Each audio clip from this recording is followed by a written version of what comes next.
Chapter 1, Awakening. Chapter text. Go take a swan dive off the roof if you really want a quirk so badly.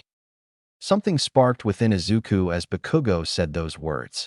He'd withstood years of torment by the blonde, but telling him to kill himself was a crossing line too far for Izuku to handle. Izuku near immediately turned around filled with a mix of rage and bitterness, suddenly finding the courage to give a response to his tormentors. Amused by Izuku's sudden bravery, Bakugo raised his hand and created a few small explosions in his hand as a reminder. Yeah? What? Any bravado Izuku felt in the moment instantly vanished like the wind. After all, what could he do to someone like Kakin who had a quirk, and a very powerful one at that? Any attempt at retaliation would simply make things worse. Seeing his sudden shift back to submission, Bakugo and his lackeys simply laughed at how pathetic the whole situation was and left the classroom, leaving Izuku alone to wallow in misery. After their interaction, Izuku somehow found his way outside of the school, trying to salvage what remained of his notebook from the koi tank that it landed in.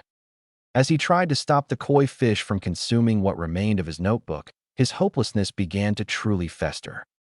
I really am a useless deca, huh? What do I even have in this life? He would never amount to anything. He was a disappointment to those around him. Why did he even bother? Maybe Kakin's right. Sometimes, a single sentence can plant seeds of thought that grow to bear disastrous fruits. At the moment, Izuku was on the rooftop of Aldera Junior High, preparing for his swan dive. He was too scared to choose any other ways out like hanging or slitting his wrists out of fear of the pain. Instead, he'd chosen a way that was the quickest to guarantee his end. It was surprisingly easy to get onto the rooftop of the school, given that the school was near empty during after-school hours.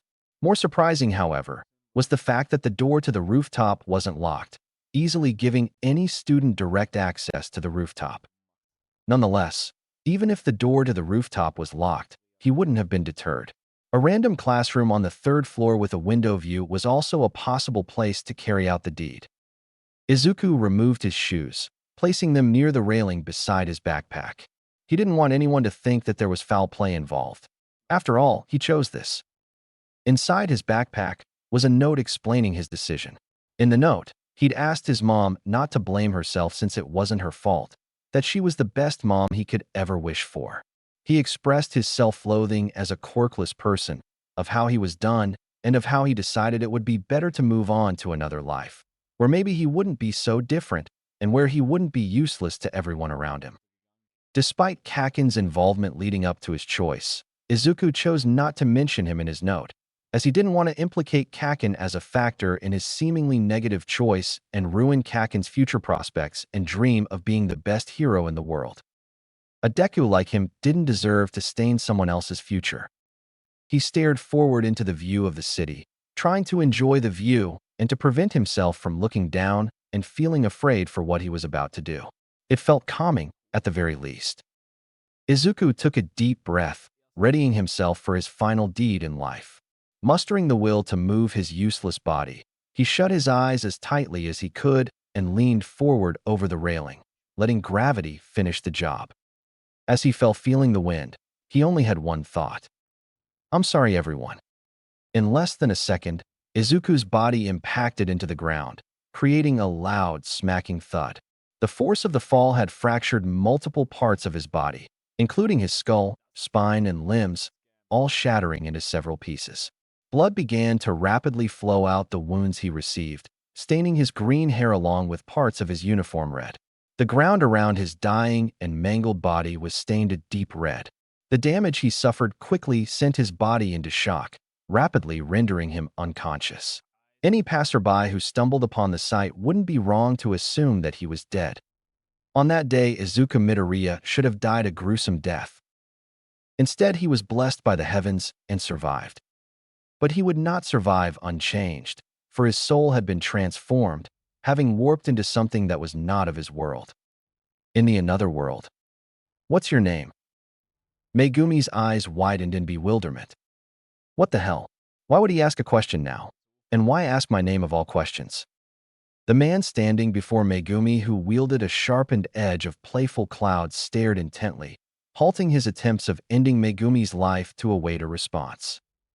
Megumi at this point had virtually run out of options. Physically, he was at his limit, nearing collapse, and only kept standing by the adrenaline flowing throughout his body and an intense desire to not die. That wasn't his only issue, though. His cursed energy reserves were nearing zero, having been mostly exhausted during his domain clash with the octopus-headed special-grade cursed spirit, and even more exhausted from his showdown with the monstrous man in front of him who didn't emit even a drop of cursed energy. His all-or-nothing gamble at a surprise attack on said man also failed pathetically, as said man simply backstepped to dodge said stab from Megumi. The man wasn't something he could defeat or outrun even under normal circumstances. It was foolish of him to envision a future of him doing so. He was facing a beast cloaked in the skin of a man. Only a something no lesser than a miracle could allow him to survive. Dropping his cursed tool, Megumi angled his fists, readying himself to summon his 10th and most dangerous Shikigami. Said Shikigami was never tamed throughout the history of its existence and had the power to rival Satoru Gojo, currently the strongest sorcerer alive. Summoning it in his current state would most certainly guarantee his death. However, at the very least, the man hunting him like his rabbits would also be guaranteed to go down with him, leaving no victors. Upon hearing the strange man's question, however, Megumi was briefly stunned. Overcoming his initial surprise, he decided to tell the man his name, concluding that telling or not telling the man his name likely wouldn't make a difference in the fight's outcome. Fushiguro, he replied, slight confusion lacing his voice. Near instantly, the man's demeanor changed.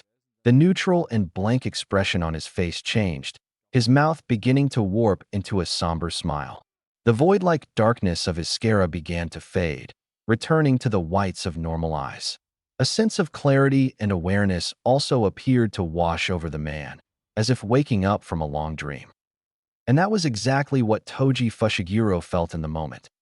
Realizing that he was fighting his own son, Toji had very briefly regained his senses, breaking free of the spell he was under and returning to a normal state of mind, unclouded by an overwhelming lust to fight the strongest opponent in his vicinity. Not even experiencing an afterlife, he'd reawaken near instantaneously after his first death to find himself as a puppet of carnage, one that wouldn't stop until it broke. Somewhat aware of this fate, Toji firmly decided on his next action. He knew that there was only one thing he could do to ensure his son's safety, lest he lose himself to the effects of the seance technique again and actually succeed in ending his son's life. It's not Zenin, huh? Upon uttering that response, Toji slowly and calmly angled the sharpened edge of his once long and blunt cursed tool at the side of his head. In one swift and graceful motion that was faster than what Megumi could perceive, Toji rammed the sharpened edge of the playful cloud baton into his head, piercing his skull. He proceeded to twist it, allowing the edge to fully lodge into his cranium and guaranteeing a death blow. Now Megumi was really confused. The man who'd tried so hard to kill him earlier was now committing suicide after he'd revealed his name? He couldn't even stop or ask the man any questions, as the man's in-process suicide had happened so fast that he couldn't even react in time to give a proper response. As Toji felt his consciousness fading and his body shutting down, he simply stared at his extremely confused son, feeling a sense of strange and grateful pride for his son that was and would be a better person than he ever was. He felt a drop of liquid roll down his cheek and heard it splash onto the ground, his heightened senses still unintuitively sharp even as he neared death's door, though he wasn't sure whether it was blood flowing from the puncture wound or a tear from his eye. Toji had firmly believed that he'd never shed a tear again after his wife's death. Maybe he was wrong. With his last breath, Toji passed his final words to his son before he died a second time. I'm glad. Looking back in his life, he wondered if things could have been better for Megumi if he hadn't left. If he wasn't a coward to overcome his past. If he'd made the effort to live up to his wife's hopes for him. What would she think of me? His wife had pulled him out of the trauma born of his past, helping him believe that he'd truly been healed from the mental scars during the years when he was treated as less than human in the Zenin clan. She managed to repair a very broken man. Yet upon her death from natural causes, said man went right back to being broken, even more perhaps, returning to his vices and worse. Furthermore, he'd allowed his pride to overcome his instincts. In hindsight, he should have hightailed the hell out the moment he saw a very insane dead man walking. Instead, he fought a battle he had no chance of winning in the first place, getting himself killed for essentially nothing in the process. Too late to do anything now. Toji could only admit that hard truth as he neared death. Knowing that his son kept his name, along with dying to save his son and dying on his own terms, allowed Toji die gladly, as he'd fulfilled a purpose, unlike the first time. In both times, he thought of Megumi. How ironic. He'd always loved the son he abandoned, no matter how hard he tried to convince himself that he didn't care. Closing his eyes for the final time, Toji accepted his fate, uncaring of whatever that awaited him. With that, Toji Fushiguro died a second time, leaving the world of sorcerers and curses once again. Death, however, was not the true end for Toji Fushiguro, for his soul and memories reawakened in another world far more different than his own. Izuku slowly rose to the surface of consciousness, escaping from the depths of his mind, gradually awakening from his deep slumber and becoming increasingly conscious and aware. In his swim to the surface, however, he was bombarded by foreign memories that flooded his mind and soul. In his memory of this world, there was no such thing as quirks, only jujitsu and sorcerers. The first memory of note he experienced was when his mother hung herself from a cherry tree, after realizing he didn't have something called cursed energy. He heard some of his relatives talking about how her body spoiled the view. It certainly did. Even the weakest, most pathetic monkeys have a tiny drop of cursed energy. But you have nothing. Then he remembered years upon years of abuse, where he was thrown into a chamber filled with horrible creatures that he could never even imagine existed. All of this was in the name of special training. There were dozens of them in the chamber. Almost every single day, he fought for his life, trying his hardest to kill every creature in there, using his fists and anything he could get his hands on, even using his teeth at times and biting madly at the creatures in hopes of hurting even one of them. Cursed spirits, they were called. When the pain was too much to bear or when his body gave in to exhaustion, the creatures swarmed him like flies to a corpse, eating him alive. In those moments, he wanted the pain to end so badly. But no matter how much damage he suffered, both mentally and physically, his body would never give in to the injury. He would always awaken on a bed covered in bandages, having been carried out by someone before death could take him away. The moment that he recovered from his injuries, he would be thrown back into the chamber, repeating the cycle of torment. In between his normal and special training that lasted for hours on end, he felt himself lose track of time and his surroundings. Because it's all filled with the same pain. Whenever he got used to the same pain, a new one would come along. And all he could do was to endure it. Endure it. Endure it. Endure it. On one fateful day when he was 14 years old, everything changed. He was in the chamber, enduring the same pain as usual. Somehow, on that day he'd been driven the closest he'd ever been to death. A large cursed spirit resembling a lizard landed a particularly critical blow on him, throwing him into a wall with enough force to break it. The blow was aimed at his chest, shattering his ribcage and partially collapsing one of his lungs. As he lied on the floor coughing up blood, struggling to breathe, he thought that he'd finally die for good. At least I'll be free. But instead of death claiming his soul, something awakened within him. He grabbed a piece of debris from the wall that was strewn on the ground. His body hurt so much, but he didn't care. He rushed the cursed spirit, grappling himself onto the spirit and slamming the rock into its head. Again, again, and again. He couldn't remember much of what happened after that.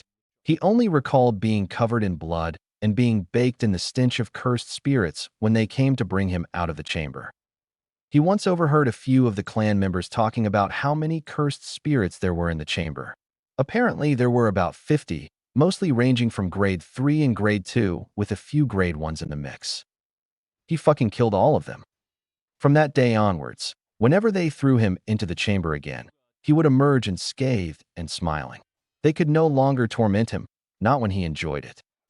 No matter what was down there, he would kill it and relish every moment of it. Ah, the thrill. A few years later, he heard some gossip about how the entire clan was at his mercy, of how he could kill everyone in the clan whenever he wanted to. Even the Hei, led by the clan head Nobito Zenin, would be powerless to stop him. Everyone knew it, but no one wanted to admit it. He was the strongest person in the Zenin clan.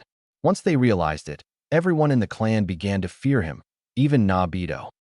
Fortunately for the clan, that moment would never come to pass, as he'd left the clan soon after.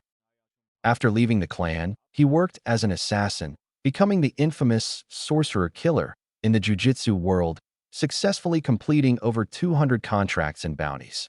Yet he felt aimless, doing it for the money and to pass time. Because that's all he learned to do. Killing. Despite the circumstances, he managed to find love and started a family. Those were the happiest moments of his life. He even had a son. When his wife died, however, his life reverted back to his old ways as if nothing had happened. At first, there was no major change, but everything went downhill the moment he decided to take that job to kill the snow-haired boy with the 6 eyes and Limitless. The end result of this job was his death, leading to his unnatural revival and a series of blurry experiences that resulted in his death again. All these were the memories of Toji Fushiguro. Izuku experienced all of these memories firsthand. He felt everything. The pain, the struggle, the wrath. He felt it all. When experiencing and living in those memories, he wasn't himself. He was Toji Fushiguro. In fact, he'd become Toji Fushiguro. Or was he always Toji Fushiguro? Essentially, he lived an entire lifetime in a flash. Izuku Midoriya didn't exist in that lifetime. Who am I? The memories and experiences of the two very different lifetimes deeply confused his mind. After all, suddenly receiving a second set of memories and experiences completely different to your original life was bound to scramble anyone's mind. Am I Toji Fushiguro? Or Izuku Midoriya? Toji Midoriya? Izuku Fushiguro? God, thinking about it in that way sounded corny as hell. Eventually, he somehow felt the shape of his soul, as strange as it sounded. He didn't know how to describe it, he simply felt it. Feeling the shape of his soul, he discovered that his soul was a fusion of Izuku Midoriya and Toji Fushiguro's souls.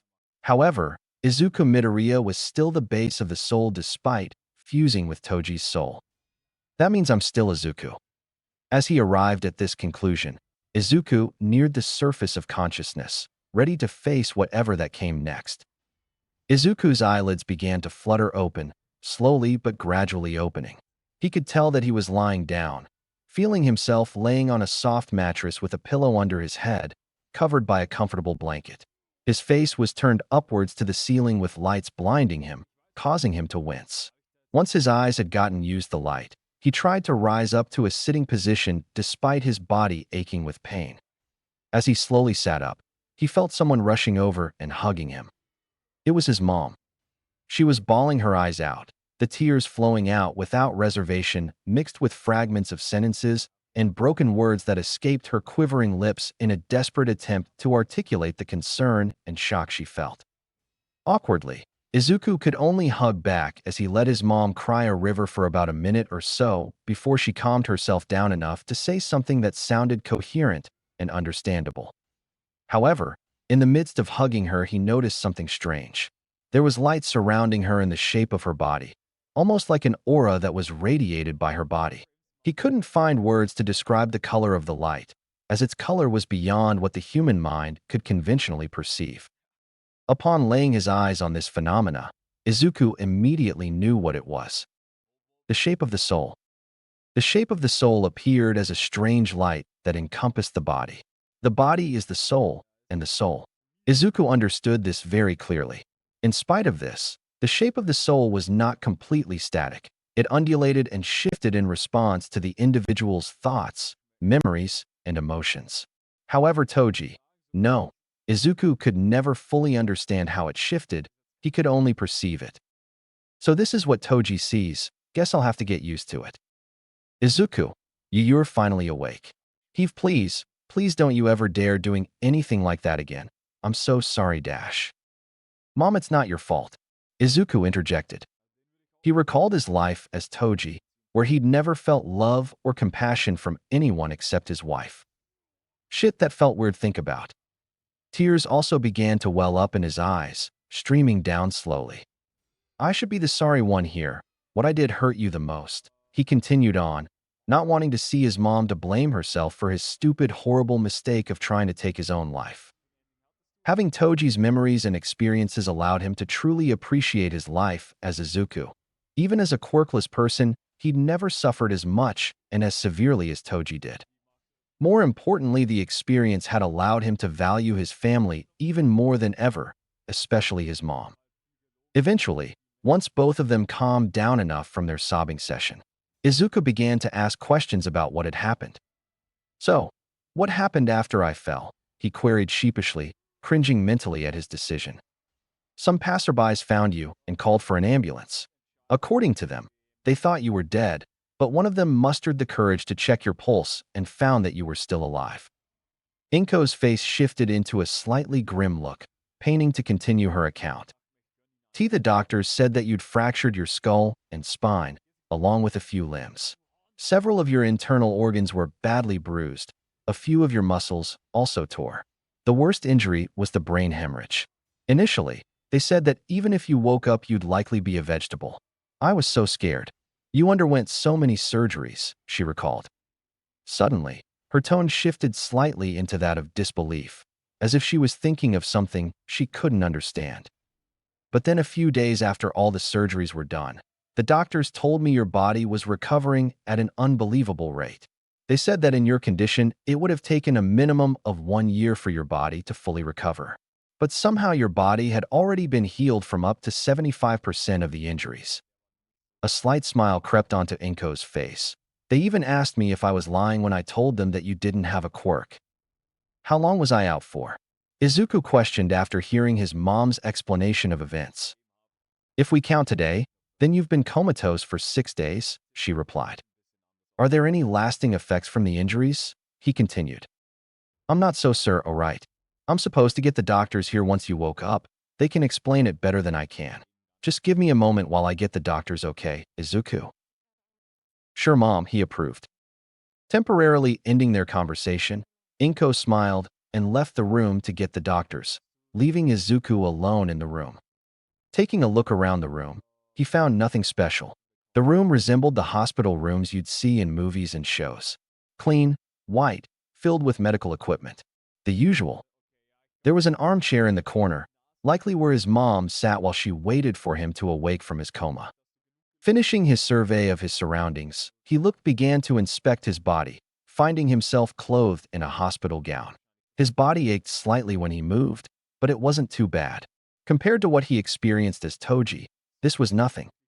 Expectedly, his hands and legs were bandaged, along with a few bandages that he could feel covering his chest. Notably, there was an 4 tube connected to his left wrist. But what arguably shocked him the most, the fact that he was wearing a fucking adult diaper. Never in his life would he think to find himself wearing an adult diaper. But it was understandable, considering that he was in a coma. Luckily, he didn't wake up with piss or shit in the diaper. Sighing, Izuku placed his right hand onto his face in shame. Upon doing so, however, he received his second shock after awaking from his coma. There was a wound dressing patch on the right side of his face, more specifically covering a part of his cheek and the edge of the right side of his lip. Shit, that scar followed me here. He always hated that scar. It was the first scar he'd received after being thrown into the chamber as Toji. It was the greatest reminder of what he'd suffered. So much for the body being the soul, and the soul being the body. In all honesty, he should have expected this when he realized that Toji's soul had fused with his. On the subject of souls, it seemed that he had retained his heavenly restriction from his lifetime as Toji.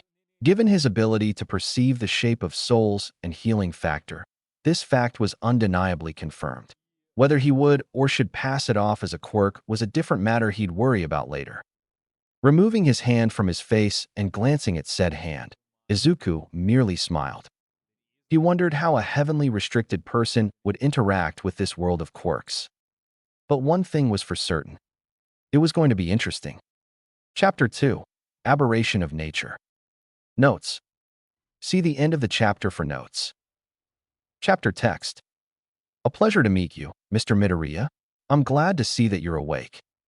Thank you, and your dash? Izuku asked. The man before him smiled. Dr. Miyazaki, trauma surgery specialist for Watanabe Memorial Hospital. I'm the doctor who performed most of your surgeries you underwent and the main doctor assigned to your case. Dr. Miyazaki appeared to be a man in his mid-40s that possessed a thin face, a side effect of his busy life as a doctor. Beneath his eyes were mild dark circles, indicating that he hadn't slept enough for the past few days. His hair was neatly combed to one side, showing signs of graying at the roots. In terms of facial appearance, he was relatively average-looking, not possessing any indicators of what his quirk could be.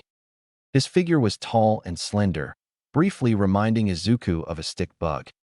He was dressed in a collared black button-up shirt, covered by an unbuttoned doctor's overcoat. Currently, he was seated on a chair positioned on the left side of Izuku's bed. Looking at him, Izuku didn't sense anything weird or off about the man. If there was anything truly strange or concerning, his heightened senses would give him a tingle or hunch. Dr. Miyazaki appeared to be as he was, a simple and caring doctor that was here to help. Still smiling, Dr. Miyazaki continued. Now that our introductions are done, I'd like to begin my explanation regarding your current condition. Is that all right? Sure, doctor, but before we start I'd like to ask Dash. Other than my mom, who are all these other people in the room? Izuku questioned. Dr. Miyazaki wasn't the only doctor in his room. Excluding Dr. Miyazaki, there were 4 other doctors in the room. There was nothing noteworthy about them, except that one of them had red horns protruding from his forehead. They stood in different parts of the room. Well, 3 of the doctors were seated in their own chairs. Only one of them was actually standing. All of them appeared to be simultaneously monitoring him and recording something into the noteboards held in their hands. Furthermore, there was one other man that stood out, also standing in a corner of the room.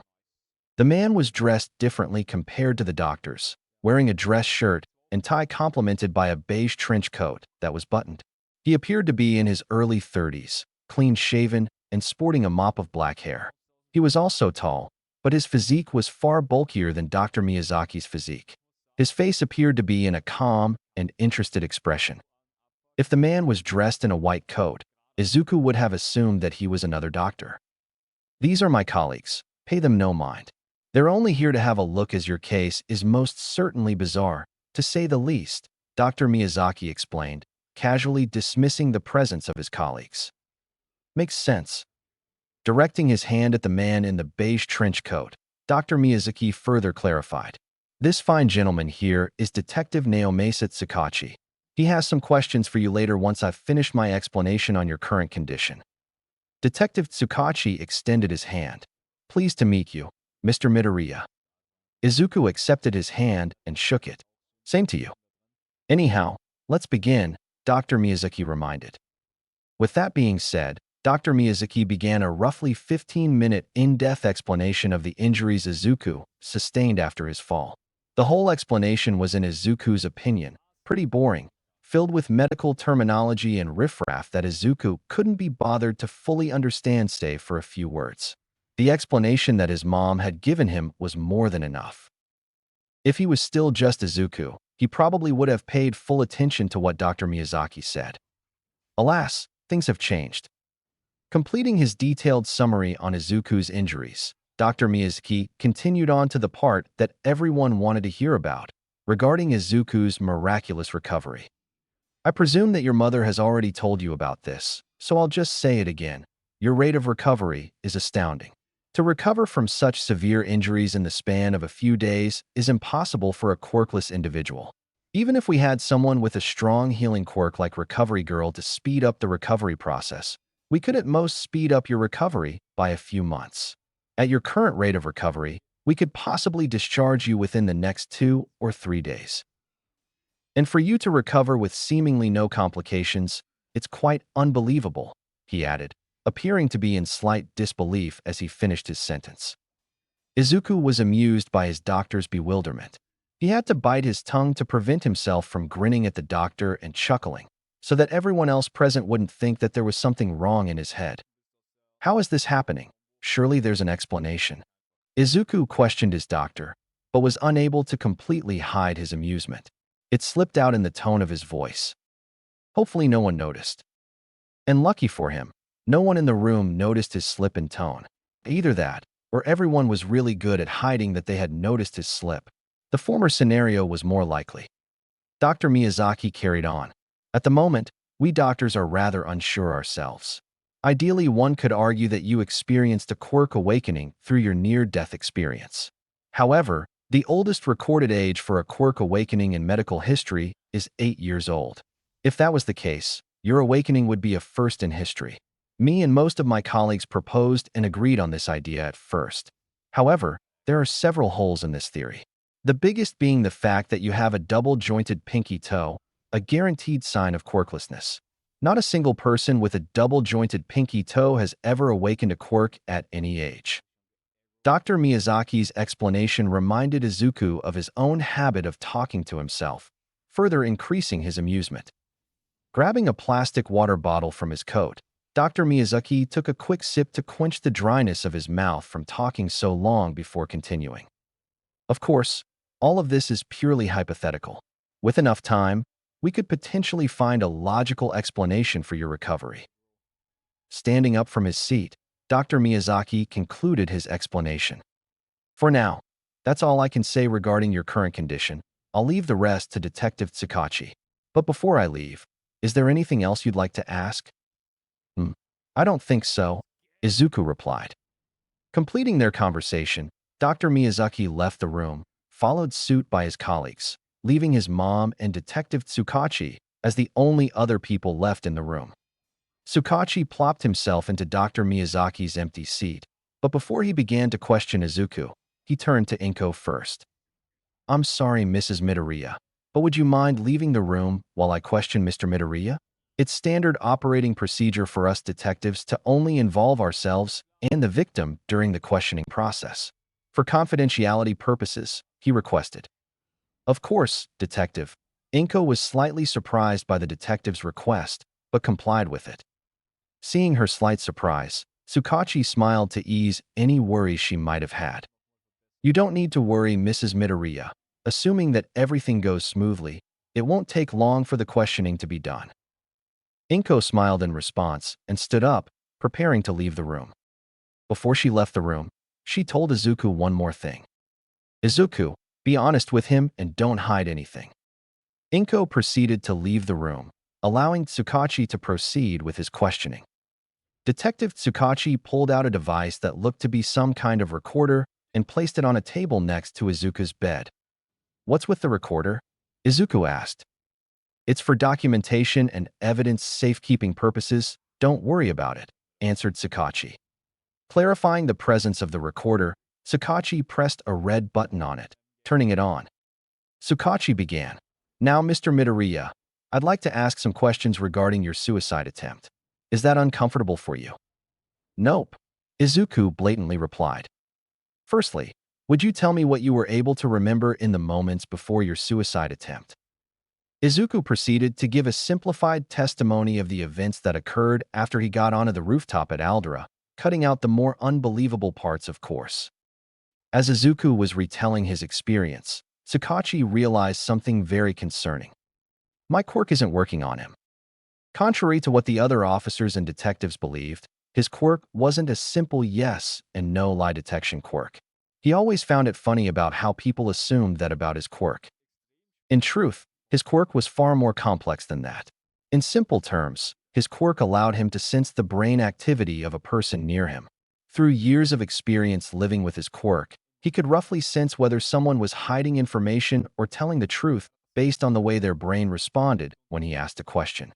The quirk wasn't absolute, however, as delusions were considered a form of truth, producing near indistinguishable brain activity comparable to someone that told the truth. Only common sense and logic would allow him to determine if there was any real truth behind delusions. For the first time in his life, his quirk didn't work on someone. When he used his quirk on Izuku, he couldn't sense any brain activity. It was impossible that his quirk suddenly stopped working. It was working fine when he used it on Dr. Miyazaki and Mrs. Midoriya just minutes ago. Even for someone unconscious, there would still be a slight amount of brain activity, but in Izuku's case, there's completely nothing. The only cases where his quirk wouldn't work on someone was if they were dead or in a vegetative state, where brain activity was zero. But as clear as day, Izuku Midoriya was alive and talking to him. It was like facing a blank wall, or more precisely an inanimate object. If Detective Tsukachi wanted to be creative, he'd dub Izuku an invisible man that was before him. Stunned by this revelation, Tsukachi's eyes briefly widened. He tried to quickly brush it off, something that Izuku took notice of. Looks like he tried to use his quirk on me, probably something mind-based. Guess he's shocked that it didn't work on me. If Izuku had to guess, it was likely related to how certain quirks didn't work or weren't as effective on someone with a heavenly restriction, assuming that he equated Toji's experiences against cursed techniques with his own understanding of quirks.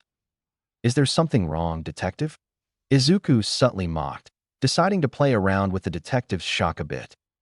Quickly regaining his composure, Tsukachi responded. Not at all. Please, continue. Damn it, focus Naomesa.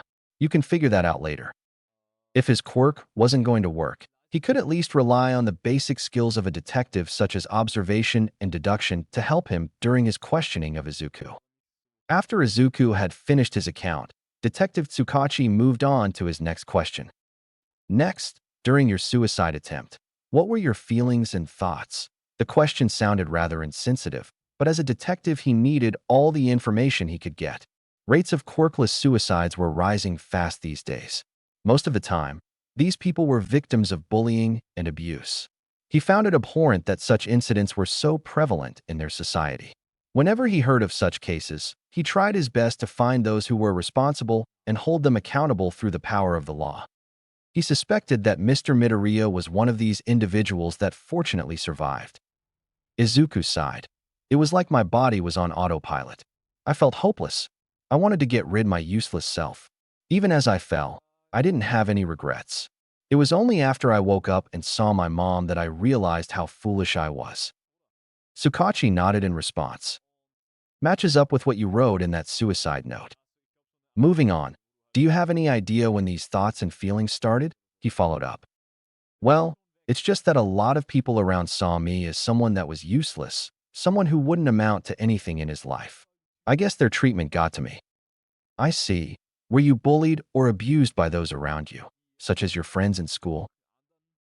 Izuku paused for a while. You could say that. Is there anyone specific that coerced or influenced you? Any names? No.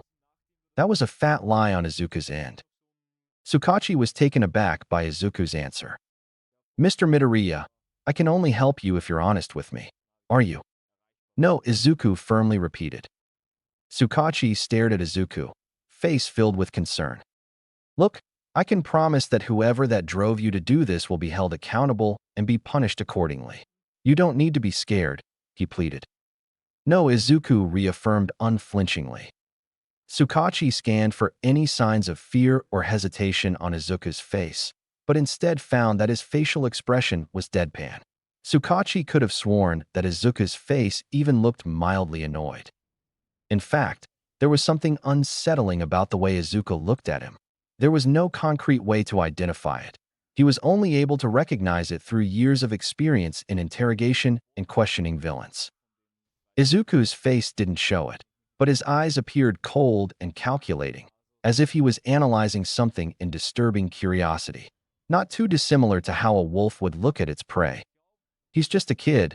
You're imagining things, Naomesa. The reality was that Izuku didn't care anymore.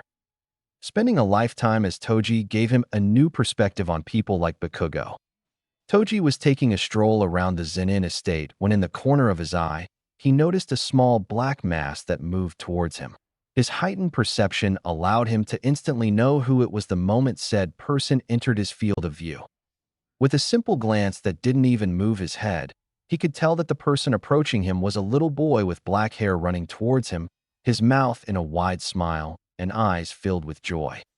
The little boy was Naoya Zenin, Naobito's spoiled brat.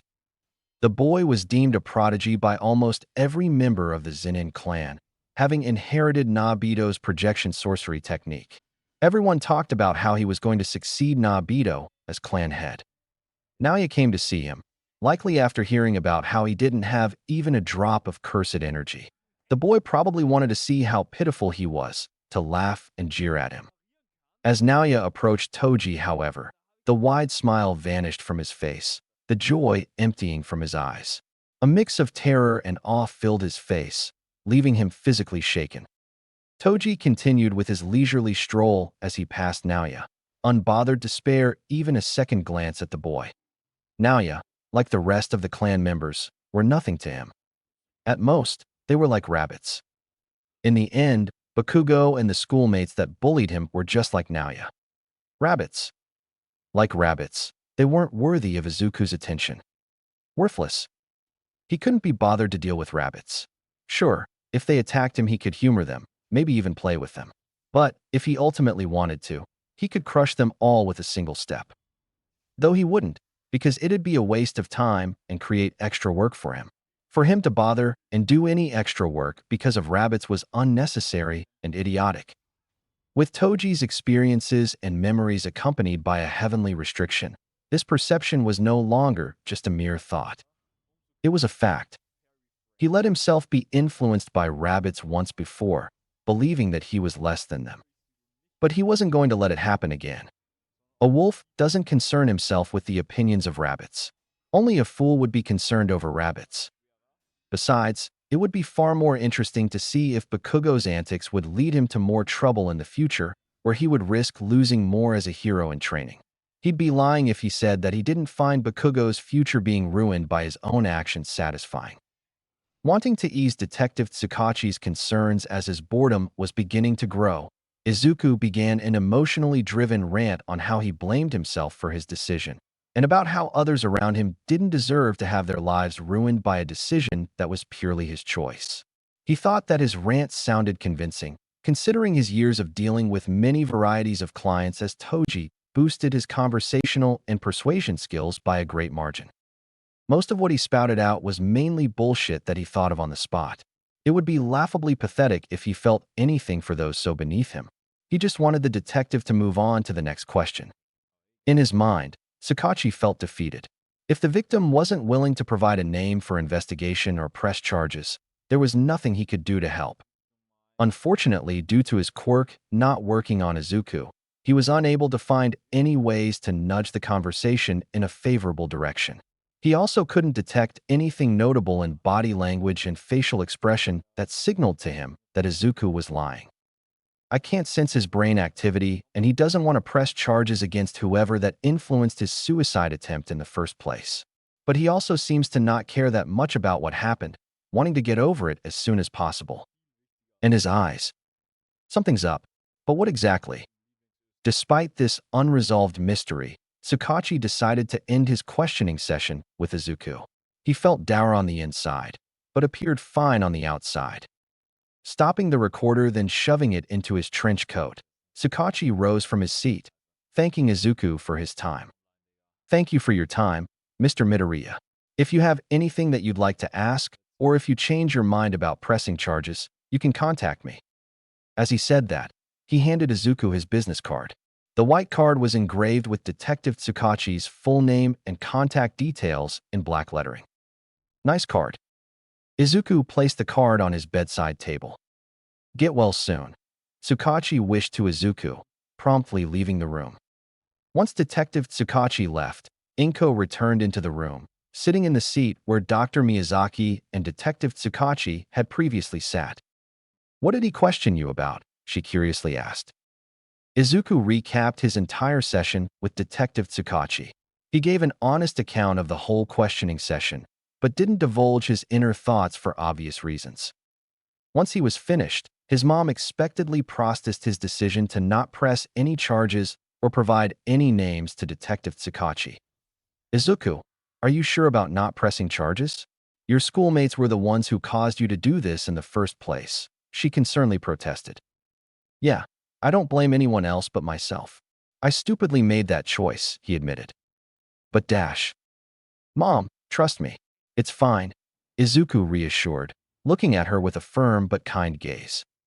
In that moment, Inko saw a resoluteness in her son that barely appeared ever since that fateful day where he found out that he was quirkless. I trust you, Izuku, she conceded. Thanks, Mom, Izuku said as he leaned forward to give his mom a hug. As they hugged, Izuku felt teary-eyed. Admittedly, one of the reasons that he chose not to press charges was to not trouble his mom with the challenges of litigation. Letting go of their hug, Inko had another question to ask Izuku about. Izuku, even if you don't plan on pressing charges, do you want to transfer to another school?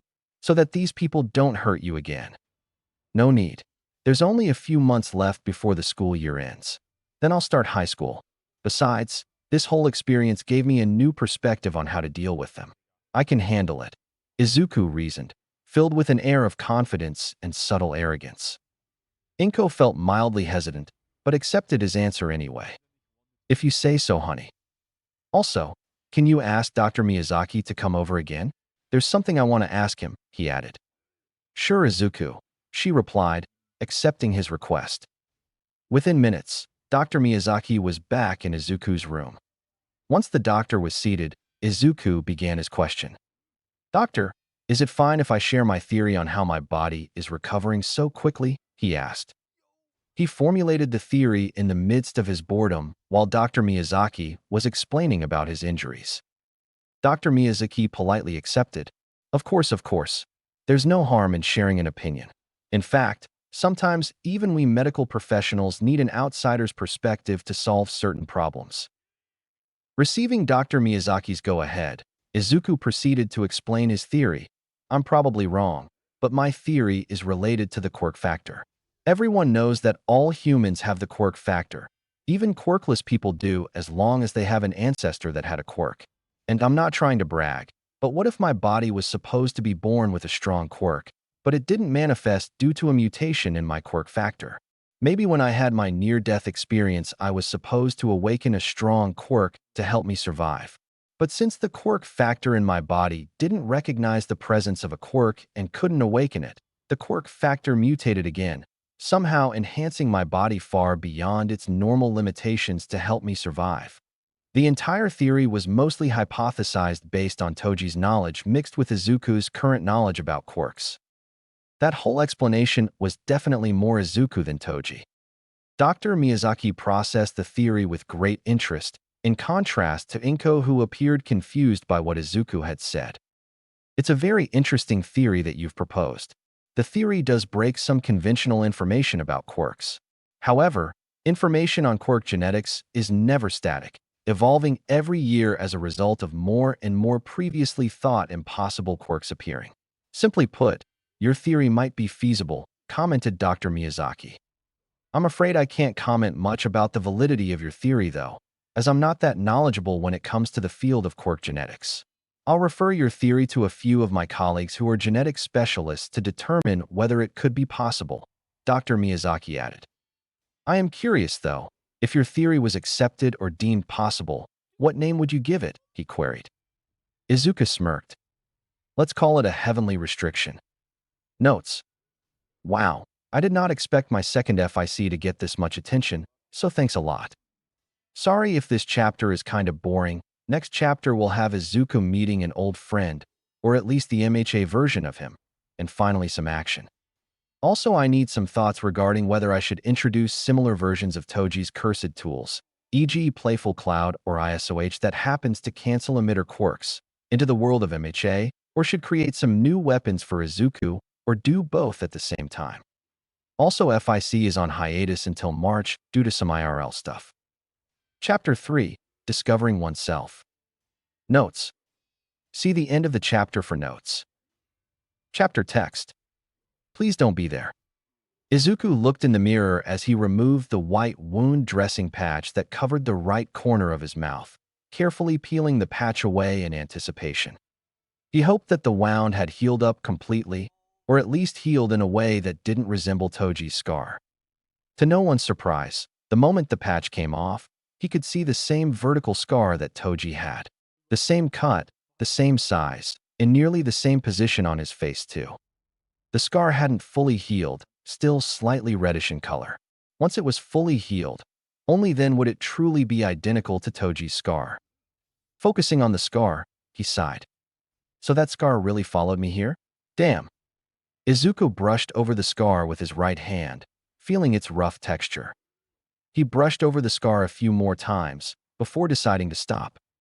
A tch slipped out of his mouth, mildly disappointed and annoyed by the presence of the scar on the right corner of his mouth.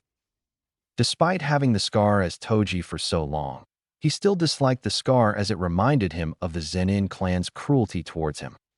Admittedly, it was very petty for him to care over such a small scar. Making a fuss over something as minor as this was useless and unnecessary. He lived with it as Toji, and he'll live with it as Izuku. Exiting his bathroom and entering his room, Izuku performed some morning stretches, simultaneously taking the opportunity to plan today's routine. As Dr. Miyazaki predicted, Izuku was discharged 3 days after he awakened from his coma. According to the various doctors that carried out physical and psychological exams on him to determine whether or not he was fit for discharge, Izuku was perfectly healthy, as if he'd never fallen in the first place. The only indication that he'd suffered any sort of injuries were the scars that he'd gotten from the fall, along with several more that appeared after his surgeries. His notable scars included a long surgical scar that ran down his spine, a large scar on his left collarbone, where his clavicle had pierced his skin in an open fracture, for surgical scars on various areas on his chest as a result of repairing his rib fractures, an irregularly shaped scar similar in shape to a leaf on his left forearm, where he'd experienced a second open fracture, and lastly, 2 surgical scars that ran down his shins. There were also 2 surgical scars on his head, but they weren't visible due to being obscured by his hair. Other than that, there were also a few other minor surgical scars from repairing fractures scattered around his body. The only scar that bothered him was the lone scar on the right corner of his mouth. The doctors said that it was miraculous that he only suffered 1 injury to the face. In all honesty, he didn't mind having more scars on his face, as long as it was anything other than the single cut-shaped scar that served as a loathsome reminder. Based on his injuries, it seemed that the left side of his body took the brunt of the impact when he fell. Izuku assumed the reason that he had an abundance of scars was as a result of his heavenly restriction not fully manifesting immediately after he impacted the ground, providing him with an inferior healing factor. If his heavenly restriction was complete after he had his injuries, not a single injury would have left any scarring on his body. What was more shocking to the doctors, however, was that Izuku's physical condition was beyond peak. In fact, Izuku's body appeared to be similar in structure to someone with a strength-based quirk despite technically still being quirkless, his muscle density having increased by an extreme but undetermined amount. Izuku could still remember the wide eyes and gaping mouths the doctors had when they received the results. Upon receiving the results, all of the doctors approached him separately, requesting that they run more experiments and tests on him. Izuku refused all of their requests, proposing that he'd only accept if they were each willing to pay him 20 million yen, which was apparently slightly below half the yearly salary of an average surgeon in Japan. The doctors were obviously offended by his offer, finding it atrocious and unnecessary. In turn, they turned to begging Dr. Miyazaki for approval to run their tests on him. In response, Dr. Miyazaki claimed that he would deal with and look into the matter himself, demanding the doctors to calm down and not harass Izuku. On a less annoying note, his psychological assessment went smoothly. The psychologist determined him to be mentally stable in spite of his previous suicide attempt, deeming him fit for discharge without the need for medication. Even if he was forced to take medication, it would have been ineffective due to his heavenly restriction, granting his body a resistance and tolerance to the effects of medication and drugs. In total, he spent about 11 days in Watanabe Memorial Hospital, 8 of which that were spent in a coma. He arrived home yesterday around the afternoon. The rest of his day at home involved him lazing around. The reason for this was because Dr. Miyazaki permitted a week-long medical leave for him to further rest and recuperate at home before returning to school, so he wasn't in a rush to get anything done. He mainly did a decent amount of self-reflection and spent some time compounding his thoughts about the changes that had transpired in his life so far. Izuku still wanted to save people and become a hero. Even after obtaining Toji's memories, experiences, and most significantly merging with a portion of Toji's soul, his core personality mostly remained the same, untainted by Toji's more abhorrent and villainous traits, e.g. Toji's willingness to kill innocent people, even 14-year-olds as long as he was paid to do it, or Toji's general indifference and uncaring nature towards those around him. Despite that, he wasn't completely clean. Toji's personality manifested in other more minor but still significant ways. For starters, taking human lives was no longer an issue for him. He wouldn't kill innocent people no matter the situation, but killing villains or criminals was no longer a moral dilemma for him. Secondly, he'd become more spiteful towards people that scorned him, such as Bakugo. Nonetheless, he wouldn't trouble himself with any plans of revenge, preferring not to waste his time and effort unless the blonde did something first. Then he would respond in kind. Still though, it'd be fun to see Bakugo's face if he got into UA. Thirdly, he felt very inclined to avoid doing any extra work for free if he was capable of squeezing any money out of it. If it was something actually serious that posed any sort of real threat or urgency, he wouldn't hesitate to deal with it no matter what. For more mundane matters, however, there was no harm in trying to earn some extra cash.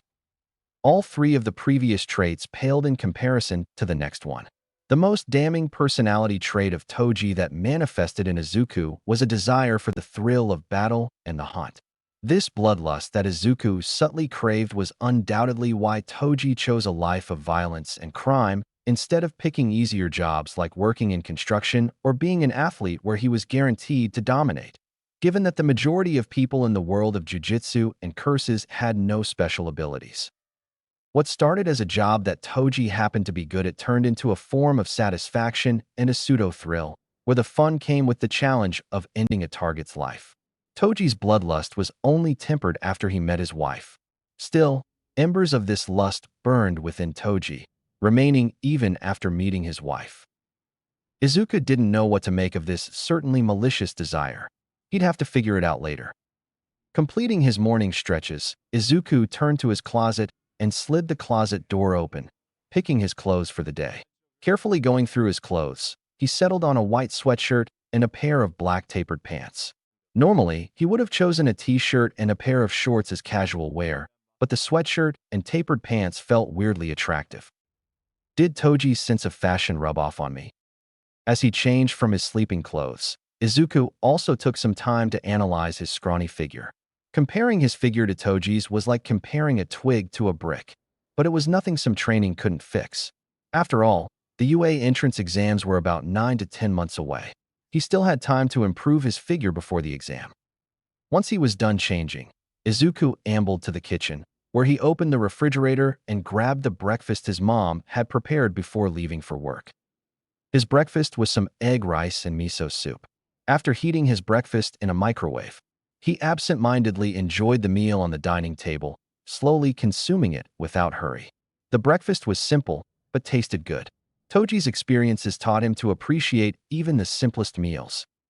After finishing his breakfast and doing the dishes, Izuku exited his and his mom's apartment and donned a pair of black slippers before leaving, intent on checking off one of the things for today's routine. Nothing of note happened as Izuku walked to his destination, save for him passing by a few strangers. He was thankful that he chose to wear a sweatshirt for the day, as anything that wasn't long-sleeved would have exposed the scars on his arms. His scarred arms would likely attract the gaze of most people that passed him. The scars didn't make him feel uncomfortable, but he didn't want any sort of annoying attention. For now, he preferred to keep a low profile. Soon enough, he arrived at his destination, that being Takoba Beach.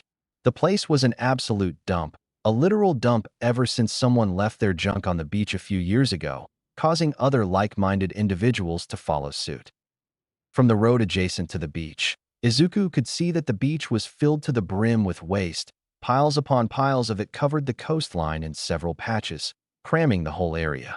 It left little open space for anyone who wanted to spend their time there, if any. Their selfishness turned the once pristine and white sands into an unsightly junkyard of scrap and trash. Izuku was surprised that the municipal council let the situation at the beach become this bad, but it wasn't completely unexpected. He heard rumors about how the municipal council was misusing some of their public maintenance funds. Whether it was as the rumors claimed or a mere case of incompetency, Izuku wasn't at the beach to verify it. His purpose for coming to the beach was to test the changes to his physical capabilities. As a man with a complete heavenly restriction, monster was a severe understatement to describe Toji's physical prowess. With a heavenly restriction, Izuku was guaranteed to possess physical qualities similar to Toji, albeit reduced due to his younger age and smaller body size. Izuku descended onto the beach, passing by heaps of junk clumped into mini hills before deciding on a scrapped refrigerator, moderate in size. It was a common sight among the piles of junk, with each pile hiding at least 2 or 3 fridges. He assumed that the fridge weighed at least 100 kilograms, making it perfect for the first part of his test. He wrenched the fridge from the junk pile, doing so with ease. Placing it in an open area, he attempted to lift the fridge with one hand, managing to do so with minimal effort. To put it into a regular person's perspective, it was as if lifting a small book. Continuing to test his limits, Izuku scoured for more similarly sized and weighted fridges, stacking them on each other and lifting them with one hand. Eventually, he reached 8 fridges before beginning to feel any kind of strain. Confident in his physical prowess, Izuku found a small scrap truck. The back of the truck was loaded with heaps of scrap metal, mixed with a few discarded electronic appliances. He lifted the truck off the ground using both hands, doing so with moderate effort. If he had to guess, the truck along with its load weighed a total of roughly 5 tons. However, he wasn't able to lift the load for long, lasting for about a minute before his arms gave in to exhaustion. Suddenly compelled by an intrusive thought, Izuku dragged the truck a distance away from the junk pile in front of him. Placing a foot on the truck, he prepared to launch the truck into the junk pile, just because. This feels vaguely familiar. Did Toji do something like this while he was under the effects of the old hag's technique? Izuku shoved the truck with a simple kick, causing it to barrel into the junk pile. The truck skidded in the sand before ramming into the junk pile, creating a strong collision that sent several pieces of junk flying. One of these pieces, a piece of scrap metal, flew towards Izuku's direction. Boredly, he dodged the chunk, sidestepping it easily. Proceeding to his next test, Izuku looked for something that was solid and durable. Eventually, he found a large black safe. It was close in height to him, just a little shorter. The lock of the safe was broken, revealing its empty interior and the reason as to why it was discarded. Too bad. Might have had something valuable inside. The safe seemed to be layered with thick metal, durably resistant and perfect for what he was about to do next. Laying the rectangular safe flat on the sandy ground, he raised his right hand and balled it into a fist, slamming it downwards into the safe. The punch was mediocre, lacking any serious strength with roughly average effort. For a normal person without any sort of quirk that enhanced strength, the effort used would have struggled to bruise a person, creating at most some mild pain that would quickly fade.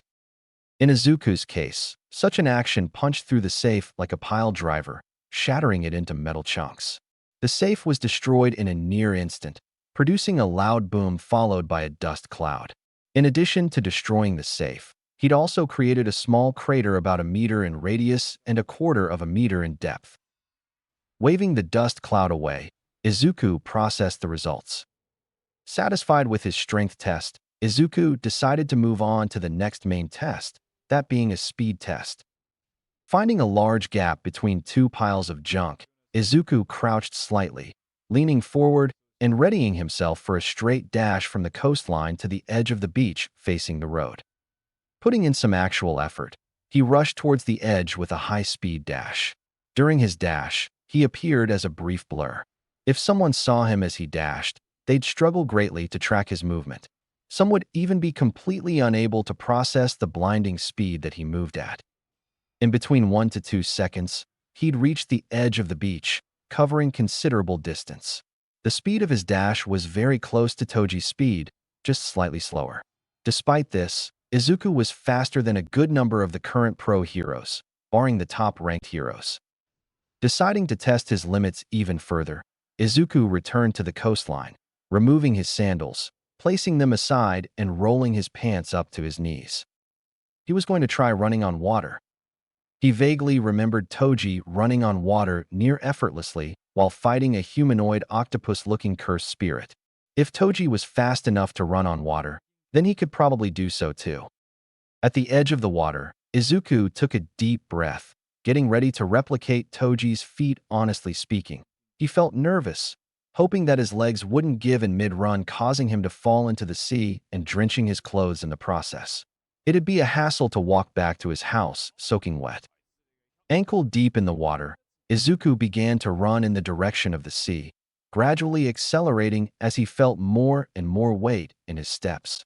Slowly but surely, he was running on the sea as if he was running on land, akin to a sprinter in a race. During his run, a grin was plastered on his face. He could feel the wind blowing past him, pushing his messy green hair backwards and growing in intensity with each step he took. He could hear each splash of water that trailed behind him, rhythmically in sync with his steps. It all felt so calming and satisfying. To imagine that he was a mangled pile of flesh and bone that was on the verge of death, with impossible odds of survival just a mere 2 weeks before, was simply unbelievable, to say the least. He smiled even brighter. Now, he was doing something that most people with quirks could only dream of doing in their wildest dreams. What's happened to me? All of this, it's like a dream. He was quirkless, but he suddenly gained this power that only worked and was as powerful as it was exactly because he was quirkless. The heavenly restriction was so similar to a quirk, yet it was completely different in nature. Obtaining the memories and experiences, along with his soul merging with a man from another world, was like something out of some battle shonen manga from the past, before the age of heroes came and overtook the manga scene. Yet it was real. The universe worked in mysterious ways. For as long as he wanted to enjoy the moment, he couldn't do it for too long. After a few minutes of sprinting on the sea, he returned to land, feeling winded and slightly sweaty. With his clothes mildly wet from the splashes of water, Izuku mentally analyzed what he learned from his tests, catching his breath at the same time. My strength's about 60% of Toji's and my speed's just a bit slower. But my stamina's really bad, so I'll have to work on that along with increasing my physical strength. Once he was done with his short rest, Izuku made his way to the road and out of the beach. Before leaving the beach, he turned to look at the beach one last time. For a moment, he pondered whether he should help clean up the beach. After all, the junk really did make the beach look ugly. There was enough junk around that just moving it out of the beach could potentially be a form of training to build muscle. Plus, he'd be doing his community a service. Nah, Izuku decided, turning his back on the beach and shrugging his shoulders. It was too much work to do so, and it wasn't his business unless he was paid for it. Besides, going to a gym to train would be far better, giving him access to equipment and machinery that allowed him to train more efficiently and easily plan his exercises. There was air conditioning in the gym too. With the subject of gyms popping into his mind, Izuku pulled his phone out of his pocket. As he pulled out his phone, he realized that being so close to the sea with his phone in his pocket may have been a bad idea. To his relief, his phone wasn't wet. He loaded up a search engine, searching for a suitable gym that was near where he lived. "Just fill up this form here and we're done," said the gym's counter receptionist, casually explaining to Izuku what he needed to do. The gym's counter receptionist was a young guy, probably in his 20s. Nothing stood out about him, if one ignored the brown reptilian tail that was wagging behind his back and his yellow slitted eyes. If his skin color was the same as his tail, he'd look like some humanoid cursed spirit. Whatever. Izuku wasn't one to discriminate. "All right," Izuku replied. Izuku grabbed the black pen on the glass countertop, filling his personal information into the form. Once he was done, Izuku handed the form back to the gym's counter receptionist. The receptionist smiled in response, exposing his fangs. "Thanks for choosing to be a member of our gym. Your membership starts tomorrow. About the membership card, it should be ready by next week. I hope that our gym is up to your standards. Stay fit and have a nice day," he pleasantly added. "You too," Izuku wished in turn. Completing the sign-up process for the gym's membership, Izuku turned for the exit. The gym was located in the Taguchi building at downtown Yuzutafu, blatantly indicated by the large Taguchi name on the side of the building. The gym was also fittingly named the Taguchi Gym. The building was roughly a 20-minute walk away from Izuku and his mom's apartment building. Almost the whole building was a dedicated mega gym, occupying the ground to the third floors. The remaining 2 floors were occupied by the Taguchi Wellness Centers. Each floor of the gym was filled to the brim with exercise equipment, suited for all body types, sizes, and strength levels. The gym was also catered for those with more unique physiques that stemmed from mutant quirks. According to Izuku's observations and the online reviews on the gym was well maintained, providing a comfortable training environment. Although the monthly membership fee was reasonable for the quality of the place, the regular fee per entrance without membership was absolutely ludicrous, undoubtedly an absolute scam to encourage more people to get a membership. Exiting the building, Izuku found himself on a bustling sidewalk. The sidewalk was filled with pedestrians, though it wasn't too crowded since it was a weekday and most people were still busy with their jobs. As he walked away from the building, Izuku fished his phone out to check the time and found that the time was close to noon. Seeing this, he decided that it would be convenient to get some takeout nearby. Once he was done waiting for the food along with walking back home, he'd probably be hungry enough for lunch. Strolling around the streets of downtown Mizutofu, Izuku eventually found an izakaya restaurant, a common type of restaurant in Japan that also doubled as a bar. The food in this type of restaurant was usually cheap and decently good for the money spent. Entering the izakaya, Izuku found himself a seat that was deeper into the izakaya. Soon, a waiter approached him, greeting him politely and handing him a menu. Once he picked his order, Izuku called the waiter over, confirming his order and adding that he wanted it packed for takeout. While waiting for his food, Izuku disinterestedly looked around the restaurant, noticing that more and more people were coming into the izakaya as lunch hour arrived. Not long later, his food, a katsudon dish, was ready, neatly packed in a container held by a plastic bag. Approaching the counter, Izuku paid about 1,100 yen for his food. As he turned around to leave, he noticed that the TV in the izakaya was playing something that was familiar to him. A live horse race was broadcasting on the TV, attracting the attention of several patrons, including Izuku. And they're off, with Mikazuki and Hayashi leading neck to neck. Aikawa is trailing close behind the two, followed by Akiyama and Sato. The rookie number 6 Ito appears to be gaining fast. Whether he overtakes Tanaka remains to be seen, announced the commentator enthusiastically.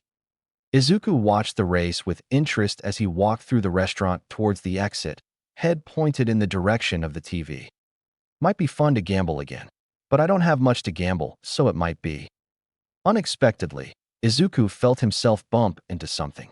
Looking forward, he found the left side of his torso in contact with the outstretched hand of another patron, a dark-haired middle-aged man with gray stubble. On the ground was a shattered glass of sake on the ground, the clear liquid contents exposed for all to see. Oops.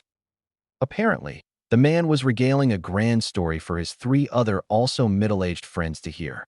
While Izuku was distracted and walking past the tables of other patrons, the middle-aged man had stretched his right hand out as a gesture to describe something. A glass of sake was loosely held in his hand. Accidentally, Izuku bumped into the middle-aged man's hand that was in the way, causing the man to drop his glass. Immediately, the man was infuriated. "Why?" he loudly exclaimed in anger, attracting the attention of everyone in the restaurant. His friends gave dirty looks at Izuku. Standing up to confront Izuku, the middle-aged man continued, "Look where you're walking, Basta Dash." Before the man could fully stand up or complete his insult, he locked eyes with Izuku. "Why is he looking at me like that? What is this? How is he making me scared? He's just a kid." Izuku glared daggers at the man. If looks could kill, a dagger would have been stabbed clean through the man's throat and slashed through his torso from the throat. The middle-aged man weakly collapsed into his seat, feeling dread. The man's friends stared in confusion until they met with Izuku's eyes and understood the situation, becoming tense as well. In that moment, the man deeply feared for his life. After a few more seconds of glaring at the middle-aged man, Izuku sighed. "How much was your drink?" he asked. "What?" the man stuttered out. I asked, "How much was your drink?" Izuku repeated. Breaking out of his daze, the man replied, 800 yen. Pulling his wallet out of his pocket, Izuku nonchalantly handed the middle-aged man a 1,000 yen bill. "Keep the change. Sorry for the trouble." Izuku apologized, trying to sound relaxed. Settling the problem, Izuku exited the izakaya, leaving the man stunned. 10 minutes or so after leaving the izakaya, Izuku was making his way home, walking on the sidewalk, when suddenly he stumbled upon a strange sight. There was a floating purse going in the opposite direction that he was walking in, bumping into people around it. With a simple glance, Izuku could tell that it was a man running as fast as he could based on the shape of a soul that emitted around the purse. It appeared that an invisible man was holding the purse. Upon closer inspection, the man was camouflaged with his surroundings, attempting to cover the purse with his camouflaged arms. The camouflage wasn't perfect. The man's physical silhouette could still be seen, but to someone who wasn't paying attention, it would easily pass as invisibility. Izuku stared at the camouflaged man as he ran past him, observing what was happening when a red-headed young woman entered the scene soon after, chasing the camouflaged man. "That's my purse. Thief!" she yelled out, catching the attention of the other pedestrians around. Hearing this, Izuku slowly turned around to the direction of the thief and handed his takeout to a random older lady next to him, much to her confusion. "Hold this for a second," he requested. He closed the distance between him and the thief with a single flash step, startling everyone around him with his speed. Grabbing the thief by his shoulder, Izuku turned the thief to face him, much to the thief's shock. A wadash was all the thief could say before Izuku's fist smashed into his face. Instantaneously, blood, saliva, and teeth flew out from the thief's mouth, splattering onto the concrete sidewalk. A few drops of blood landed on Izuku's clothes and face, staining his white sweatshirt with specks of red. The 3 teeth that flew out of the thief's mouth bounced on the ground, with one tooth landing on the shoe of a horrified bystander. If Izuku wanted to be pessimistic, he'd assume that his punch had broken the thief's jaw and cheekbones. To be honest, the punch was a love tap from Izuku. He didn't want to punch someone's head off or crush their skull into paste in broad daylight.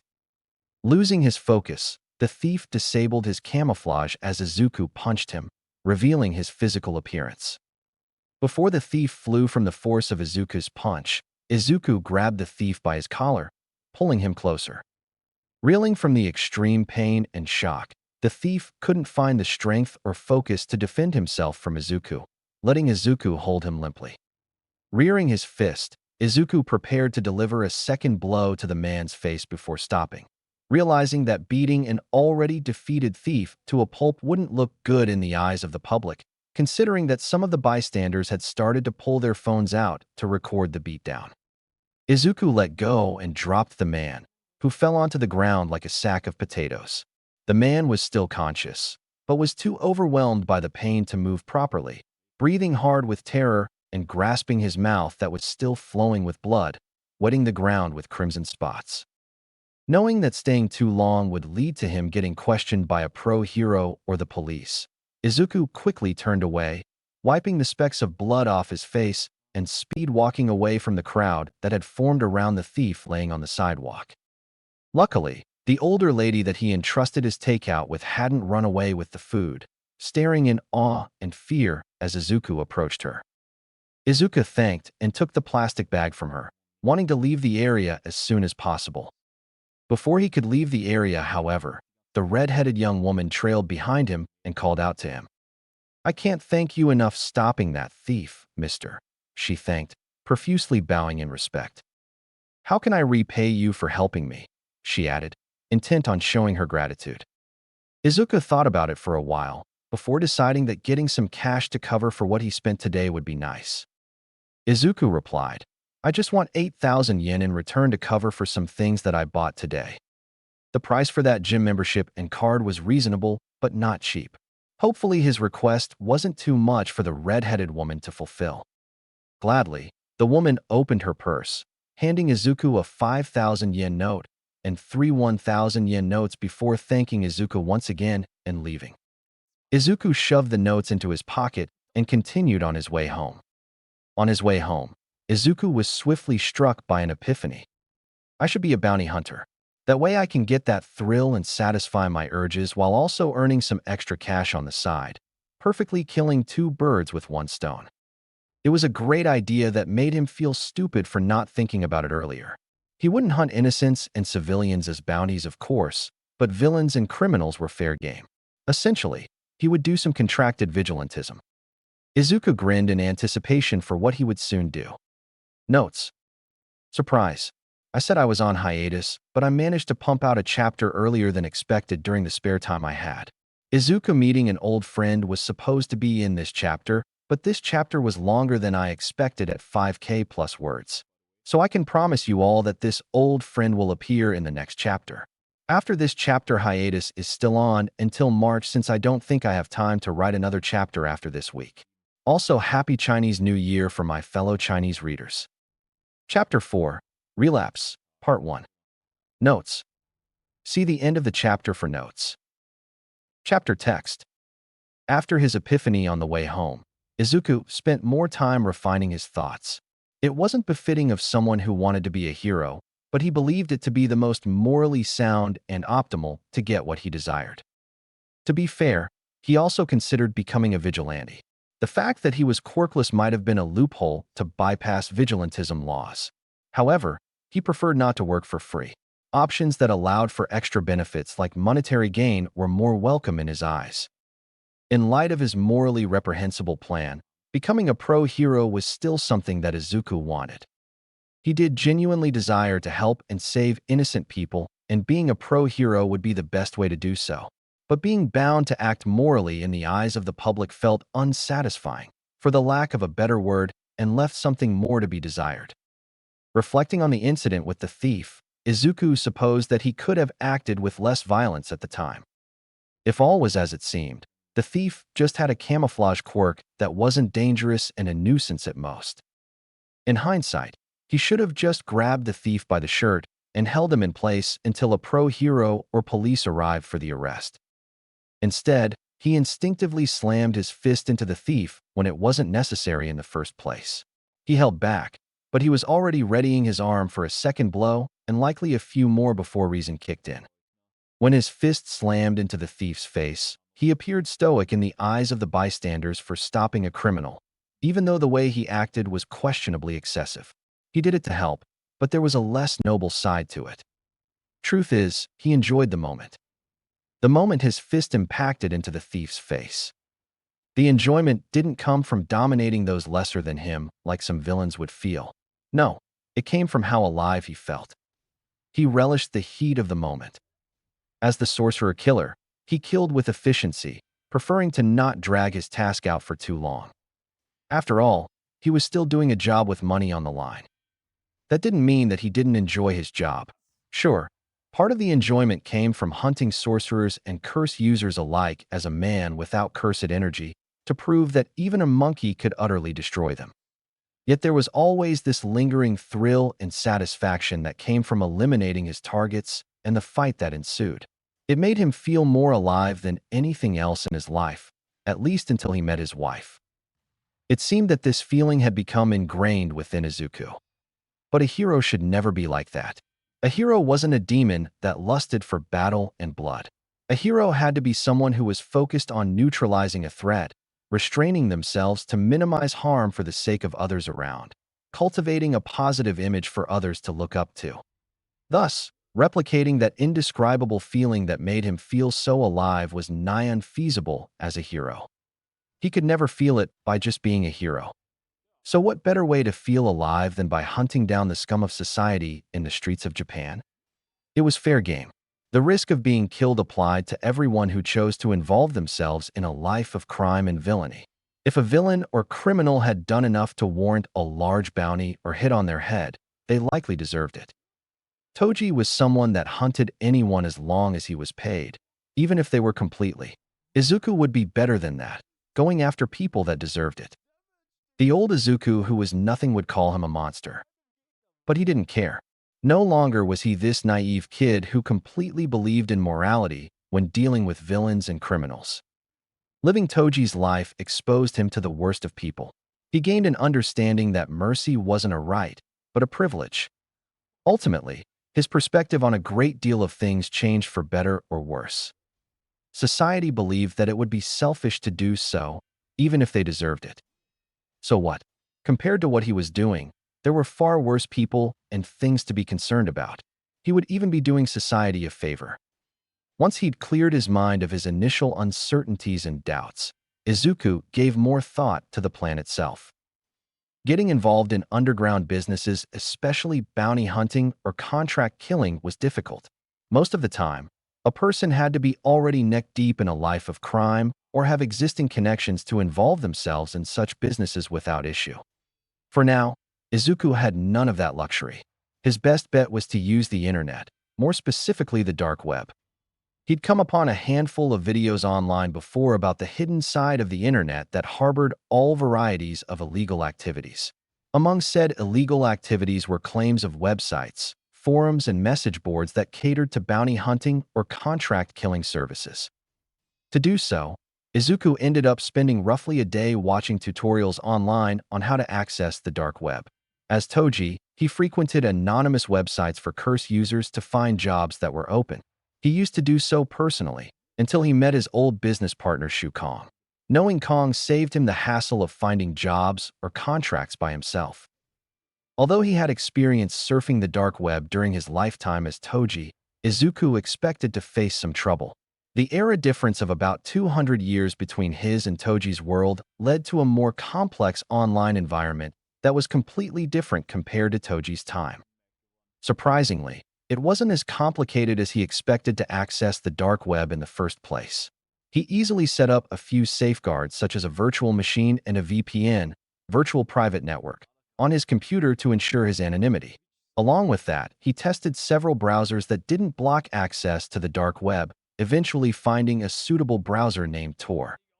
He'd also found that cryptocurrency was commonly used for underground transactions since it was less easy to trace compared to conventional transaction methods. He ended up creating a cryptocurrency account too. Done with setting up, Izuku spent the next few days finding related websites or forums in his spare time. Unsurprisingly, scamming fools on the dark web was common practice. Many fools would fork up their money for websites that promised real assassination services in exchange for thin air. As a consequence, finding a dedicated website that was legitimately involved in bounty hunting and contract killing services became a challenge. Fortunately, it was easy for Izuku to figure out whether a website was a scam based on the way that said website advertised itself. Even though identifying the scams weren't difficult, it was still undeniably tedious to sift through loads of fake websites just to find one that didn't even pique his interest. In light of this, Izuku shifted his focus to forums and message boards, where the people there were hopefully more inclined to engage in actual business than to carry out scams. Izuku explored several of these forums and message boards, going through threads and posts until he found something that interested him. On day 4 of his medical leave, something interesting finally happened. While going through a thread on a message board for contract killing, Izuku saw a posting that caught his eye. For real? Staring at his computer screen, Izuku came upon something absurdly unexpected. The post itself was simple, asking for anyone who was interested in a job to directly message the poster's account. Its text read, "Looking for agents operating in the Mizudafu area of Shizuoka Prefecture. Anyone interested, contact me for more details." The message itself wasn't anything out of the blue. He'd already scrolled past heaps of similarly worded postings on other websites, though this was the first one that was looking for someone from Mizudafu. But what stunned him was the poster's username and profile picture. The poster's profile picture was the kanji word "kong" in black, lying on a white backdrop. The username was also the single word "kong", followed by the kanji words for mediator, "jungjedra", in brackets. It's Kong. Shu Kong used the exact same username and profile picture on the curse user message board that Toji once operated on. No way it's him, could it really be? Clicking on the poster's username, Izuku entered the profile page, finding an option on the UI to send a direct message. Before he was able to send any message, however, the system wanted him to create an account first. Of course. Rolling his eyes, Izuku quickly created an account, offhandedly choosing the kanji word green as a username. Once he finished, he sent a rather straightforward message. Liu, your full name's Shu Kong, isn't it?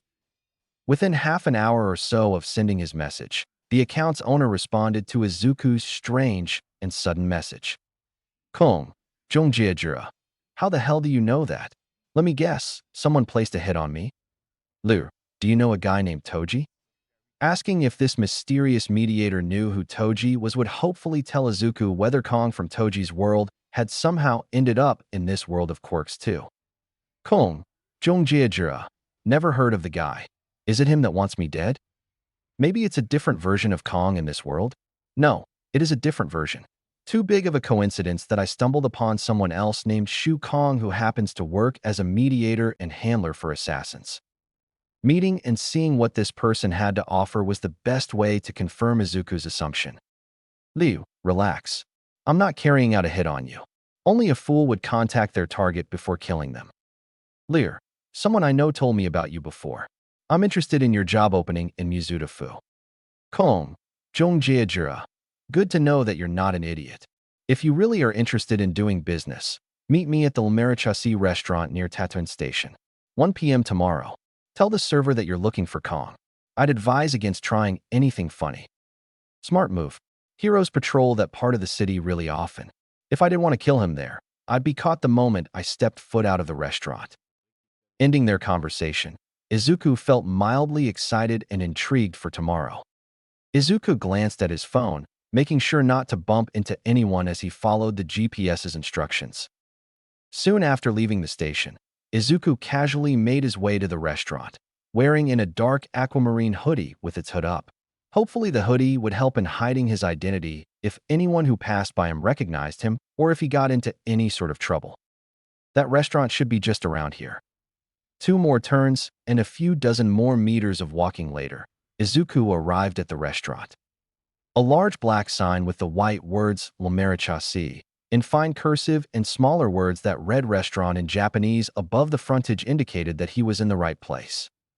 Peering in from the outside through the glass windows, Izuku could tell that the place was relatively full.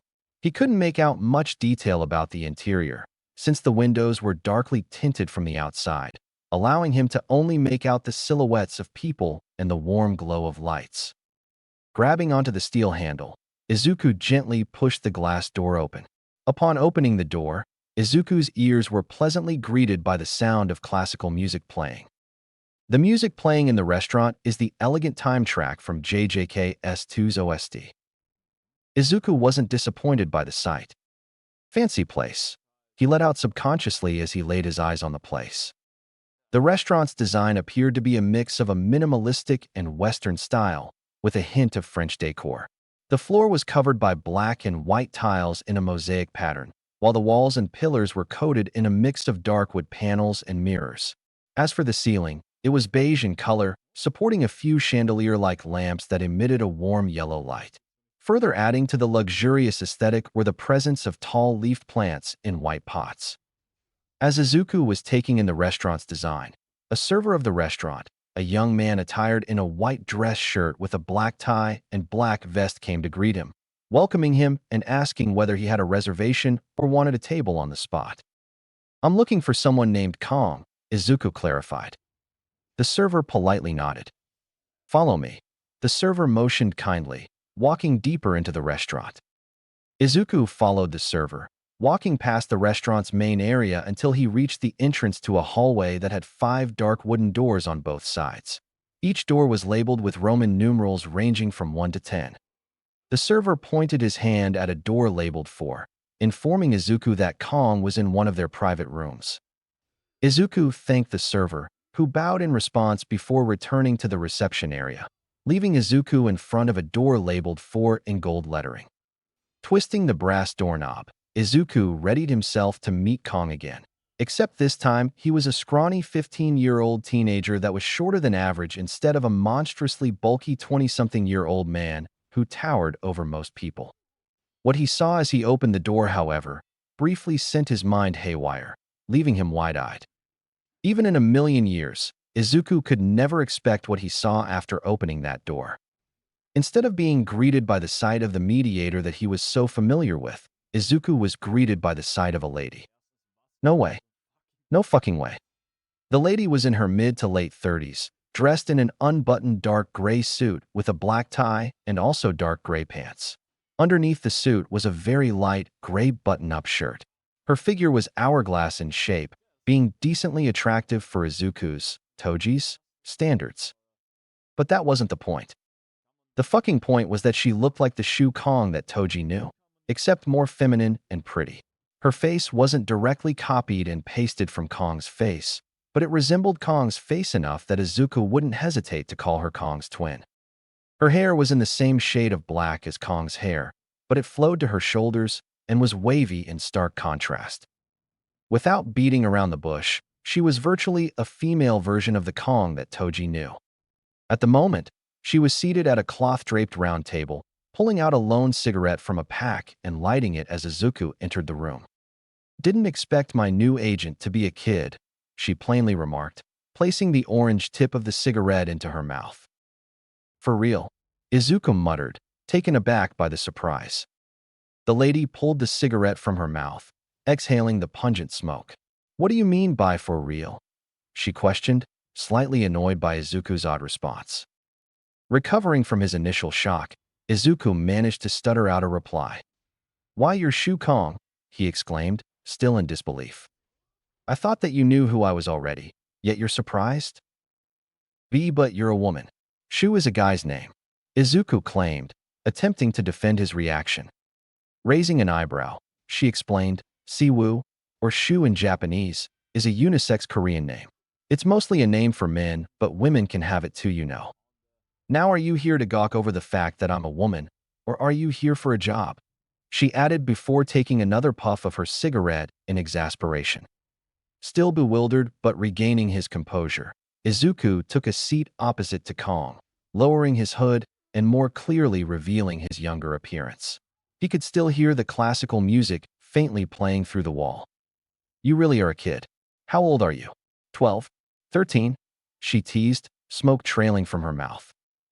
Izuku felt faintly offended by the question. "I'm 15. Tell you what, kid, this isn't a game. You don't know what you're getting yourself into. I know you're thinking that this is going to be fun, but this isn't like in the movies or video games. Don't call me when you're laying on the ground in a pool of your own blood, crying for me to save you. 'Cause I won't. Go back home now while you still can before you really regret this," she warned, shifting to a more serious tone. Hearing this, Izuku couldn't help but smile lazily. "I may not look like it, but believe me when I say I have plenty of experience in this line of work," he confessed. As crazy as it sounded, it wasn't a lie on Izuku's part. Kong placed the cigarette into her mouth once again, staring intently at Izuku. She was psychoanalyzing Izuku, using her experience as a former detective in an attempt to discern his behavior.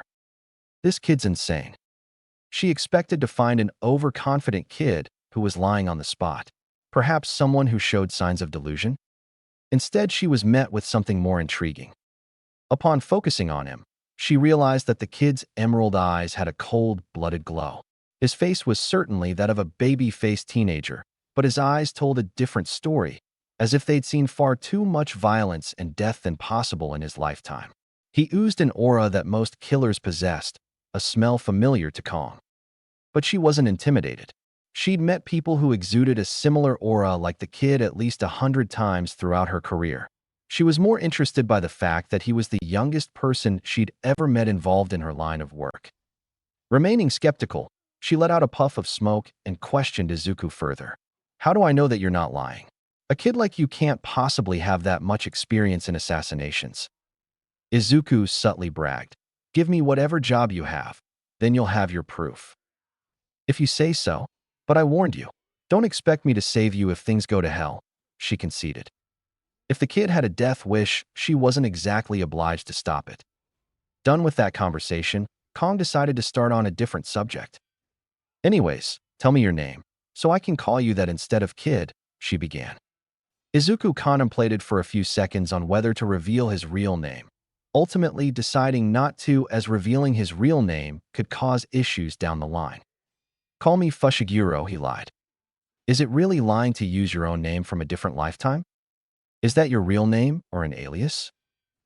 In a playful manner, he replied, depends on what you think. So an alias it is. Smart that you're not using your real name for this kind of work, Kong complimented. Then why do you use your real name? Izuku pointed out. She elaborated, my clients only know me as Kong. No one in this line of work knows my full name, except for you somehow.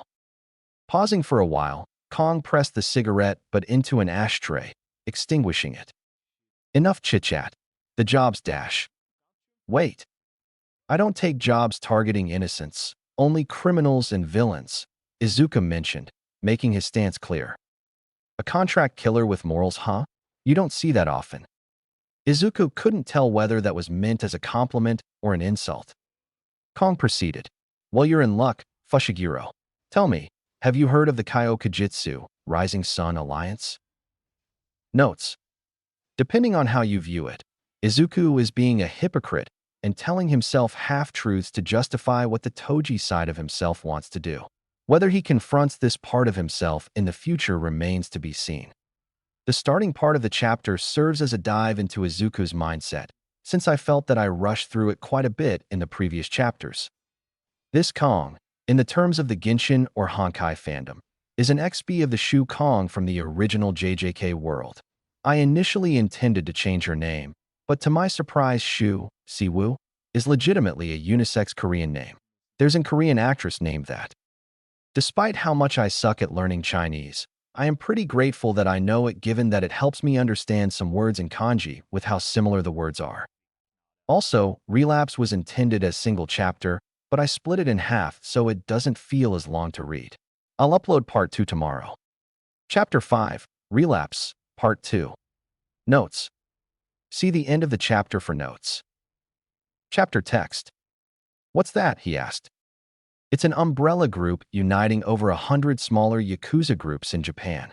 The second largest Yakuza confederation in Japan with over 5,000 members, if I recall correctly.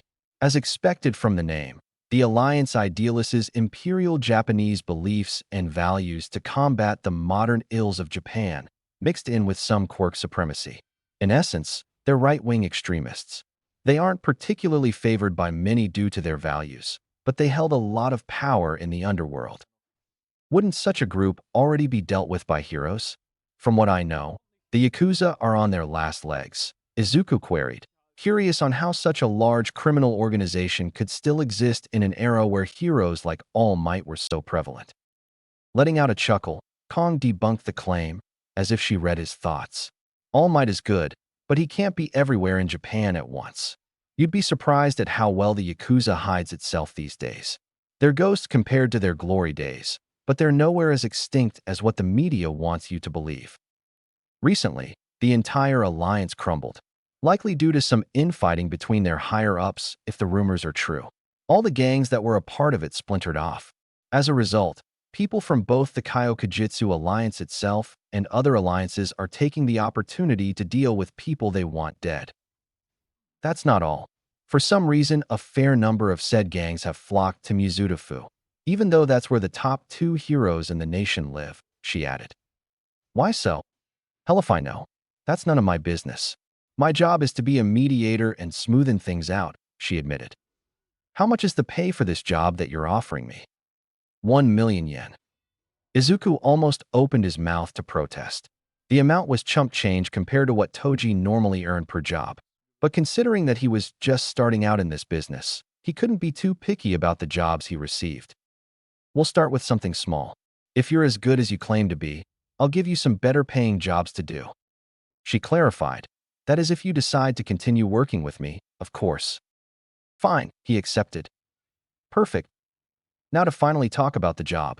The job is to deal with Kazuhiko Kitamura. He was in charge of one of several trafficking rings within the Kyokushinjutsu alliance. As for what kind, either sex or quirk trafficking according to our client. Our client has requested for his name to be kept secret, so we'll keep it at that. Moving on, our client has a grudge against Kazuhiko. He's wanted the man dead for a long time, but didn't do anything out of fear of retaliation from the alliance. Since that's no longer the case, he's acting now. Kong handed her phone to Izuku. The phone displayed a photo of Kazuhiko, who was a younger man, possibly in his mid-20s with a somewhat boyish face. His hair was choppy and medium length, light beige in color. Notably, he had pale skin and red eyes. But what really stood out about him was the red streak along the right side of his hair. In the photo, Kazuhiko appeared to be at a nightclub, wearing a red dress shirt. His face was cheerful and relaxed, maybe even kind if Izuku wanted to generously describe him. If Izuku didn't know about Kazuhiko's background, he would have thought that his job was to kill a random salaryman who had hair that stood out. Handing the phone back to Kong, she continued providing information. His quirk is called Wind Force. He can generate winds that are strong enough to push someone or knock them to the ground, but it's not anything special. He should be easy enough to deal with. After the alliance collapsed, he and his little group moved to Mizudafu just a few days ago to set up a new ring. Like most villains and criminals, he set up shop at a small abandoned storage facility located in the deeper and older parts of Mizudafu's industrial district. Tomorrow night, he's going to meet our client to discuss business. Our client wants him ambushed and killed after they've finished their discussion, at any time as long as it's within the same night. Also, get yourself a burner phone. I'll keep in contact with you and send the facility's address through that, she abruptly added. With that, she concluded her explanation. That's all I can tell you about. Anything else you want to ask? Yeah. Unexpectedly, Izuku's tone shifted, tinged with a hidden sheepishness that Kong managed to detect. I don't have a weapon. I need your help to get me one. Seriously? Izuku finished his incapacitation of the last member present, causing the man to collapse into the ground with a stab to the shoulder. As the man fell, a few words spilled out of the man's mouth in between gasps of pain. What are you? Izuku simply stated, just a guy doing a job. He was dressed in an all-black outfit consisting of a dark windbreaker, black jeans, and sneakers. A black cap hid his green hair. The hood of his windbreaker was also up, further covering a portion of his head. Further hiding his identity was a black face mask obscuring the lower half of his visage. Only the upper part of his face and cold eyes were visible. In his black-gloved right hand was a katana, soaked in the blood of Kazuhiko's men. The blade was tilted downwards, causing drops of crimson to drip onto the ground slowly but profusely. He spent most of his morning shopping for clothes, trying to find pieces of clothing that were cheap but had decent enough quality to last him a few jobs. In Izuku's opinion, the outfit he wore was much too edgy for his tastes. In fact, would even go as far to say that he actively disliked it. He wanted something less restrictive that didn't make him look like a cosplayer. Lesser clothes also meant that there was a lesser chance for any residuals to be left behind. On short notice, however, the edgy outfit was the best disguise that he could put together. When Toji carried out his jobs, he never bothered to hide his identity at all. The sorcerers didn't actively hunt malicious people in the jujitsu community such as curse users, enabling them to operate freely as long as they acted in secret and refrained from involving non-sorcerers too much. Of course, operating freely also meant not attracting the ire of Satoru Gojo. But Izuku couldn't take that kind of risk. Heroes patrolled every part of the city, even the more deserted areas. There was a chance that some hero would come into the storage facility if they saw or heard something strange. If that happened, he needed to escape as soon as possible. Not wearing any disguises would allow a hero to identify and expose him. If he was caught, he was absolutely fucked, considering that he'd be labeled as a villain and be hunted relentlessly. Besides patrolling heroes, surveillance devices were also a problem. Surveillance devices were something of little concern during Toji's stint as an assassin, since the tech for devices like security cameras wasn't as commonplace, and an assassin like him was skilled enough to stay out of a security camera's sight. Jujitsu-associated areas where he mostly operated and also barely had anything as advanced as security cameras. But in Quirk society where technology was much more advanced, surveillance devices were everywhere. The danger of missing one camera and slipping up was far more likely with how many camera networks there were in public. Even a few seconds of footage with his face exposed could be enough to link him back to a crime. As for his katana, it was of acceptable quality. It was nowhere comparable to the quality of the Zenin clan's weaponry, but it would suffice for now. Kong bought him the katana. He received the katana from her when they met just before he headed for the storage facility. But there was a catch. To pay for the katana, Kong ended up docking 800,000 yen from Izuku's base pay. He begrudgingly accepted it, though he had a feeling that she pocketed a couple thousand yen for herself to round off the numbers. Paying for the katana, his outfit, and a burner phone left Izuku with a measly 113,000 yen or so as his actual pay for the job. This job had better be worth it. Hopefully Kazuhiko wouldn't take too long to return to the facility. As an excuse to return home late at night, Izuku told his mom that he was going to queue for the release of some limited edition All Might merch, and that it was probably going to take 2 to 3 hours for his turn to buy it. Awaiting Kazuhiko's arrival, Izuku wiped the blood off his blade with 2 gloved fingers. Once the katana was clean enough, he slid it into the sheath on his left hip, producing a soft chink that echoed in the foyer. Soon enough, Kazuhiko returned. Kazuhiko approached the entrance of the storage facility. His mind was floating on the satisfactory meeting he just had, having sealed a beneficial deal involving his trafficking business. When he stepped foot into the main foyer, Kazuhiko came upon a gruesome scene. On the concrete floor lay his men. All 16 of them were seemingly dead, strewn around the main foyer of the mostly empty storage facility. Their bodies were covered in brutal but precise cuts. Small pools of blood pooled around their injuries. Stumbling into the main foyer, Kazuhiko struggled to process the sight. What is this?" said Kazuhiko, horrified. Hearing a thud to the right of him, Kazuhiko snapped his head. He saw someone taking small steps towards him, walking past scattered rubbish and remains within the main foyer. Based on where this person was walking from, Kazuhiko could tell that the person had jumped down from a 2-story tall viewing platform in the facility, producing the loud thud that he just heard. The platform provided a wide view of the main foyer, allowing this shadowy person to monitor Kazuhiko's arrival. But what really disturbed Kazuhiko was how silent this person was.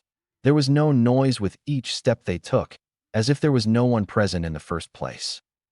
Somehow, Kazuhiko knew that whoever this was had intentionally landed with a loud thud to alert him. Once this person was closer, but still a distance away, Kazuhiko was able to make out that this person was dressed black from head to toe, hiding their identity. The person's viridian eyes locked with his, almost looking amused. You did this. You killed my men," he slowly said, stricken with a mix of rage and unease. "I didn't cut any of them deep enough to kill. Don't worry, I'm only here for you after all," Izuku taunted.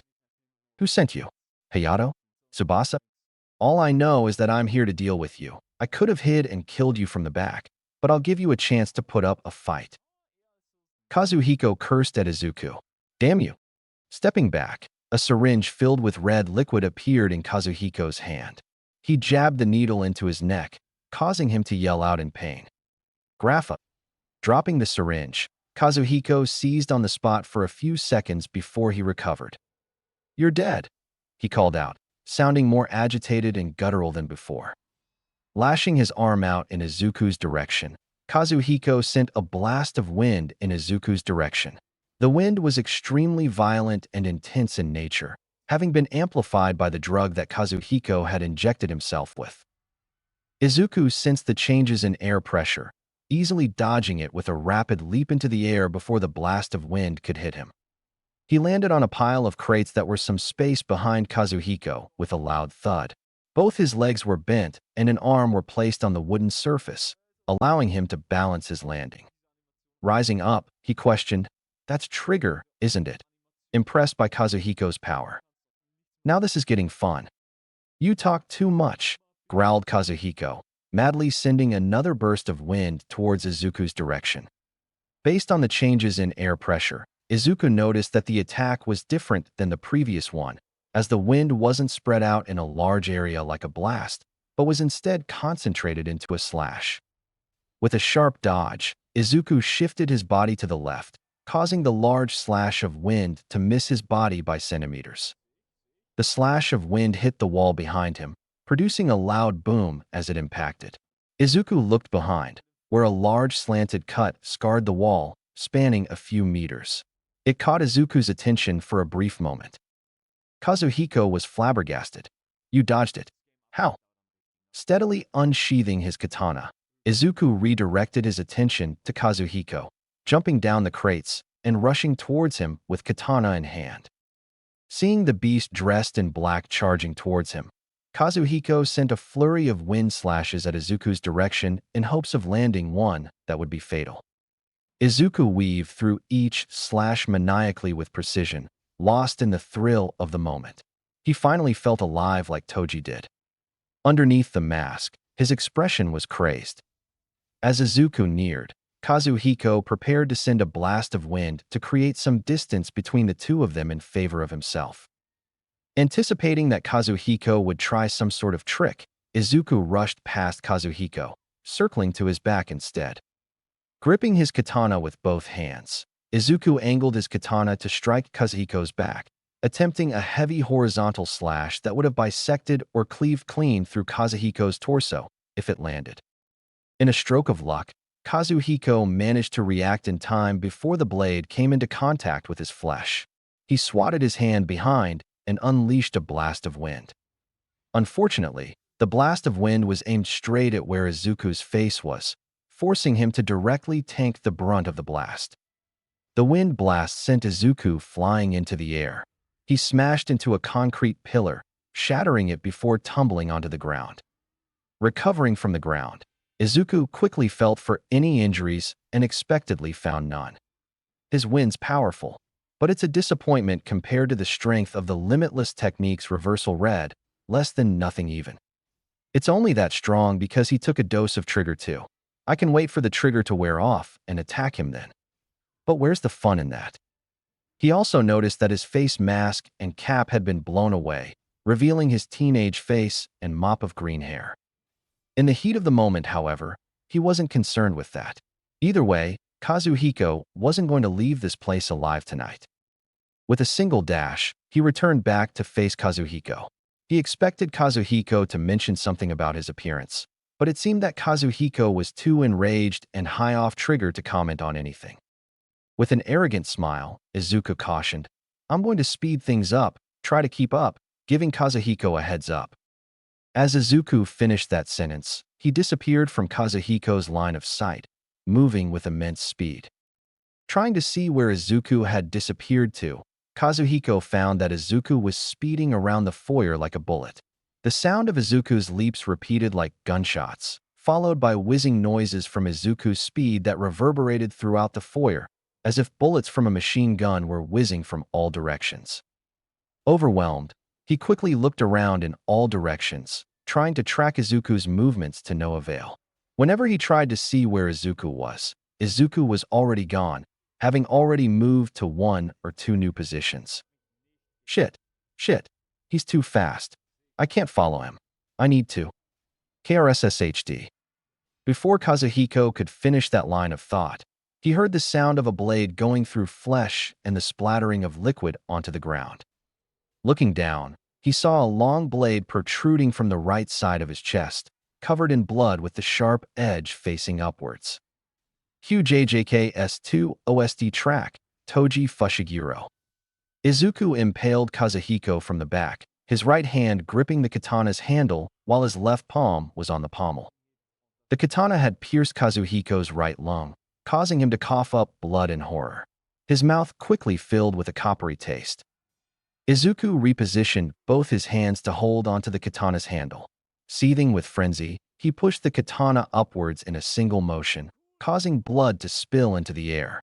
The blade sliced through the right side of Kazuhiko's chest and shoulder like a hot knife through butter, creating a clean gap of severed muscles and flesh. As Kazuhiko turned to face Izuku in shock, he received a horizontal slash aimed at his gut, followed by a diagonal cut that extended from his left bicep to his torso. Both of the slashes happened so intensely and swiftly that blood burst out of Kazuhiko's torso in the shape of a cross. As a finisher, Izuku delivered a push kick to Kazuhiko's midsection, sending him falling backwards to the ground. Unable to scream in agony due to the blood that filled his throat, only gargling noises came from Kazuhiko's mouth. The last thing he saw before the end was his assassin standing over him, face marred with a cut-shaped scar on the corner of the right lip. A glint of bloodlust tinted his assassin's emerald eyes. "I'll remember you." Seconds later, the glow of life in his red eyes faded. Finally done, Izuku took a deep breath, taking in his work. "Shit, I should have aimed straight for his heart. Less of a mess that way," he realized, rubbing away some of Kazuhiko's blood that was on his face. Izuku went around the foyer to collect his mask and cap before returning to Kazuhiko's corpse. Looking around, Kazuhiko's men remained on the ground, heavily maimed by Izuku's initial assault and still reeling from their wounds. Did I really cut them that bad? Hopefully none of them died. He wasn't paid to kill them, so he didn't see any necessity for them to die. Yet, though he might have left some of them crippled for life. For a moment, he planned to find a nearby public phone to call the police to have aid sent to the storage facility, but decided against it. His battle in the foyer surely caused some commotion. It was likely that someone from a nearby building had already called for police or a hero to check on the place. If so, he needed to leave fast. Before leaving, he needed to take care of one last thing. Going through his jacket, Izuku pulled out his burner phone with his left hand and snapped a photo of Kazuhiko's mutilated body, sending it to Kong as proof of a job completed. After sending the picture, he dialed Kong's number. Kong was at a restaurant meeting with a potential client when she received Izuku's message and call. Excusing herself, she went outside of the restaurant to answer the call, taking the opportunity for a smoke break as well. "It's done," he bluntly informed. "Looks like you weren't lying, though you were more messy than I expected." "Good job, Fushiguro," she praised, grabbing the cigarette pack out of her pocket at the same time. Izuku reminded, "Remember to get that money ready for me, by the way." "Yeah, I'll have it deposited in your account by tomorrow. Also, you dash." Before Kong could ask Izuku whether he still wanted to work with her, he'd already hung up. Kong glared at her phone, sighing. "Bastard," she grumbled. Pouting, she flicked a cigarette out of the pack in her hand, preparing to light it. She was a little pissed, but what happened wasn't something to get too mad about. If she offered another job to him and he accepted, it was a sign that he'd want to continue doing business with her. Despite the slight, she had a feeling that working with Fushiguro was going to be worthwhile. Once Izuku, accidentally, ended his call with Kong early, he shoved the phone back into his jacket. He flicked his katana towards the ground, allowing Kazuhiko's blood to slide off the blade and removing the crimson layer. A fiendish grin that stretched from ear to ear formed on Izuku's face. "I'm getting my edge back," he murmured. Sheathing his katana, Izuku turned away from the corpse, leaving the scene. Notes: hopefully the fight scene wasn't too boring. This is my second time trying to write a legit fight. For some reason I love writing detailed gore, so hopefully it's interesting enough. Also, sorry to ask again, but I need suggestions for what Izuku should wear whenever he goes on his future assassinations, something that hides his identity, as I do not want that edgy-ass outfit to be permanent. I know it's stupid of an author to be indecisive about these kinds of details, but I do want to choose an outfit that feels like what a mix of Toji and Izuku would wear, so I believe some reader input would be good for some brainstorming. Chapter 6, Hounds on the Trail. Notes. See the end of the chapter for notes. Chapter text.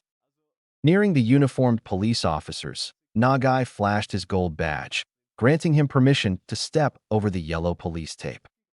"Just my luck that I'm on duty today." Exhaling deeply through his nose, Nagai knew that what he was seeing was going to be a messy case, even without context. "It's been what? 2 years since I've had an easy case." At the moment, he was looking at the aftermath of what appeared to be a rather violent fight. Heavily injured men covered in blood and what appeared to be long cuts were scattered around the foyer, being tended to by EMTs. And so the streak continues. Ambulance sirens wailed loudly from the entrance behind him, fading as he made his way deeper into the foyer. Based on the amount of blood that pooled around where the injured men laid, he wouldn't be surprised if a few of the men had already bled out.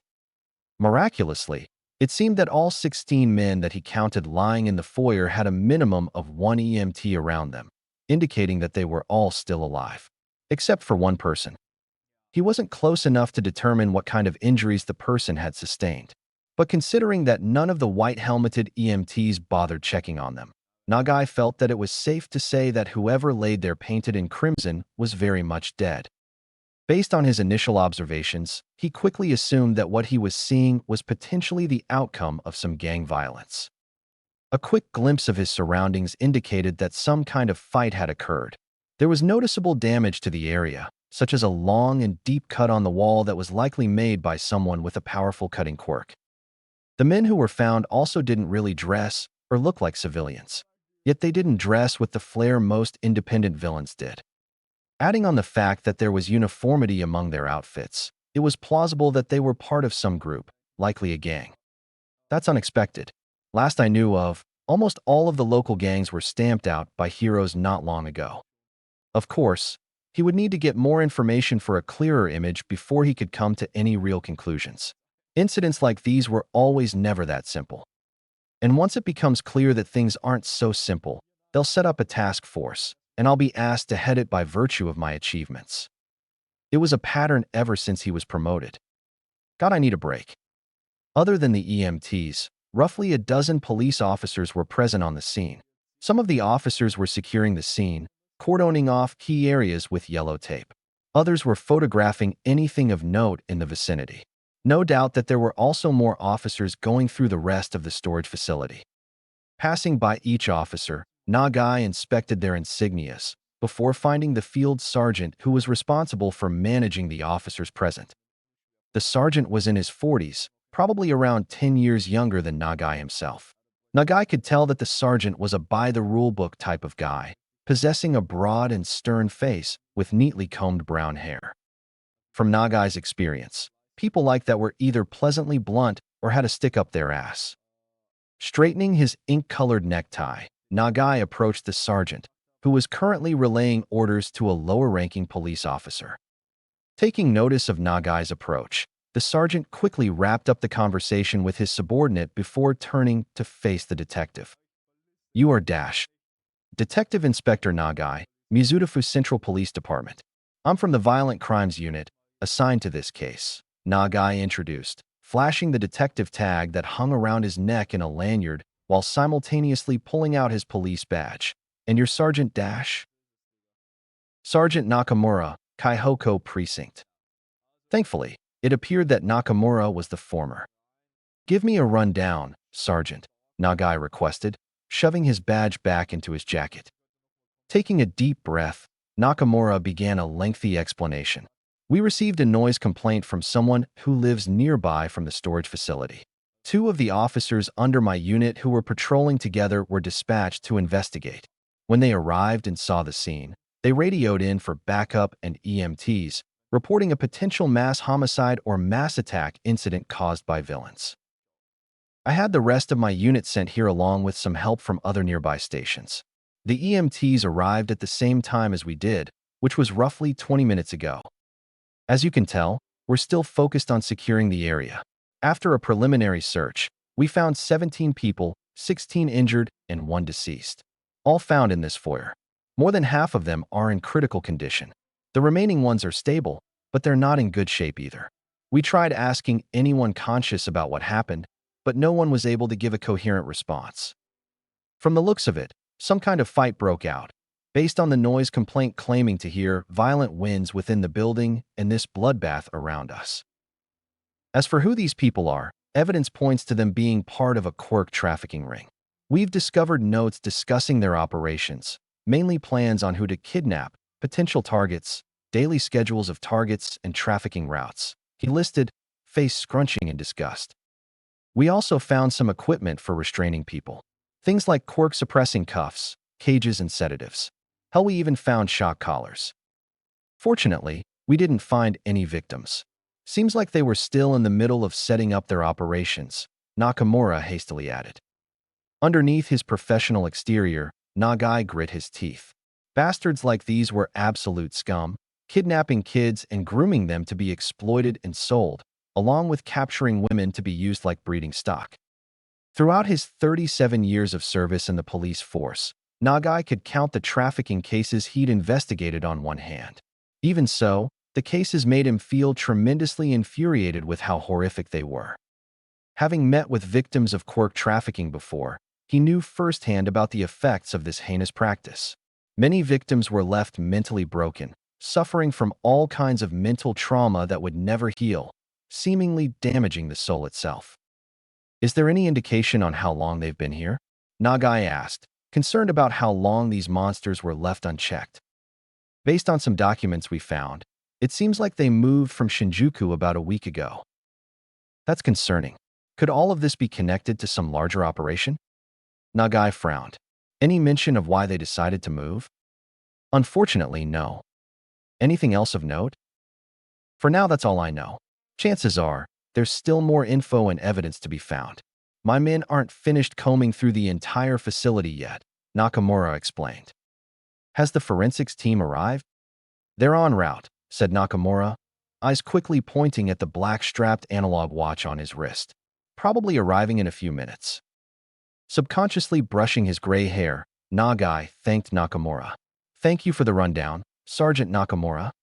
In return, the edges of Nakamura's mouth curved slightly. My pleasure, Detective. Looking at Nakamura's face, Nagai wasn't entirely sure if what he saw could be deemed a smile.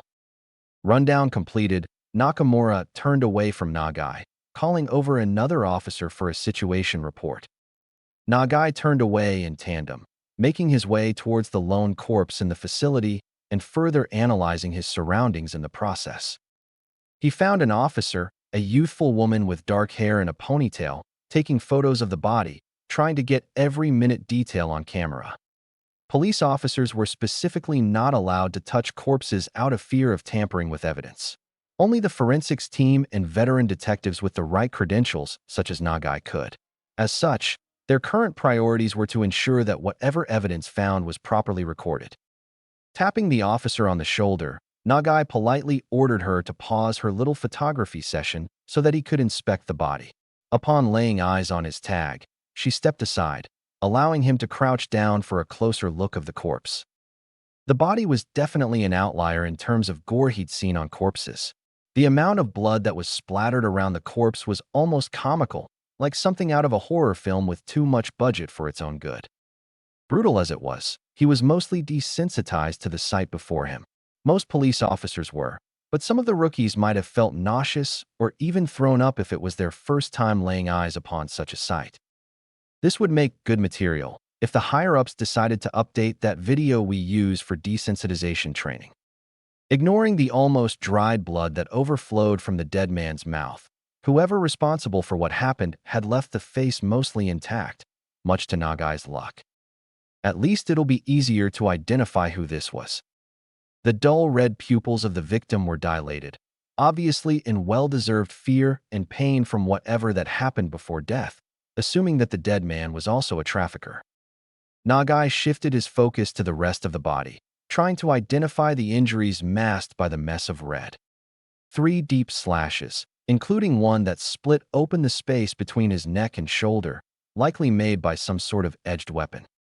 To a bystander's inexperienced eye, the cuts almost seemed to be made by a madman. With how violent and scattered the wounds were, Nagai couldn't blame them. The copious amount of blood definitely added to that sentiment. An experienced detective, however, especially a veteran of the Violent Crimes Unit, could tell that it was the opposite case. Sparing a quick but more analytical look at the injured traffickers closest to where he kneeled, Nagai compared their wounds, seeking confirmation about his idea that the bloodbath was the work of a single person. The width of the cuts matched up, implying the possibility that the same weapon was used to do the deed. The style of the cuts sort of matched up too. Clean, precise, and no signs of drag. No random thug could have done this.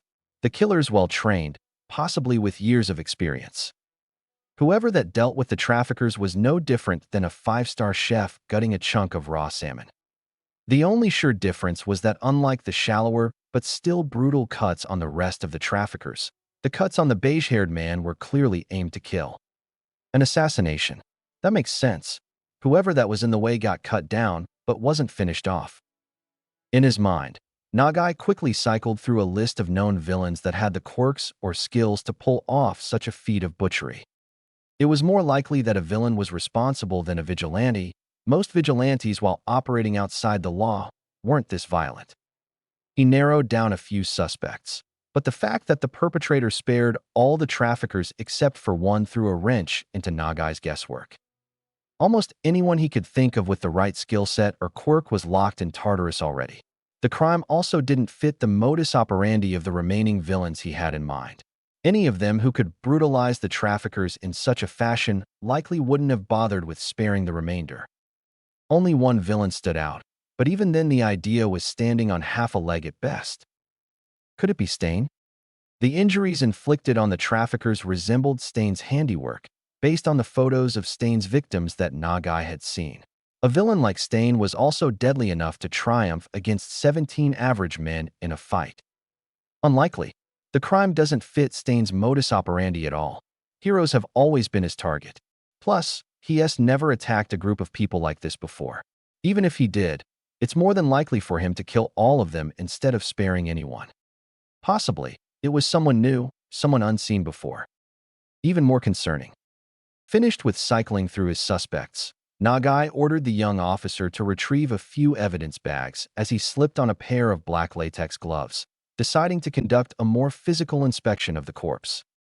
Sticking his hands into the dead man's pants pockets, he found the dead man's smartphone and an ordinary brown wallet along with a small mix of 500 yen and 100 yen coins. Nagai fumbled through the wallet, discovering a hefty sum of money notes, a random assortment of credit cards and membership cards before finding the dead man's ID card. Kazuhiko Kitamura, born 22XX. That makes him 27, Nagai noted to himself. In contrast with Kazuhiko's current appearance that was locked in fear and agony, Kazuhiko's photo on the ID was charming, innocent-looking and almost naive, hiding the monster beneath. Never judge a book by its cover, as the saying goes. Next, he turned on the smartphone, only to expectedly find that it was password protected. Grabbing an evidence bag from the young officer who had just returned, Nagai placed the wallet, phone, and coins into separate bags before checking the dead man's shirt pocket.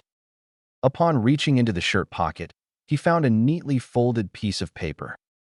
He slowly unfolded the piece of paper, careful to avoid making any accidental creases. On the piece of paper was a phone number, written in dark blue ink. I'll need to cross-check this number with the phone's call history once I get it unlocked. Big chance of it being a lead. Hopefully I can trace the number to somewhere important. Just as Nagai placed the piece of paper into a bag, he noticed that the forensics team had arrived, catching a glimpse of the team through the facility's main entrance. Currently, most of the team was unloading their gear from police vans, while a few members were suiting up in their hazmat-like forensics outfits. Now, it was time for him to wait for the forensics team to do their job. Not specializing in forensics and lacking special equipment could only allow him to do so much. In the meantime, he needed to compose his thoughts and relay whatever he discovered to the higher-ups. If the forensics team failed to find any indication of the killer's identity, it meant that things were going to get a lot more messy, since a hero couldn't be pointed in the right direction to deal with the issue. With a few exceptions like Eraserhead, a majority of heroes didn't even have the faintest idea on how to chase ghosts. That's why people like Nagai still existed in an age dominated by flashy, costumed heroes. As for interrogation of the traffickers, he had a detective in mind that could help. The guy generally liaised with heroes, but was more than willing to lend his help to other departments as long as he had the time for it. Guy's a lot more generous than I am, that's for sure. Sliding his smartphone out of his jacket, Nagai scrolled through his contacts before finding, then dialing the number he needed. I need to call in a favor, Tsukachi, said Nagai to the detective on the other line. Notes. So hi? Haven't posted in a long time due to a mix of IRL stuff and writer's block. Admittedly, this chapter was a lot less exciting compared to the previous chapter, serving more as a short interlude. Luckily, I have a chapter featuring Izuku and Bakugo that should be done in a day or two. As for Nagai's introduction, he'll serve as a handy tool for me to explore the more OC parts of the story without breaking canon too badly.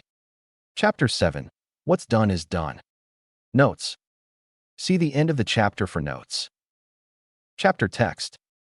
The moment Katsuki first received the news from his parents that Deku had been involved in some kind of accident, his mind blanked. Somehow he knew what happened. No, that nerd he. They told him that they'd received news that Izuku had fallen from Aldera's rooftop and was in extremely critical condition, unlikely to survive past a day. He grasped at every straw, trying to rationalize what had happened. His parents understood that he was greatly distressed by the sudden news. It wasn't unreasonable considering that from their point of view, both Katsuki and Izuku were friends since the ripe age of 3. It was natural to be distressed out of concern for a friend, they believed. But they didn't know what exactly happened that caused such distress for Katsuki. Deku jumped himself. I didn't force him. Those were just words. He'd probably have jumped even if I didn't say that. There was no denying it. He was the one who planted that seed of thought in the first place. I did this. Despair and regret permeated every fiber of his being. Oh God, what have I done? Why did I say that? He was going to be responsible for someone's death. The police would find out that he was responsible. No way did Deku not leave some kind of message or note explaining what led to that point. The point of taking your own life. And the highlight of the note would be Katsuki Bakugo. Either way, his prospects of becoming a pro-hero, no, his future in general was effectively gone. Katsuki didn't know what he was supposed to do. In a way, he submitted to whatever fate that was about to befall him in the coming days. A day after news of Izuku's accident had reached him, he and his parents visited Annie Inko at the hospital where Izuku was hospitalized at. Miraculously, Izuku was still alive. That was the first and last time he'd visited Izuku at the hospital. He couldn't bear the shame of visiting someone who he bullied to attempting suicide. Katsuki didn't have to attend school that day, since Aldera was closed for the police to investigate. Entering Izuku's hospital room, they were met by Inko, whose eyes were puffy and swollen from hours of crying her eyes out. Dark bags also rested under her eyes, indicating that she hadn't slept at all in the past day. He's in a coma. The doctors, they don't know when he'll wake up. They say even if he does, he'll be a vegetable. Oh God, this is all my fault, informed Inko before breaking into a fit of tears, overtaken by extreme sorrow. While his parents comforted Annie Inko, he could only lay his eyes on Izuku. Izuku's body laid on the blue hospital bed almost fully wrapped in a layer of bandages. Casts encased 3 of his 4 limbs, while his green hair was hidden under the wrappings of bandages. A ventilator was attached to his mouth, seemingly complemented by several other wires that were attached to the other parts of his body. Under said ventilator was a medical patch that covered the right corner of his mouth. Looking at Izuku's broken form, it was understandable to assume that he wouldn't survive for long, bearing in mind the fact that he was quirkless. While visiting Annie Inko, they'd received confirmation that Izuku had indeed attempted suicide. She informed them that the police had found evidence that pointed to Izuku attempting suicide, telling them about the discovery that Izuku had removed his shoes before falling and the discovery of the suicide note. She'd also given a rough summary of how badly Izuku was injured, adding to Katsuki's shame with each injury she listed. Inko had relayed to them all this while bawling her eyes out in front of them, mixed in with hitched sobs of her blaming herself for what happened, followed by his parents providing reassurances that it wasn't her fault and that it was nobody's fault. It was my fault. Hearing her so distraught, Katsuki believed that he was done for. He braced himself for Auntie Inko to have a change in tone, to reveal and pour her rage and grief onto him, exposing his sins for all to hear. But that didn't happen. He went home, as if he wasn't complicit. There was no police waiting for him. They'll find out soon enough, it's only a matter of time. He waited over the span of a few days, but nothing happened. When nothing came to pass, he debated on turning himself in.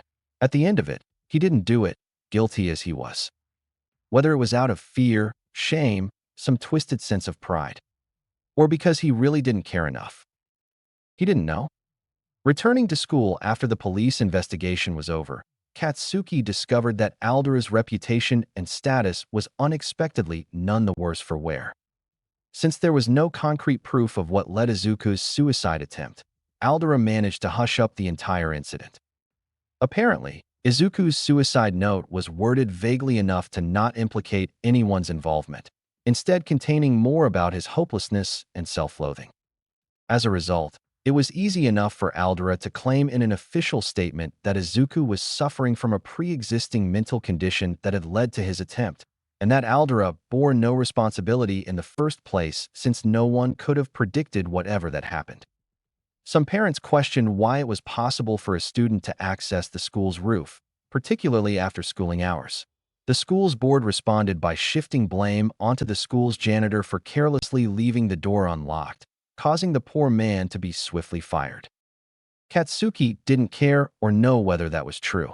The days after the incident had been a blur to him. It was a struggle to think straight or act normal. His body was functionally on autopilot, leading him to be far less lifeless than his usual brash and abrasive self. He didn't even have the focus to train properly. The change didn't go unnoticed. His parents could tell that he was depressed from seeing his friend so horribly injured, from their perspective at least. Even someone like him would be shaken to the core. They assumed that he needed time to grieve and recover from the news. His lackeys and classmates too could tell that something was up, but they didn't dare ask the explosive blonde why, out of fear of being on the same end of what Deku once received. At the end of the day, a bomb was still a bomb, even if it didn't want to explode. The school's teachers were no better. Under the school board's command, teachers were ordered to ensure that the news surrounding Izuku died down. Thus, they strayed from acknowledging anything about Izuku beyond the official statement, including Katsuki's change in attitude. Most of them were aware of Izuku and Katsuki's friendship, if it could even be called that. It didn't take a genius to figure out that Katsuki's current state was connected to Izuku's suicide attempt. Things continued in such a state until Izuku returned to school unannounced. There was no sign or warning to prepare Katsuki beforehand. Just seconds before class started for the day, Izuku waltzed right into the classroom like he wasn't on death's door less than 3 weeks before. Katsuki was startled. It was like seeing a ghost who had returned to haunt him. He had no clue why, but his breath was suddenly rapid, accompanied by a numbness that spread throughout his body. His classmates and teacher were equally startled. Everyone fell silent as Izuku stepped foot into the classroom. Their teacher tried giving some welcoming words, but Izuku kept quiet, barely acknowledging anyone's presence besides casting a deadpan expression as he made his way to his seat. As class began, Katsuki's initial shock gradually lessened, replaced by questions instead. How is it possible that he's back? He shouldn't be able to recover that damn fast. If Auntie Inko wasn't exaggerating about the severity of Izuku's injuries, it was impossible for a quirkless person to recover from those kinds of injuries in such a short span of time, even with the power of a healing quirk like Recovery Girls. He wasn't aware of anyone in Japan who had a healing quirk strong enough to do so. Then he arrived at the only logical conclusion that he could think of. He has a quirk. That's the only way to explain how he recovered so fast. It was the only explanation that made sense. According to science, people with strong quirks tended to have bodies that adapted to house the power of said quirks, resulting in enhanced physicality and an increased efficiency of biological functions. It explained how some people with powerful quirks were more durable or able to withstand damage that would have killed people with weaker quirks and quirkless people, despite said quirks not being related to any physical traits in the first place. That means he was hiding it from me. Then those questions transformed into bubbling rage. He's looking down on me. He thinks I'm a joke. He's acted weak all this time to play me as a fool. Was that attempt an act 2? During a change in period when the subject teacher hadn't arrived yet, Katsuki marched towards Izuku's table, resolved to get answers. Head unmoving, Izuku's pupils momentarily shifted to see the person approaching him, glancing at Katsuki for a second before returning his gaze to his notebook, continuing to scribble in it. "Oi Deku," Katsuki called out. Izuku remained silent. Growing annoyed, Katsuki persisted. "I'm talking to you, Deku. Stop writing in that shitty notebook." Again, there was no response. "Answer me," he ordered, before reaching his hand to grab the notebook. He expected to easily take the notebook away, letting the nerd panic and plead as he held the notebook. Instead, without even looking at him, Izuku caught his wrist in a blur before it made contact with the notebook, startling Katsuki for the second time in the day. Izuku's grip was unnaturally strong. Katsuki tried to pull his hand away, but it didn't budge an inch. It was like his arm was trapped under layers of steel and concrete, tightly encased around his wrist. Shit, when was his grip this strong? Upon locking eyes with Izuku, who'd finally turned to face him, Katsuki froze. He didn't notice before, but there was something wrong with Izuku. On the surface, his facial appearance was nearly unchanged, with the exception of the cut-shaped scar on the right corner of his mouth and his hair being very slightly longer.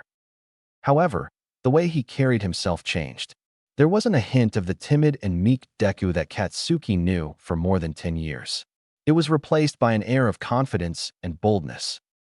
What made Katsuki freeze, however, was something far more ominous. For as long as Katsuki knew Izuku, he could tell that there was always a passive aura of inoffensiveness and kindness that Izuku radiated, much to Katsuki's displeasure and annoyance. Izuku's personality made him more approachable and friendly to most people, but it was a sign of weakness, paving the way for Izuku to be a constant victim of quirk-related prejudice. It was so significant that Katsuki often questioned whether it was an act, lending him even more reasons to bully the nerd. Now, there wasn't a single sparkle or a trace of warmth behind that pair of viridian eyes. There was only unadulterated and calculating disdain that filled those dim eyes. Worst of all, Izuku's facial expression was far too relaxed to match the intensity that Katsuki felt from him. It was like seeing a predator that was teasing its still-alive prey, ever ready to sink its jaws into the neck of its food. Never was there a day that he imagined feeling uneasy when looking into those green eyes. As the unease spread, Katsuki was almost sure that Izuku was going to shatter his wrist. Instead, Izuku boredly rolled his eyes. "It wouldn't hurt to wait, you know," he stated. Snapping back to his senses, Katsuki opened his mouth to respond, before being interjected by Izuku. "I'd prefer if you didn't cause a commotion on the first day that I'm back. Meet me behind school at 3:30 and we'll settle whatever problem you have with me. Also, don't bring any of your lackeys along. It's better to keep things private," Izuku nonchalantly instructed, not wanting to deal with Katsuki's nonsense while in class. With that, Izuku released Katsuki's wrist, half expecting Katsuki to bother him again. But Katsuki, stupefied from what happened, returned to his seat and obliged to Izuku's request, more than inclined to not find out what would happen if he didn't. Just as Katsuki thought that Izuku wasn't going to show up, he was jump-scared by the voice of Izuku from behind. "What the foo? How did he get behind me without making a sound?" "Kakin," Izuku greeted. He wanted to say Bakugu, but his mouth slipped. "Force of habit, I guess." "You're late. You said 3:30, not 3:40, Katsuki pointed out. "After all he's done, I can't believe I'm still using that shitty nickname from when we were kids." "Oh." Izuku quickly checked the time on his smartphone. "I was making sure that no one else was around," he explained, uncaring that he was late. Putting his phone back into his pocket, Izuku asked, "So what did you want?" not wanting to beat around the bush. "How the hell did you recover so fast?" "You'll find out eventually, but long story short, my body is special," Izuku admitted. If Dr. Miyazaki kept to his word, there was a likelihood that his theory of rationalizing a heavenly restriction with quirk science would end up as a subject for some research paper, bringing it to the attention of the media. Bakuga would find out then. If he tried explaining about his heavenly restriction to Bakuga now, there wasn't a chance that Bakuga would buy his story. "What the hell are you talking about?" "Simply put, my body is special," Izuku repeated. "Bullshit, I visited you at the hospital the day after you jumped. You were broken from head to toe. Your mom told me everything. Lucky my ass. No way could someone quirkless like you could fully recover in 3 weeks. You have a strong quirk, don't you?" "Well, it was actually 2 weeks. I spent a week lazing around at home," Izuku corrected. "That's not the fucking point. Like I said, my body's special." "So that's how it is, huh? You hide a quirk from me? Try to kill yourself and act like nothing happened? Act like you're better than me," Katsuki accused. Izuku was beginning to get annoyed by Katsuki's stream of hybrid insult questions. Tell me, was your mom in on it too?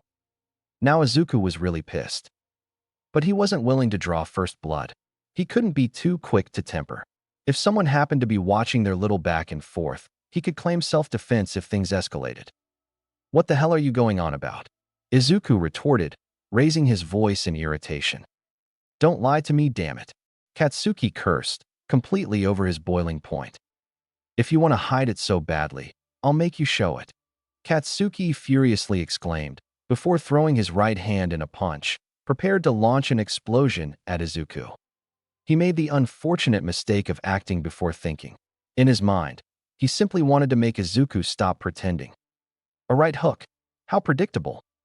Izuku effortlessly dodged the attack, allowing Katsuki to pass him slightly, followed by grabbing Katsuki's shoulder to turn him around before. Wham! Slamming his fist under the right side of Katsuki's ribs.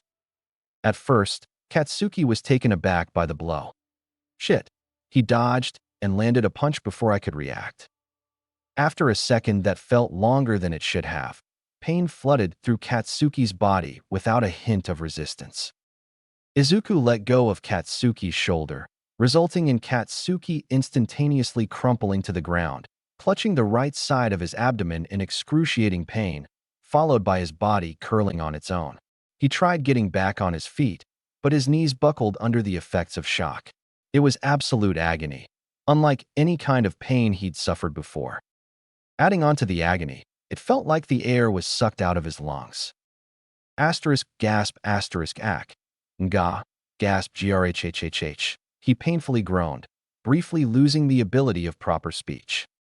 To some, a liver shot was a cheap tactic, but there was no denying that it was an easy way to incapacitate someone without causing too much injury. Maybe a chokehold would have been kinder, but at least Izuku didn't have to bother with holding Katsuki in place. Izuku stared at the pathetic sight of his bully, sneaking in a tiny grin that was just visible enough for Katsuki to catch a glimpse of. Surprisingly effective move against amateurs. That should keep you still for a minute, Izuku informed. Approaching Katsuki's writhing form, Izuku calmly and near sadistically assured, don't worry. That won't leave any lasting damage. Not unless I shattered a rib or two with that punch, I think. Not that I know or care. The blow certainly wasn't hard enough to break one of Bakugo's ribs. At most it would have left a dark bruise, but he couldn't resist adding that last part just to see the panicked look on Bakugo's face. Katsuki continued gasping for air in disbelief, trying to process whatever the hell that just happened. Gasp, who are you? What the hell? Gas did you do to the real Deku? Katsuki questioned between pained gasps for air. For a second, Izuku was confused by Bakugo's odd question. Wait, what? Does he think I'm an imposter? What? Oh, Izuku realized, understanding what Bakugo meant. He couldn't exactly fault Bakugo for believing so, considering how much of his personality was warped by Toji's essence. Thinking that I'm a different person entirely is a stretch, but in a way, I'm no longer the same Izuku Midoriya that he knows. The heavenly restriction could be explained away, but trying to explain what really happened to him was an act of sheer folly, as no one sane would ever believe the events that transpired while he was comatose. Izuku crouched down, wanting to clear the air. Nothing that bizarre, but I understand why you'd think that. Because that's all you see and think of me, isn't it? A weak, scared, quirkless Deku. A monkey even. I always knew it, even while I let myself be degraded day after day by you. But I didn't want to admit or confront it, because I wanted to admire you. Admire you for what I didn't have. Talent, power, a quirk. He paused to let out a resentful laugh. That was until you gave me that idea to end it all. To gamble my quirkless life in hopes of a better one. It didn't go like you'd expected, but I'd say it paid off for me. Katsuki could only listen as he tried to shift his focus from the pain in the right side of his abdomen, completely unsure what to make of Izuku's monologue. Sensing Bakugo's confusion, Izuku rose from his crouching position and sighed. Is it that hard to believe that I had a slight change in personality, especially after what happened? I guess I have you to thank for that, Izuku declared. Why you? NGH won't get away with doing that to me. Katsuki managed to let out through the blinding pain, finally managing to get on his feet, albeit on shaky knees. Izuku humorously smirked.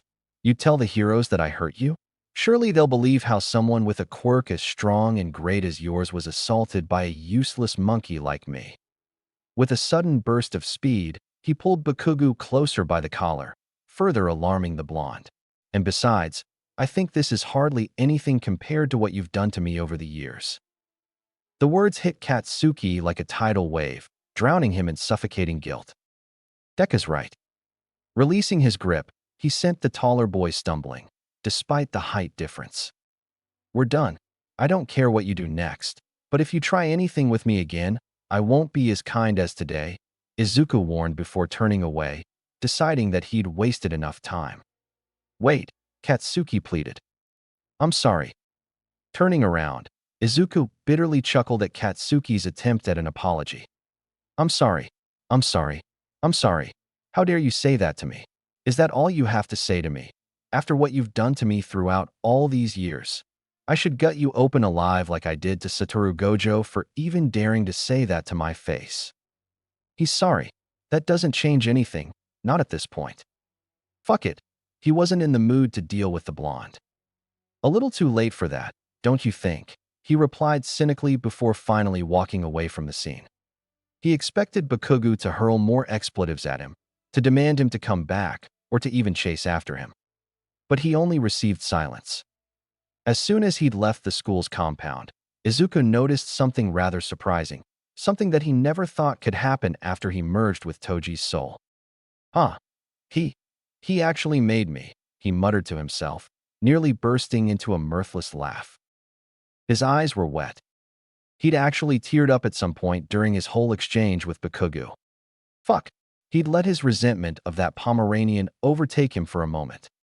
His pride. He wasn't supposed to care about such things anymore, much less get so worked up and emotional over it. He wasn't the useless failure, the Deku from before. He wasn't weak anymore. So why did he feel like this? Perhaps he was still more emotionally scarred than he'd led himself to believe. I don't care anymore. Useless, I don't care at all. Quirkless, I don't care. Monkey, I don't want to care. I don't. He didn't want to think too much about it. It was better that way. Almost as if the writer, some higher being, had heard his plight, his burner phone abruptly rang as he neared his home. Huh, he'd forgotten that he brought that to school.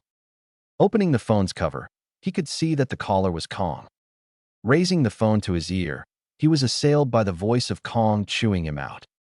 Fushiguro, you goddamn idiot, she scolded, trying to sound stern and professional, but obviously brimming with anger. What's with the sudden insult? He sarcastically asked. You were supposed to ambush Kitamura, not slaughter his whole gang, she reprimanded, almost yelling. Izuku defended himself. What? I only killed him. His gang's still alive. Well, mostly alive, he corrected. Yeah, I went a little overboard. That's not the damn point. Your little stunt ended up on the news. What? Search up what happened at Kaihoko recently, she suggested in a mildly unkind tone. Holding the burner phone between his shoulder and ear, Izuku pulled out his smartphone. He loaded a search engine and did as Kong suggested, before beholding the results. Traffickers found brutalized in an abandoned Kaihoko storehouse. Work of hero, vigilante, or even villain. Massacre in Kaihoko. 16 traffickers fatally injured and 1 dead. 17 quirk traffickers, 1 deceased, 5 injured, and 11 in critical condition discovered in Kaihoko's storage facility. There were several more articles from the local news websites, but they all vaguely had more or less the same headline in different words. You do realize how much attention this has attracted, right? Kong pointed out. I didn't leave any traces, and it's not my fault that the client wasn't specific enough, he easily deflected. Still, look, saw you're a contract killer, not some bloodthirsty villain. I'd prefer if you didn't get heroes and the police on your tail. Makes business difficult more than it needs to be for both me and you, she explained. Izuku could imagine her rubbing her nose bridge on the other side of the line as she told him that, making him smile after what happened with Bakugo. You're acting like I'll get caught, he argued playfully. As he said that, he swore that he heard her say something about kids these days, under her breath. You're lucky the client doesn't care. If he did, my cut of the job would be gone. So, I assume you no longer want me working with you? Of course you're still working with me. It's not easy to find someone skilled enough to specifically kill one person while leaving the rest almost dead out of choice. I'd be more of an idiot than you if I decided to give up this fast on an investment. She further clarified, just try not to pull this stunt again for any future jobs, or at least keep things to a minimum. Understand. Obliging to Kong's request, he agreed. Fine, but no guarantees, he half-heartedly promised. For a second time, Izuku could hear another disappointed sigh. That's all, I'll update you if I have any jobs for you, Kong concluded. Before we end, I need your help again. What? Your katana broke? She joked. Get me in contact with someone who sells guns and a weaponsmith, preferably someone specializing in anything bladed, he requested. I'll pay for all their services, of course, he swiftly added. Izuku waited for a few seconds before hearing the flick of a lighter from Kong's side and receiving her response. Give me a few weeks, maybe a month. Gun runners aren't too hard to find, but the weaponsmith will take me a while. As long as you find one who knows his stuff, time isn't an issue for me. Preparing to end the call, Kong concluded once more. Again, I'll update you on any jobs or get back to you once I'm done. Once the call was done, Izuku shoved the burner phone back into his pocket before taking a look at his smartphone again. Traffickers found brutalized in an abandoned Kaihoko storehouse. Work of hero, vigilante, or even villain. Work of hero, vigilante, or villain. More like the work of someone who's just doing a job. Notes. Lots of emotions coming out this chapter for both Izuku and Bakugo. Recently read a lot of angst fics about a certain white and blue-haired character with heterochromia, so I decided to try my hand at writing some angst myself. I'd say I had fun writing this chapter. Updates from now on might be a lot more infrequent, as a result of more IRL stuff. Chapter 8. An Illusion of Progress. Notes. See the end of the chapter for notes. Chapter text. Entering his office, Nagai absent-mindedly tossed the 2 documents onto his desk before settling into his charcoal-colored office chair. As someone who held the rank of detective inspector, Nagai was privileged enough to have his own office, not needing to share a cramped space sectioned by cubicles like the rest of the Violent Crimes Unit's detectives. When he first moved in, his office was decorated with sterile, institutional furniture that lacked any personal touch. Some of his colleagues encouraged him to transform the place into something that was more of his own. In a debatably ironic way, he did. Over time, the sterile space was spoiled by a mix of paperwork, notes, and records, scattered around in thick stacks that created an organized mess. Despite the mess, Nagai knew where to find what he needed, most of the time at least. The first of the documents was a sheet of paper listing 5 detectives, including himself, that were assigned to the Kaihoko Case Task Force. Among the 4 other detectives, he'd only worked with one of them before, that being Detective Sergeant Tsuruga. He's a detective sergeant already? He'll be my right hand then. Wonder when he got promoted, though. Outside of interrogating suspects or interviewing witnesses, Tsuruga was a man of extremely few words, but said man excelled when it came to the more physical and practical aspects of being a detective, in part to his large physique and quiet demeanor that made him both intimidating and effective in most scenarios. He was the type of detective that everyone wanted when things got violent, possessing a quirk that was well suited for physical altercations. Despite his size, he moved with surprising agility too. While his investigative skills were second to his physical abilities, Tsuruga made up for it with a tireless work ethic. Once the man set his mind to something, he was scarily persistent. Nagai appreciated that about him. Nagai recognized the names of the remaining 3 detectives, but he wasn't personally acquainted with them. He'd heard accounts of their exploits from other colleagues. Still, they were almost complete strangers to him. Reaching for the second document, Nagai's hands opened the paper dossier containing the compiled scene report. He filtered key information from each page of the report, his obsidian eyes scanning sentence after sentence. The officers and forensics team had done an acceptable job compiling everything they could find within the storage facility into roughly a dozen pages worth of information, much to Nagai's convenience. Reading or writing reports were seen by some colleagues as one of the most boring parts of working in force. Nagai understood their point of view, but personally he didn't hold any strong opinions towards the task. It was nothing to about, as it was a basic step that was required to move things along. There was one thing, however, that currently cast a light shade of dissatisfaction onto him. That being the recent decision made for his case. Given the number of casualties involved in such a case, it was inevitable that the incident would become a headline for the local news networks.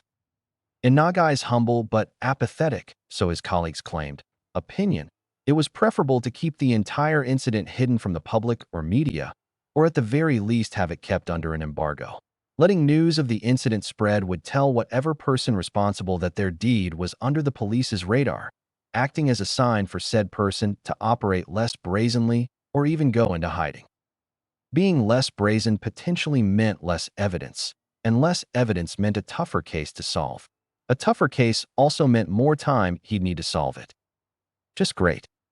Despite Nagai's reasoning, the higher-ups and some HPSC representatives insisted on releasing the news.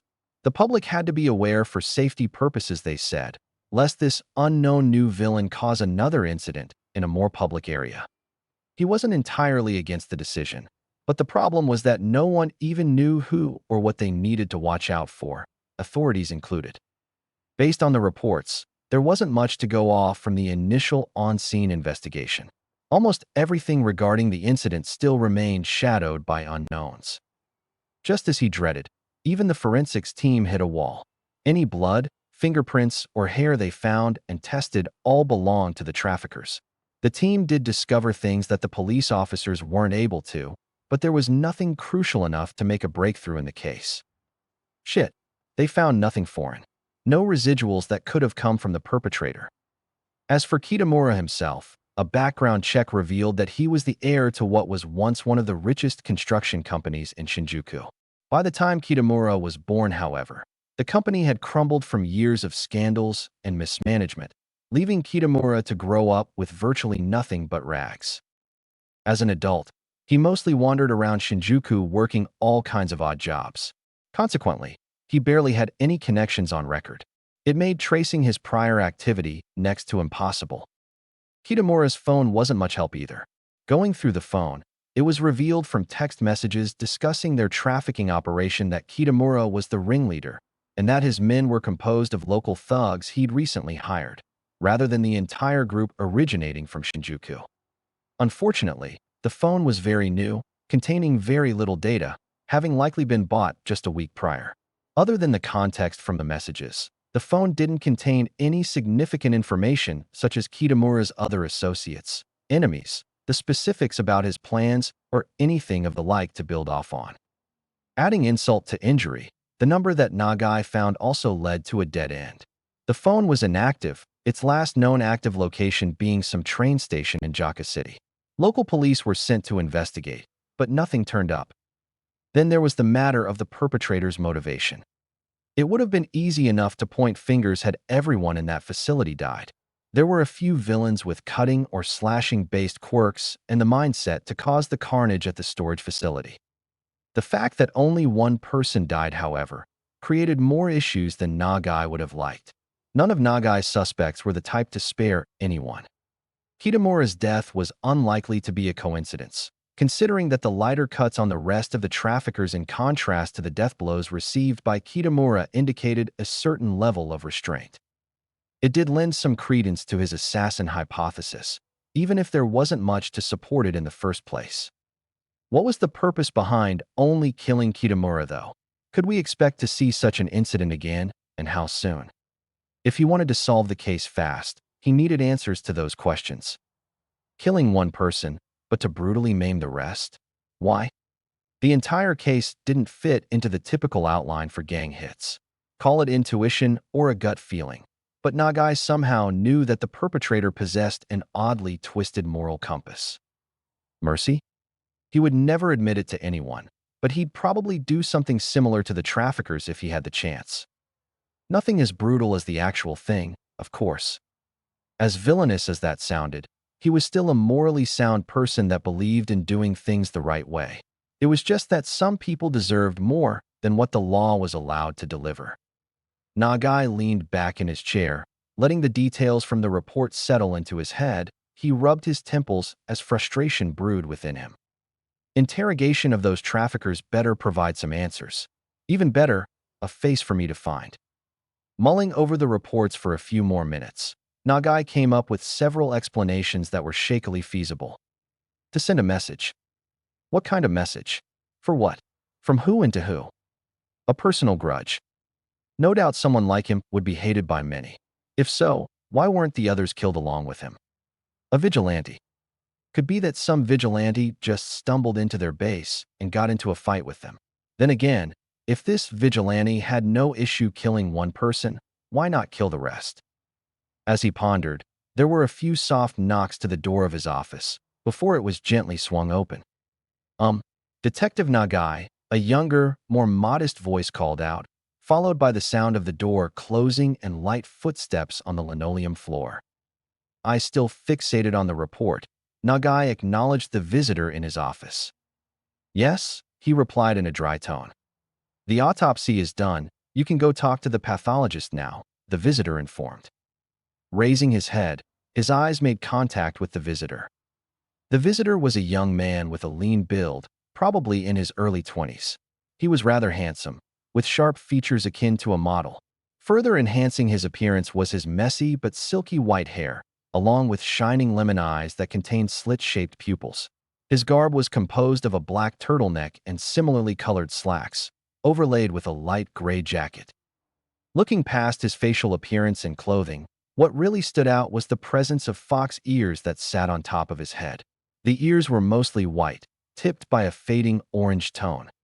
Contributing to the fox-based appearance was a bushy tail that too ended in faded orange. Looks like some kid my girl would fawn over. Which pathologist? The department has 5 of them, Nagai pointed out. Realizing his sudden mistake, a light blush spread over the fox-eared youth's face as he hastily bowed and apologized. Sorry. It's Miss Sonata. She's in the autopsy room on the first floor. Yup, definitely someone my girl would fawn over. The kid looks like he'd fit in some stupid shoujo manga she would read. Kid, you should also introduce yourself, Nagai bluntly suggested. Flustering once more, the fox-eared youth bowed again and introduced himself. Sorry again. I'm Detective Yamakumo. I was assigned to the task force for the Kaihoko case. You seem awfully tense for a detective, Nagai commented, placing the report back onto his desk. Sir Dash, you don't need to keep saying sorry. It's my first time meeting a top and renowned detective like you. I'm honored. I truly admire the work you've done. Mentally, Nagai raised an eyebrow. Do people really think that highly of me? I thought I kept a low enough profile. Attempting to ease the mood, Nagai half-heartedly softened his expression. Just remember to be clear next time. I know a few people who'd make a lot of noise for such a mistake. Lucky for you, I don't get paid to make a fuss over little things like that. After hearing Nagai say that, Yamakumo appeared less tense. So you're the rookie I've been hearing about. I take it that you were recently promoted? Just last week, actually. This is my first official case as a detective, Yamakumo clarified. Nice to meet you. Heard that you're pretty good at deduction. If I'm not wrong, you were key in solving the Shin Hiroka incident and the Yura family case, even though you were just an officer at the time.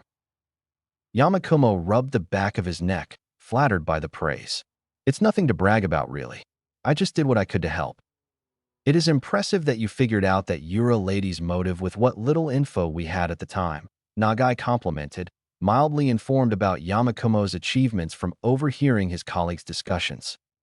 Small talk aside, Nagai stood up. Since you're already here, do me a favor and gather the other 3 detectives in the task force in the V1 meeting room. I'll be there once I have the autopsy results. Yamakumo obediently nodded. All right. Nagai stepped into the autopsy room, a familiar sight to him considering how often he visited the place. The room's layout was mostly unchanged throughout his years as a VCU detective. To the left of the room was mainly a series of cupboards, filled with all sorts of tools and chemicals. On the right of the room were two autopsy tables, surrounded by steel mortuary chambers built into the walls. Above one of said tables lay a body covered in a white sheet, presumably Kitamura's corpse. Next to said table sat Sanada, slouched on a stool and boredly sipping a mug of coffee. She seems a little too comfortable. Pushing away his distaste at the idea of drinking any sort of beverage next to a corpse, Nagai made his way closer to where Sanada sat. She was a woman in her 30s or 40s, Nagai wasn't too sure, working as a forensic pathologist under the MCPD's employ for roughly a decade. Her quirk was obvious to anyone who saw or met her, said quirk being hair that glowed in almost otherworldly fluorescent blue, akin to some species of exotic jellyfish. Other than her hair, Sanada's facial appearance or physique didn't stand out much, her features being attractive to some, but nothing to gawk at. The way she carried herself was far more laid back compared to the other four pathologists. Nonetheless, that didn't diminish her worth. Nagai didn't doubt her abilities. Per his experience, she was undeniably competent in her field of work. Sanada, Nagai greeted. Nagai, still looking as stern as ever. A little late to be sipping on coffee. Sanada smirked, rising from her slouched position. I expect a long night. I'm slated for 4 more autopsies today. The next body's probably coming in soon. I presume that the only murder victim is mine. Yeah, the rest are accident victims. Having said that, Sanada placed her coffee mug onto a nearby metal desk before grabbing a hold of the white sheet that obscured the corpse. Shall I? She requested. Go ahead. Receiving Nagai's consent, Sanada yanked the sheet away to reveal Kitamura's disfigured corpse.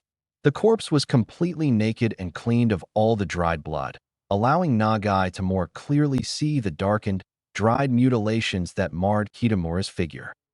He died from a mix of asphyxiation and hypovolemic shock stemming from severe hemorrhaging. His respiratory tract was filled with blood, an outcome of his right lung being essentially destroyed. Coupled with the shock from how much blood he must have lost, he died within seconds after getting these injuries. His injuries have consistent width and size.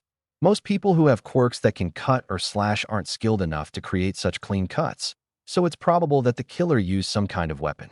If I had to guess, probably a katana, based on corpses I've seen before. My thoughts as well, Nagai agreed. The 2 lacerations in a cross shape are nothing special. Anyone with a pair of eyes can figure out what happened there. But, pausing to point a gloved finger at the gap in Kitamura's torso, she continued. The gap between his neck and shoulder was a little trickier. Took me longer than usual to figure out how that was made. It's barely noticeable from all the damage to his tissues, but there are signs of a puncture wound at the base of the gap. The flesh pattern also indicates an upward cut instead of a downward one. Can't say for sure, but what could have happened was that the killer pierced him through the back, then forced their weapon upwards to cleave through the right of his thoracic region. Why specifically the back? Nagai queried.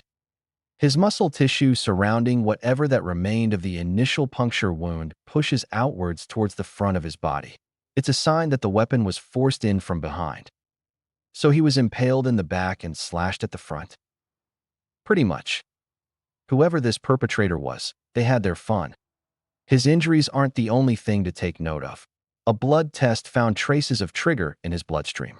The point of injection is that tiny red dot on his neck, a sign that he shot that stuff straight into his jugular vein.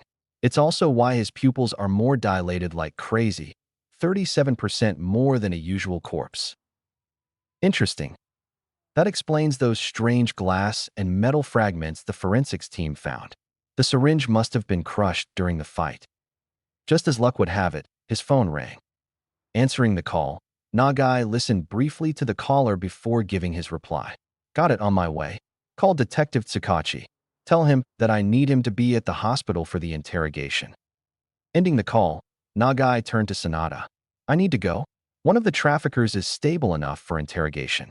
Anything else you need to tell me? That's all the major stuff.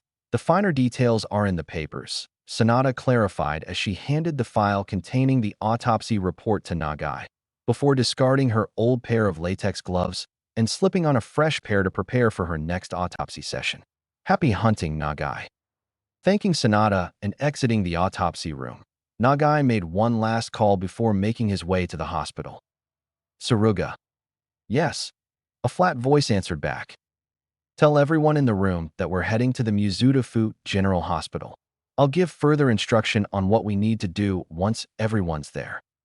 Noted. With that out of the way, Nagai pocketed his phone. As he made his way out of the station, he could only wonder what kind of person would go to such lengths to kill Kitamura while sparing the rest of the traffickers. Notes. Long time no see. I apologize for ghosting this FIC. Apparently working part-time for 12 hours a day, followed by starting university, is pretty draining. Couple that with a lack of idea on how to progress the FIC, and I regretfully left the FIC in the dust for months.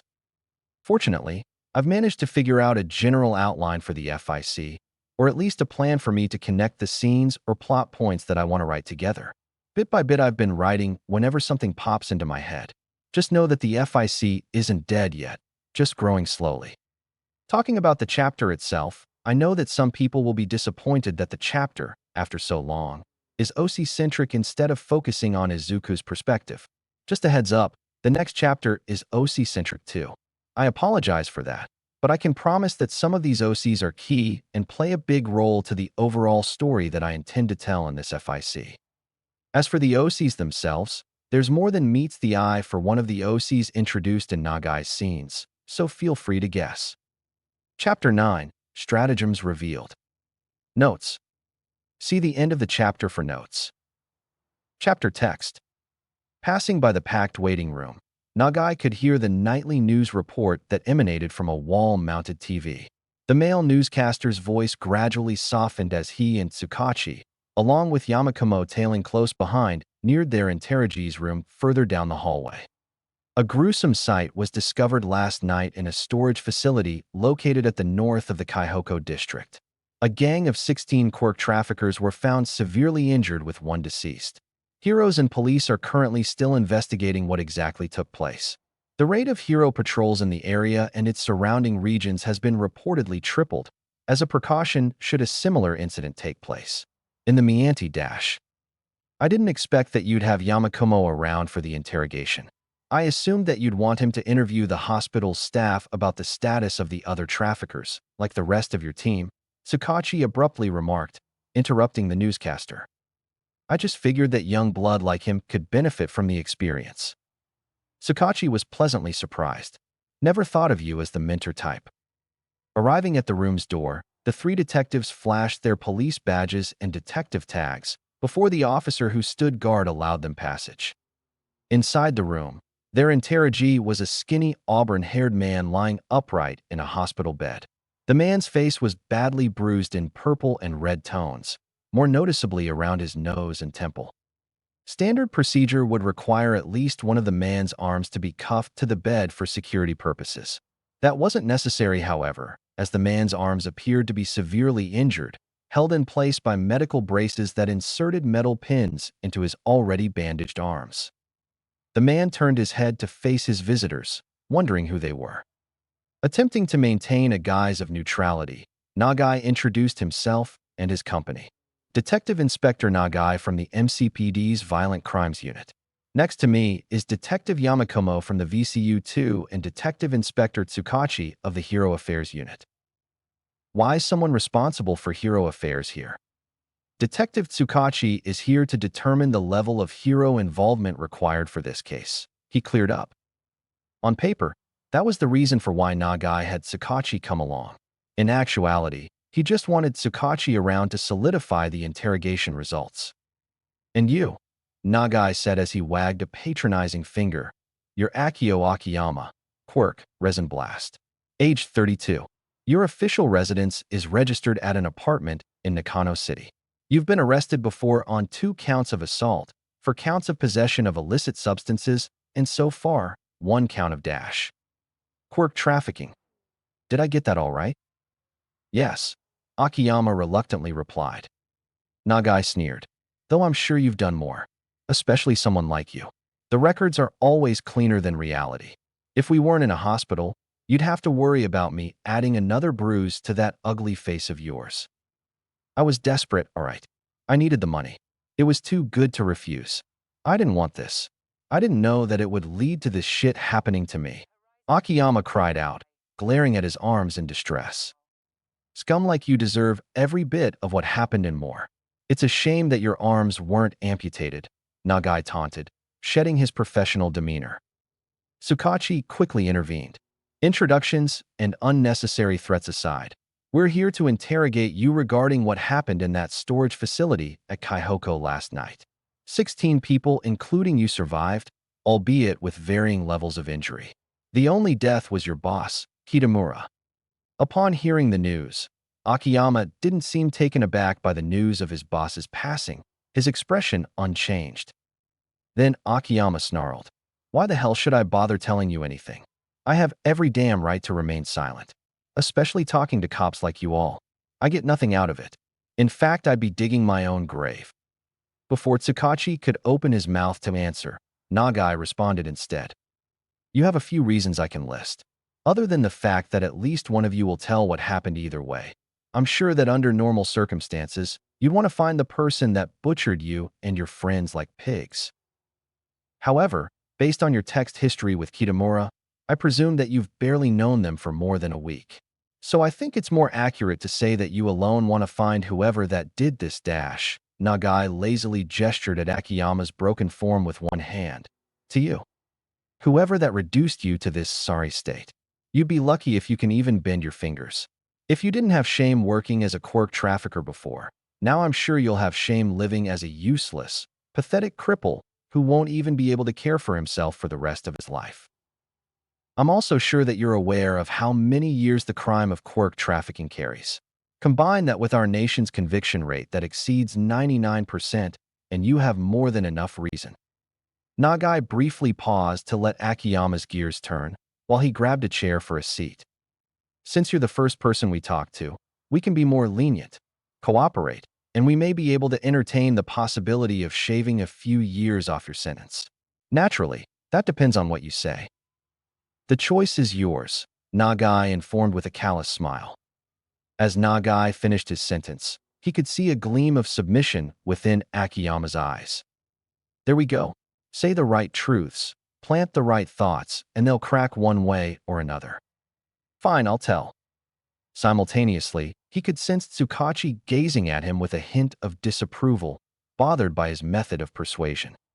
Admittedly, it was an underhanded way of phrasing things to influence Akiyama to open up, though as long as it didn't cross a line, Nagai didn't hold any reservations against playing fast and loose for the sake of his own convenience. Once Tsukachi had cleared the formalities and turned on the recorder, Akiyama told his account of events. "You can begin, Mr. Akiyama," Tsukachi permitted. "Kitamura approached me about 2 weeks ago and offered me the job. I was in a rough spot, so I accepted. His down payment was more than enough. A few days ago, he gathered everyone he hired at that storage facility to set things up. Planning, moving equipment, that kind of thing. We surveyed people with specific quirks that Kitamura wanted. Well, what his client wanted actually.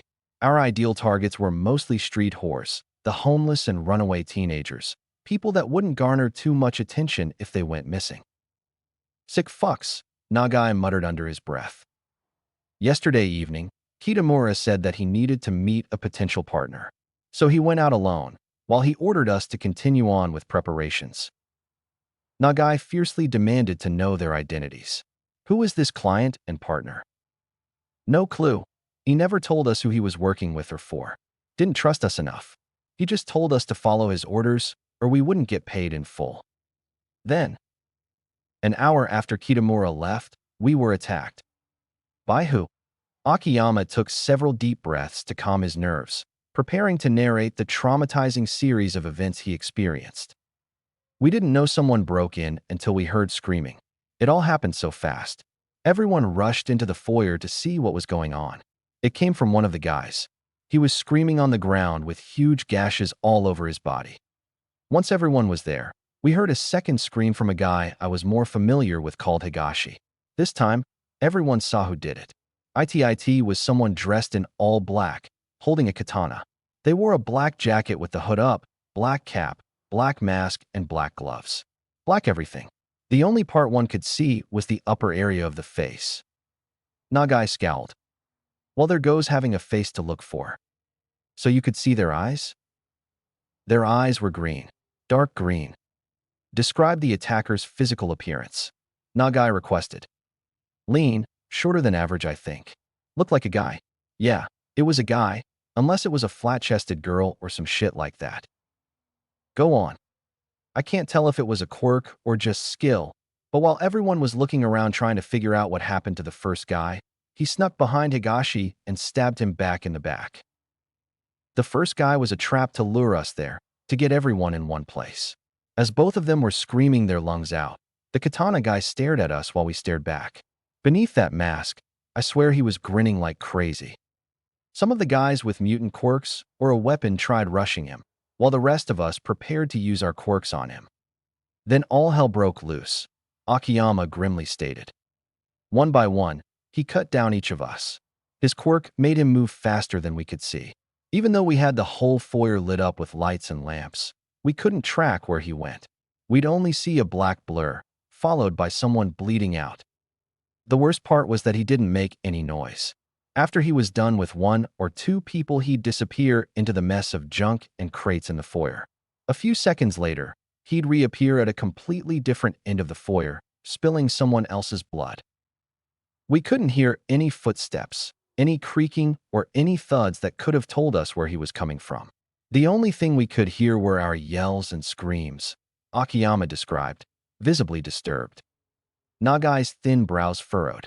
So you think that this person's quirk has something to do with stealth, possibly sound suppression along with heavily enhanced speed? Could be. Without warning, Tsukachi interjected. Are you trying to say that this person has two quirks? Akiyama's eyes widened a little. I don't know. Is that even possible? Concern washed over both Nagai and Tsukachi for different reasons. Continue, Nagai ordered. The only time we managed to do anything was when a guy whose quirk was having octopus tentacles as tails, Yoshida was his name I think, somehow caught both of the katana guy's arms with his tentacles during the chaos. Someone with a knife and another with claws took the chance to rush him. I was standing nearby and held both my arms out, preparing to use my quirk on him. Halting for an unpleasant gulp, Akiyama carried on.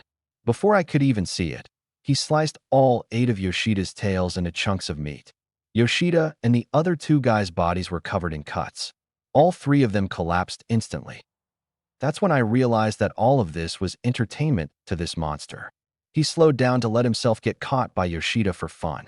There wasn't a moment where we could have harmed him.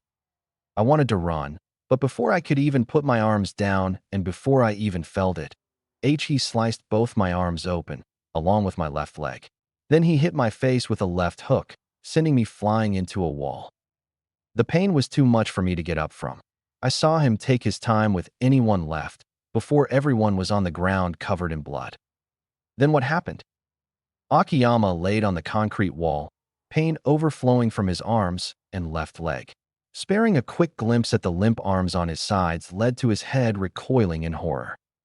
His arms were a bloody mess, defiled by God knows how many cuts. There was too much blood to see where he'd been cut. The flesh on his arm wasn't solid anymore, transformed into a mushily broken mass of bone and red. The sight of his arms and the increasing pain drowned Akiyama in nausea, filling his esophagus with bile. The taste of vomit lingered at the back of his throat, though he resisted the urge to throw up as hard as possible, aware that the blood loss would kill him sooner if his body lost any more fluid. He closed his eyes, doing as much as he could to ignore the pain, but to no avail. Snap, snap, you're still conscious, aren't you? A voice called out without warning. Without making a sound, the katana guy had made its way to where Akiyama laid, crouched down and snapping its fingers in an attempt to catch his attention. Playing dead, Akiyama prayed as hard as he could to whatever god that was watching that the monster in black would leave him be and not finish him off. Go away, go away. How long ago did Kitamura leave for his meeting? Akiyama remained unresponsive, holding his breath. I can tell that you're still awake. Come on, don't pass out now. the katana guy whined. Alas, his prayers were unanswered. I don't like repeating myself, so dash. Instantaneously, Akiyama felt the edge of a katana in contact with his neck, still wet with the blood of his fellows. Crimson drops flowed down to the base of his neck, soaking the collar of his shirt. Again, tell me how long ago did Kitamura leave for his meeting, or I'll cut your head clean off right here and now, the monster threatened, sounding mildly annoyed. Akiyama's mind went into full-blown panic. Oh God, oh God. Opening his eyes, Akiyama confessed. He left about an hour ago. I don't know where he went. I swear I don't. I really don't.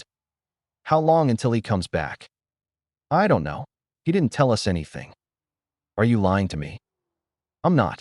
I'm not. Please. Please. I don't want to die. Please. Akiyama hysterically begged as he felt the edge cutting into his skin. The monster's emerald eyes squinted, seemingly in anger. Akiyama in turn fearfully shut his eyes again, bracing for the katana to cleave through his neck. Out of Akiyama's expectations, the monster stood up, leaving him be. Akiyama swore the monster muttered something that sounded like, "Looks like I'm too early," before walking away from where he laid. At the end of Akiyama's recollection, his voice was quivering, the memory still fresh like dew. What did this katana guy sound like? His voice. It sounded deep, but it was weird, like someone trying to sound like another person. Interesting. Nagai's eyes narrowed. What else happened? Seconds after he was done talking to me, I saw someone limping for the exit. The katana guy noticed too. That poor bastard ended up on the ground with a katana through his shoulder. They said something to each other before the katana guy walked out of my view. I didn't see him again. What about Kitamura? After what felt like hours but probably minutes, I saw him walk into the foyer. I don't remember anything else. I think I passed out from the blood loss. Is that all you remember? Akiyama took a long blink before giving his answer. Yes, that's all I can think of. Nagai stared intently at Akiyama for a few seconds, before proceeding to his final few questions.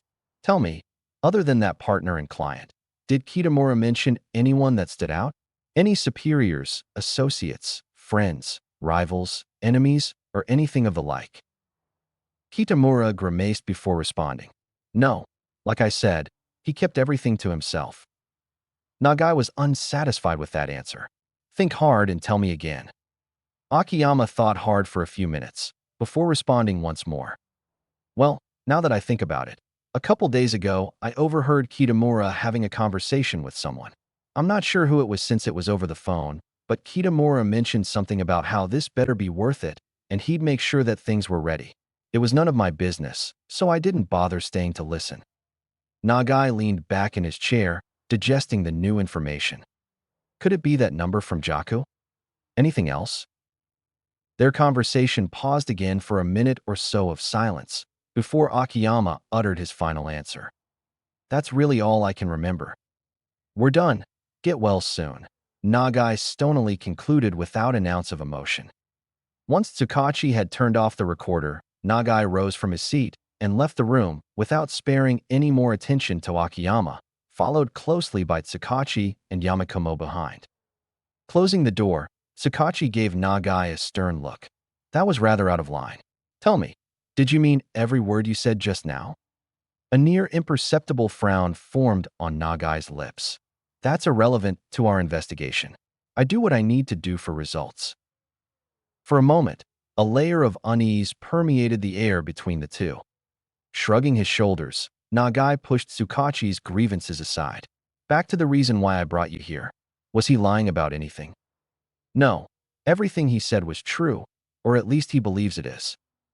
Nagai let out a groan of annoyance, placing a hand to the side of his head.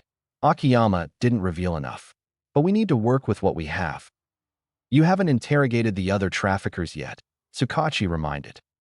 If that's all Akiyama knows about and he wasn't lying, I don't expect that his friends will know any more than him. Nagai turned to face Yamakumo. Yamakumo, what do you think? Me? Taken off guard, Yamakumo pointed at himself, unsure whether he was being asked for his opinion. His fox ears twitched nervously, betraying his hesitation. Yes, you. What are your thoughts about Akiyama's testimony? Well, the description of this katana guy, especially the speed and stealth, matches up with the lack of evidence found. If what he's saying is true, this katana guy, he's deadly. Nagai crossed his arms, his expression unreadable. Someone with a quirk like that, moving at that kind of speed while suppressing sound, coupled with that level of skill with a katana, is more than deadly. This is an assassin's work, and a professional one it seems. His suspicions practically spawned the second he finished reading the scene report. The testimony all but confirmed it. Tsukachi added, "It's possible that he did what he did with the use of some high-end support gear. That would explain some aspects of his quirk." Possible, Nagai accepted. Still, leaving behind no evidence implies a high level of skill. There was a brief silence as the three detectives deliberated. Yamakumo finally broke it. "What do we do next?" "We figure out who this partner and client are," Nagai decided, refocusing his thoughts. "Kitamura's dead, but all of this is interconnected. There's a network behind him. No chance someone like him did this alone. Those resources came from somewhere." "I agree. Based on what Akiyama was talking about, I think there's something bigger going on than just quirk trafficking," said Yamakumo. As for that assassin, Nagai contemplated, moving a hand to his mouth. Yamakumo tilted his head slightly. "What about tracking him through the quirk registry? We have a rough profile, dark green eyes, below average height, speed and stealth enhancements. Maybe we can narrow down some suspects." "It's doable," Tsukachi approved, but his voice was doubtful. "However, you'll be limited to criminal records. If this guy is smart enough not to leave any evidence behind, it's not unlikely that he has his quirk registered as something else or he doesn't have a criminal record. Someone like him would know to do so to avoid leaving any trace." "Then we file a request to access the civilian registry too," Yamakumo suggested. "Of course, that's just what I think," he hastily added. "You can, but I'm not sure if it'll be approved. Officially, this case hasn't progressed to an extent that requires accessing the civilian registry," Tsukachi explained. Subtly, Nagai rolled his eyes. "Red tape, what a waste of time." "Speaking of waste, Yamakumo, find the others and ask if any of the traffickers are stable enough for interrogation. It'd be a waste if we only came here to interrogate one person," Nagai ordered. Nodding, Yamakumo set off to find the other three detectives, leaving Nagai and Tsukachi be. Once the young detective was out of earshot, Nagai turned to Tsukachi. "Again, thanks for the help." Tsukachi smirked. "Don't get too comfortable, Nagai. You have your cases, and I have mine. Also, you own me now." Nagai smirked in return. "Of course." Things were quiet for about a minute. Then out of the blue, Tsukachi asked, "What do you think of him?" "Yamakumo?" "Yeah. He's observant, sharp, but he's still young, inexperienced, and needs to work on his self-esteem. This case is going to be tough for someone new." Nagai's tone shifted. "We don't have time to coddle anyone. The kid himself knows it too. There's something more going on, and we know too little. We're looking at a chance of yesterday's bloodbath repeating somewhere else, or an active trafficking ring. Time is of the essence. Finding that assassin or Kitamura's associates places us one step ahead of everyone else. Still, I trust that the kid's competent enough to keep up despite his nerves. He's got the potential," said Nagai, his expression softening. Inari Yamakumo stepped into his sedan, settling his well-groomed tail into a comfortable position before starting his car's engine. After the interrogation session, Detective Nagai had predictably ordered everyone to regroup at the station to further discuss their findings. It was a surprise to him that Detective Nagai had offered him the chance to participate in the interrogation session as an observer. Inari expected that he would have needed to ask for a chance to participate in the interrogation, followed by a high likelihood of denial from Nagai. The old man was far more lenient and open than Inari had expected, though that was probably in part influenced by Inari putting on the act of a shy and flustered rookie. Exiting the hospital's compound onto the main road, Inari searched for a contact labeled as Uncle on his car's touchscreen, before dialing it through the car's wireless call system. Things felt a lot easier for Inari after his promotion. Being a detective meant that he wasn't restricted to dressing in a boring blue uniform.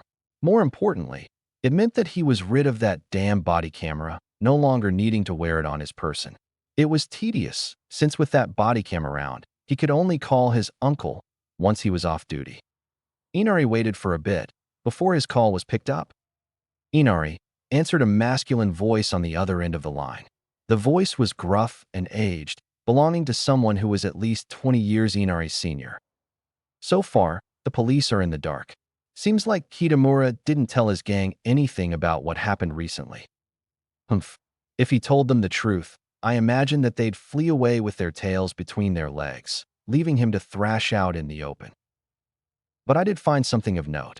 Apparently about an hour before he was killed, Kitamura left the facility and met with someone, a partner of sorts. I believe Dash. That partner he met with was one of my men masquerading as an information broker, the voice revealed. Inari was surprised by the revelation. What? Why would you have someone do so? Inari questioned, genuine intrigue filling his voice. It was a way to ensure that he would stay in one place, to give him a false sense of security. I've despised that degenerate for as long as I've known him.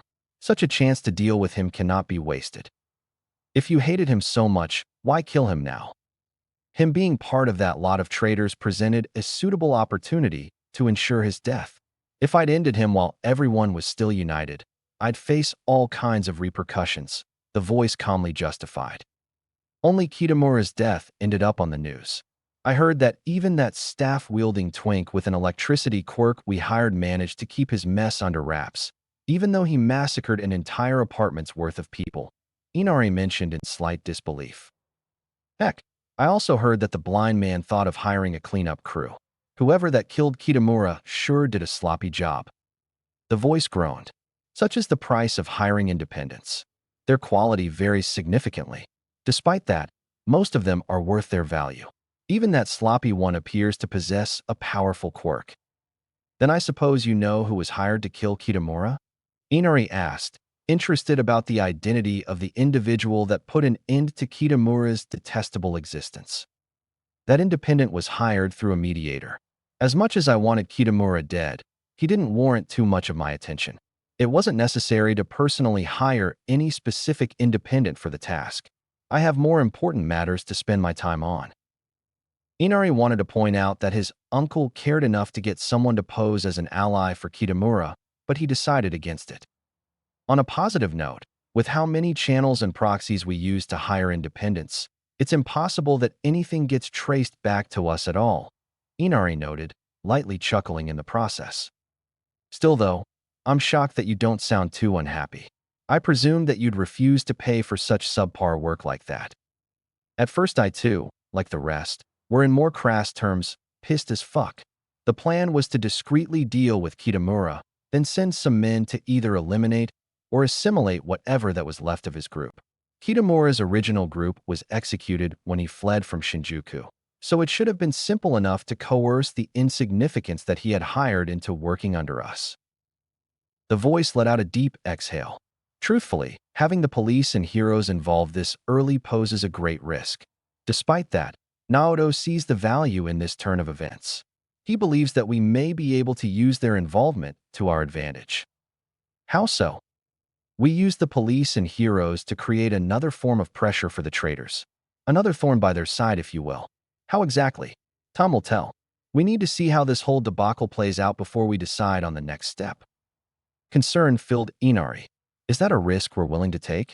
There's a chance, too, that we expose ourselves. Expose everything that's been going on. By all means, we can't underestimate pro-heroes or the police. Inari heard a pause on the other end of the line, a slight rustle as the man shifted, likely thinking of how to respond. The sound of raindrops softly tapped against his windscreen as it began to drizzle, filling the momentary silence. I am not saying we should. I have my doubts too, considering how conceited Naoto can be at times, the voice agreed. But frankly, he's not wrong. As long as we tread with caution, we can utilize them to our benefit. We have infiltrators like you within the police force to ease that process. If you say so, Inari reluctantly accepted. So far he'd remained mostly passive, observing and collecting information relating to police operations. Attempting to influence an investigation would bring an entirely new set of variables. Inari didn't doubt his skills in manipulation and cunning. Of course he wouldn't. He's a heteromorph that resembled a fox. But variables were variables, and Inari wasn't keen to take uncalculated risks. You've worked under them for long enough without inciting even a hint of suspicion. You have nothing to fear, the voice assured, recognizing Inari's concern.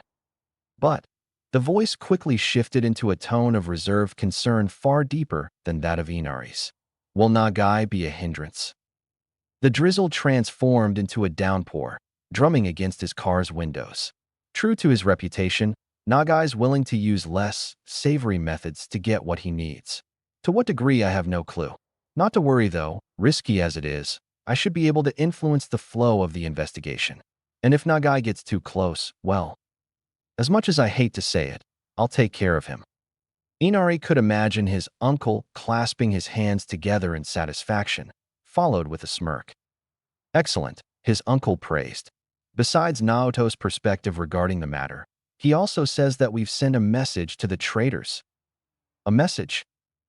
To paraphrase him, let them see it. Let the news be plastered for all of them to see. It is a herald of our might, our formal sign of first blood. We have indulged these fuckers for too long. It's time we start killing off these fools. Even if they have allied themselves with that fossil, we are more than capable of wiping them out. Quite the statement, I dare say, the voice remarked. Hey, what did you expect from someone of his background? Inari joked. Unexpectedly, his uncle let out a brief laugh before returning to business. Enough chit-chat. For now, you just keep playing your part. There is nothing that necessitates your direct action, yet. Remember, you let us know immediately should any developments occur. The voice emphasized, more serious than before. Inari's hand tightened on the wheel. Of course, I'll keep you updated. The call ended abruptly, leaving Inari alone with the noise from torrents of rain that seemed to grow heavier and heavier by the second. Inari glanced at the car's clock. It would be time to slip back into character. Pulling into the police station's parking lot, Inari leaned into his seat, gazing at his reflection in the rearview mirror. The dark and storm of the night shadowed most of his face, but his yellow irises shone brightly, dimly illuminating his face and making his slitted pupils more sharp and piercing than usual. You're a detective, Inari. You earned it, even if your loyalties lie elsewhere. Sure, the shy, easily flustered and hesitant detective was an act, but that didn't mean Inari was always confident in himself. The pressure and consequences that came from a single misstep constantly lingered in the back of his mind, chipping away at his sense of worth. Maybe that's why I play this role so well. He wasn't just playing the role of a rookie detective, though. He was a pawn in a much grander, finer game, one that he didn't know the full extent of. The first wave of hits were a harbinger of things to come. Shutting his eyes and suppressing a tensioned huff, Inari opened a black umbrella, stepping out of the car and making his way into the station, blending into the routine buzz of officers, detectives, and staff. Inside, Inari nodded at familiar faces offering polite greetings as he made his way to the V1 meeting room. As he entered, he spotted Detective Tsuruga seated alone at one end of the conference table. Inari bowed and smiled faintly at Tsuruga, the same shy, flustered act he'd perfected. Tsuruga simply nodded in return. Taking a seat opposite of Tsuruga, Inari waited as everyone else arrived minutes later. As Nagai began the meeting, Yamakumo could only think about how everything would unfold. Notes. So finally we have some more significant plot developments. There's something big going on, and it's just beginning to escalate bit by bit. What role will Izuku play in all this? Well, we'll see. Chapter 10, The Caduceus Contract. Notes. See the end of the chapter for notes. Chapter text. 40, 41, 42, 43, 44. Beep beep. Izuku placed the 2-ton barbell onto the rack, producing a loud metallic thud. He sat up from the bench, turning to grab his burner phone from the ground. It had been almost 3 months since he'd fallen into a coma that changed his life for better or worse. After experiencing a lifetime as a certain despicable man who was unbound and twisted by fate, Izuku awoke as a mix of his former self combined with an individual he would have once considered a monster. In a way, it was a second chance for both him and the man. Some things would inevitably change, and others would remain the same. To point out the obvious, apart from his adoption of Toji's aspects, his dynamic with Casey, no, Katsuki had undeniably flipped since that day. From anyone else's point of view, it seemed that Katsuki lost interest in Izuku, opting instead to ignore his quirkless peer that was once subject to his abuse day after day. Of course, no one in class dared to question it. Truthfully, it wasn't disinterest that had filled Katsuki, but rather terror. Absolute terror. From the tiniest shift in Katsuki's face and eyes, to the fluctuations of his soul, Izuku could tell that the blonde lived in a constant state of terror and dread as long as he was around. Regardless of whether Katsuki's feelings stemmed from a fear of Izuku exposing his misdeeds or of Izuku taking his life, Izuku didn't mind the change. To an extent, there was some sick satisfaction to be felt from the whole situation. After all, it didn't hurt to enjoy the little things. Without even checking who the caller was, Izuku tapped the answer button, bringing the phone to his right ear. "I'm in the middle of a workout. What is it?" Kong's familiar voice could be heard. "Good news, Fushiguro. I have a job for you. Something urgent, though." "How urgent?" "You need to get it done by tonight, or else this job is going to someone else." "How much then?" Izuku asked once again as his lips made contact with a bottle of water. "For 1,000,000, Kong revealed. "Mmicharke. Cough cough." Shockingly, Izuku found himself caught off guard by Kong's answer, considering that he nearly choked on his water. His abruptly loud coughs turned the heads of a few other gym-goers around him. Fortunately, they spared a second's glance at most at Izuku before returning their focus to their workouts. That's way more than the last one. Since his hit on Kazuhiko, he'd only done one other job that paid less handsomely, simply put. To sum it up, said job involved helping a client kill her brother. On the surface, the job sounded rather villainous.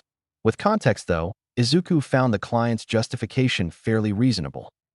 The situation revolved around the client's brother, who was a career criminal that constantly got arrested for petty crimes. To add even more flavor to her brother, the piece of shit had apparently sexually assaulted the client several times before too. For some reason, possibly out of some misguided hope and sympathy, their parents always bailed him out, much to her anger. One day after getting bailed, he'd somehow stolen and fled with almost all of their parents' assets, likely to pay off some unspecified debts. Bank savings, retirement funds, and the like were all gone. Their father was so distraught when he found out that he suffered a fatal heart attack on the spot. It was so severe that their father was rendered brain dead from oxygen deprivation during the attack. Stricken with unimaginable grief and anger, the client decided that it would be too kind for her to let the authorities deal with him, instead choosing to send him to hell. She posted on a forum looking for anyone who would kill her brother.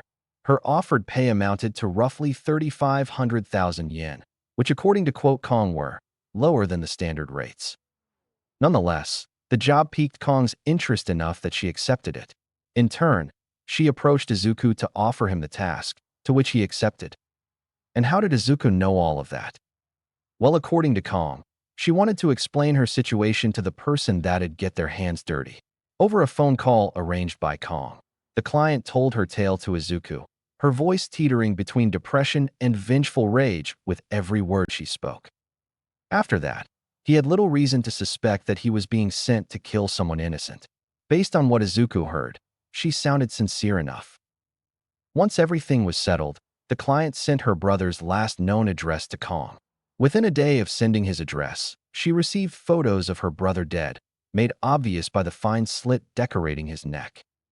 Learning from his previous mess, Izuku paid mind to be more restrained when it came to that job. He even properly disposed of the body, with permission from the client, of course. Whether her decision brought her peace, it wasn't Izuku's business to find out. What mattered was that he got paid.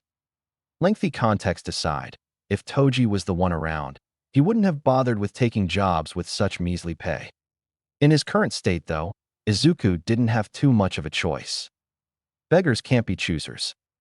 For Izuku to access more equipment or weaponry that could match the arsenal of cursed tools that Toji used to have, he needed to squeeze every drop of cash from any source he could.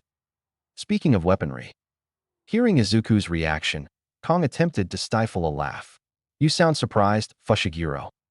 Course I am. That's more than 10 times the amount from the last job. Before we continue though, what about my requests?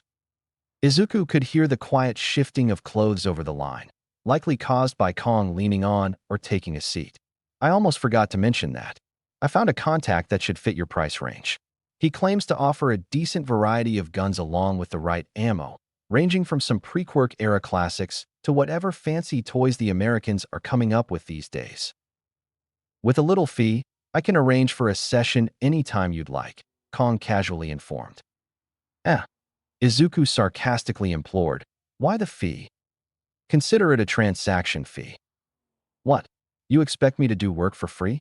Everything is transactional, Fushiguro, she defended, feigning offense. Izuku almost smiled with amused exasperation. Some things never change. Fine. How much? I haven't decided yet. Izuku attempted to give a witty remark before Kong moved on. As for the weaponsmith, I found someone that will hopefully satisfy your level of skill. Yes, there will be a fee for that too. This time, Izuku couldn't help but roll his eyes at the blatant reminder. Now, on to the matter at hand. This time, you'll be doing a rescue mission. Huh. Again, Izuku was caught off guard. He couldn't recall if Toji had experience doing anything of the sort before.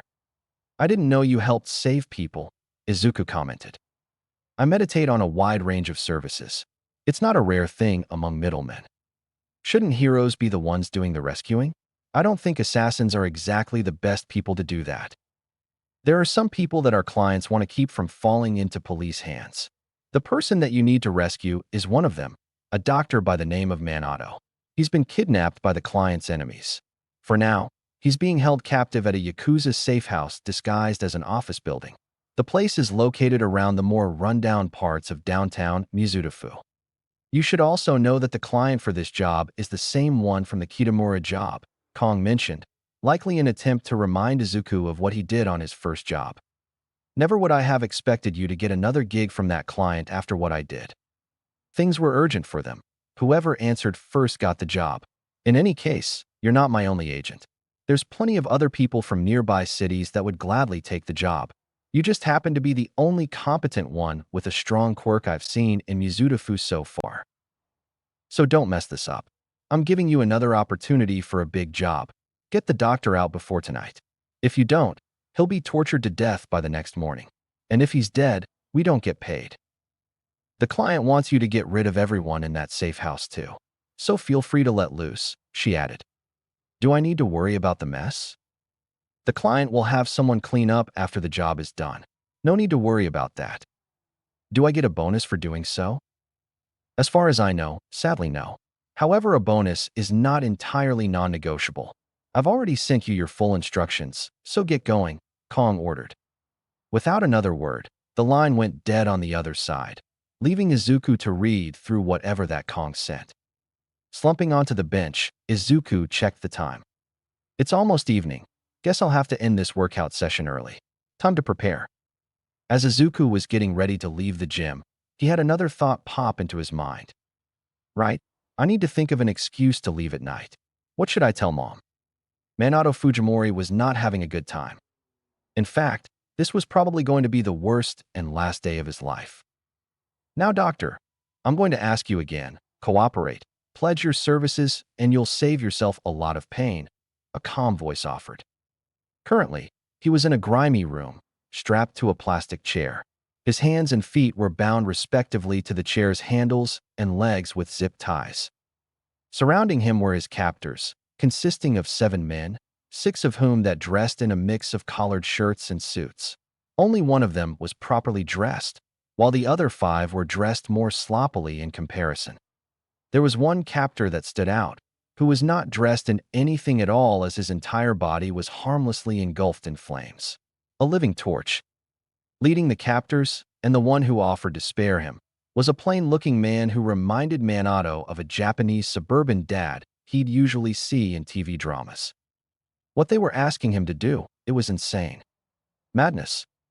He'd done all kinds of things that he shouldn't have done as a doctor, given his position as someone who pledged to save lives.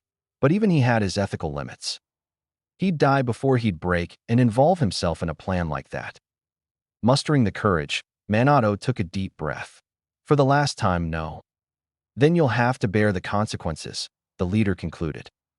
Motioning his colleagues, the leader was handed a briefcase, which opened to reveal a set of tools. From the briefcase, the leader picked up a large pair of curved scissors. Since you'll need your hands, and I'm so kind, we'll start with your pinky finger.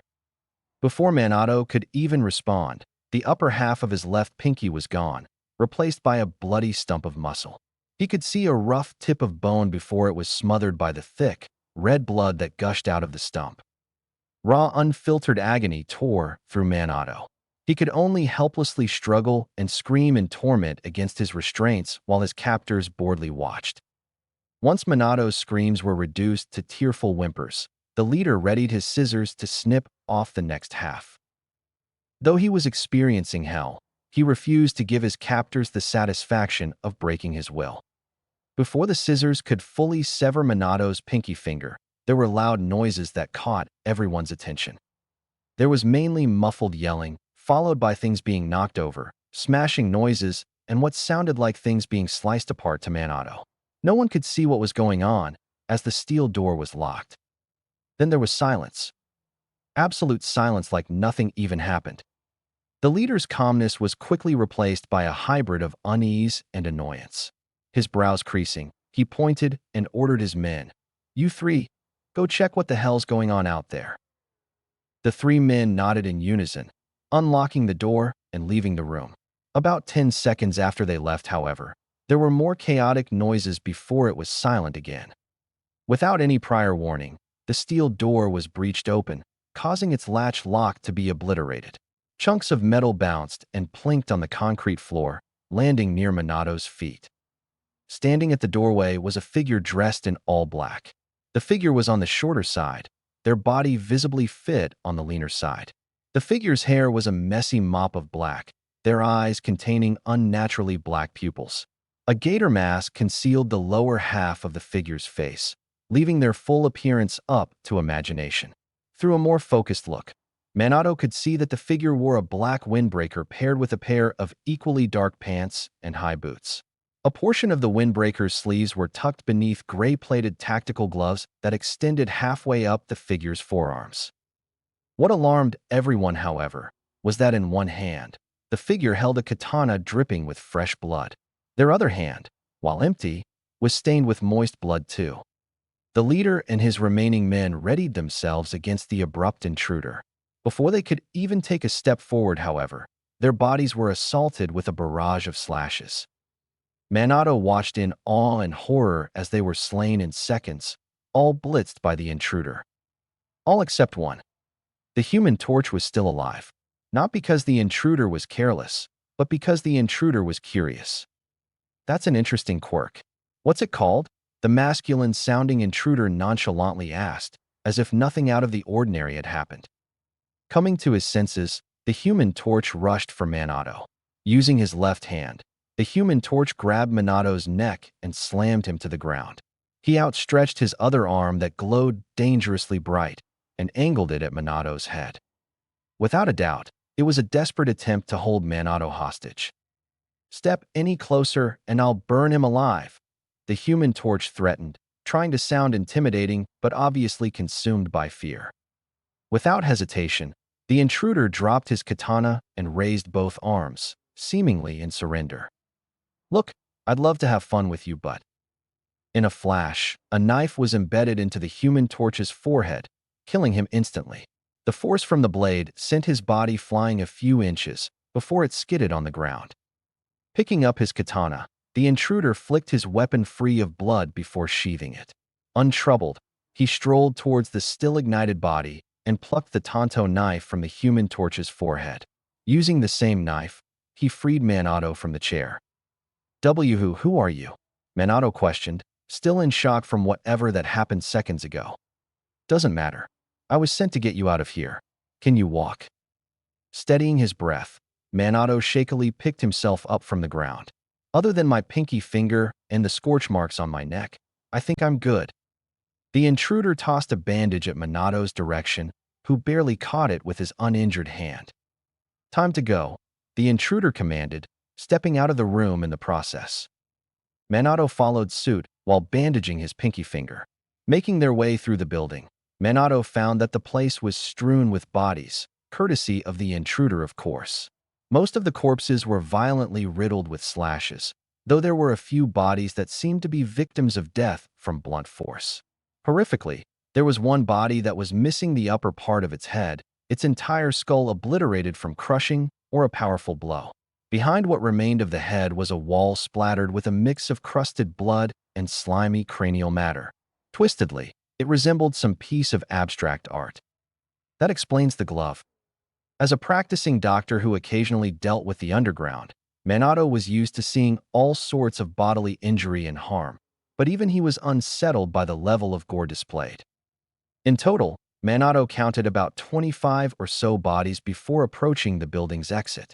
There were potentially more, considering that the intruder probably had to clear the entire building to reach Minato. He tried his best not to shudder. This person, he's a monster. As Izuku and Minato stepped out of the office building, they found that it was already late into the night. Minato remembered that it was about twilight when someone pulled a bag over his head and yanked him into a vehicle while on his way back from work.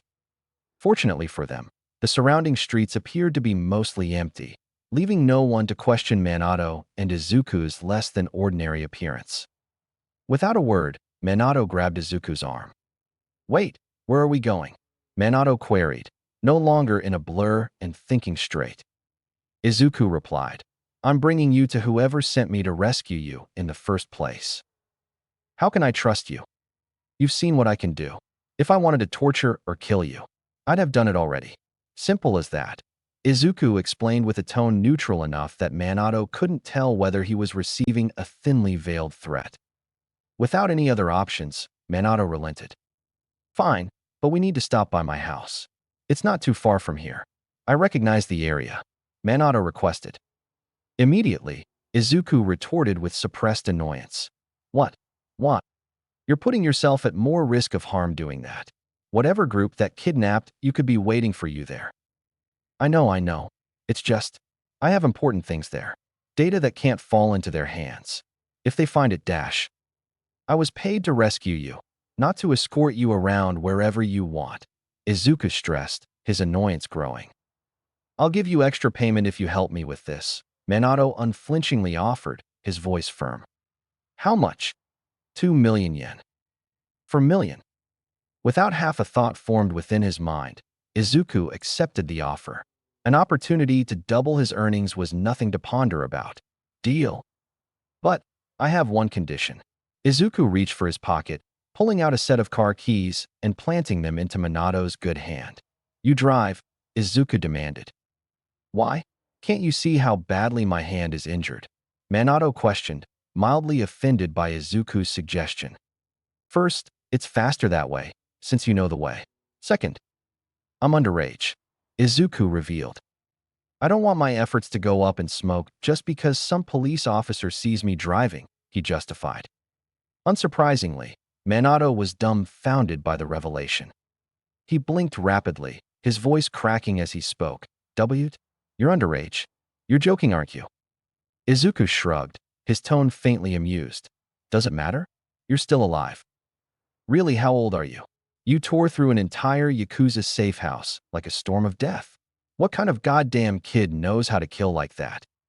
If it'll shut your mouth up, I'm 16. My height should be proof enough." 16? Minato's voice rose as his face contorted in further disbelief. "You're a kid, a literal kid, and you're out here doing this. Who even hires? No, who lets a teenager do this kind of work?" Sighing, Izuku deadpanned in a sterner tone. "Quiet down, or you'll attract attention. Look, we don't have time to debate the ethics of my life choices. You said you wanted to stop at your house for your precious documents, so we leave now, or I'll knock you out then drag your body to where it needs to be." Minato's shoulders slumped. This was insane.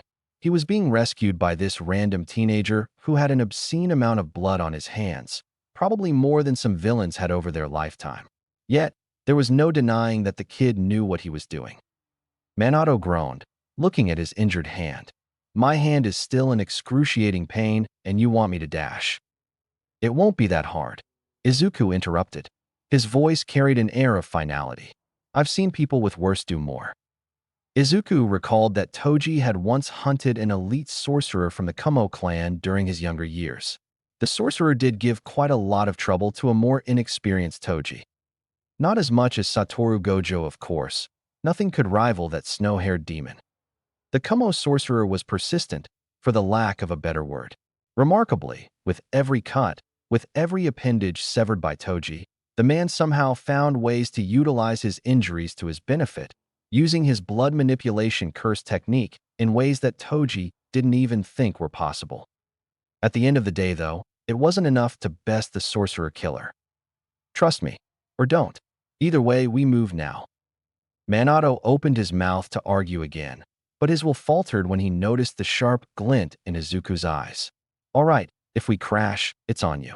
But if you're underage, that means you don't have a car. Then where did you even get those car keys from? Izuku smirked underneath his mask. I swiped it up from one of the bodies inside. It should belong to one of the cars parked around here. Minato pressed the key's unlock button, causing a nearby car to sound off in the distance.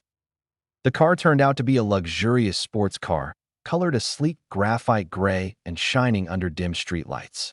Based on the car's more classic and refined appearance, Minato figured that the car was probably a Mercedes or BMW model that had been released a few years back.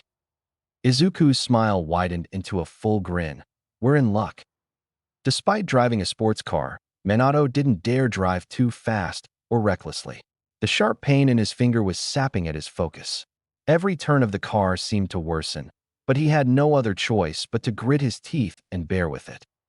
Sometime after hitting the road, Minato noticed that Izuku had pulled down his mask, revealing his boyish face that was far more innocent than what Minato expected. It felt surreal, seeing that the kid was the same person who cut through grown men like nothing. The same person who reduced someone's skull to chunks of flesh on a wall. Yet the quiet intensity radiating from Izuku was unsettling. Every move, every glance, spoke of someone who'd seen far, far too much violence, someone who was well beyond his years in every sense. Perhaps the scar on his mouth served as an ironic reminder of his true nature. Even stranger, there was this familiarity. Minato couldn't shake the feeling that he'd seen this kid somewhere before. But under the weight of exhaustion and the night's events, the memory evaded his grasp. Out of curiosity, Minato couldn't help but ask Izuku why he pulled down his mask. Other than for curiosity's sake, Minato also supposed that some small talk would distract him from the pain and help ease the mood.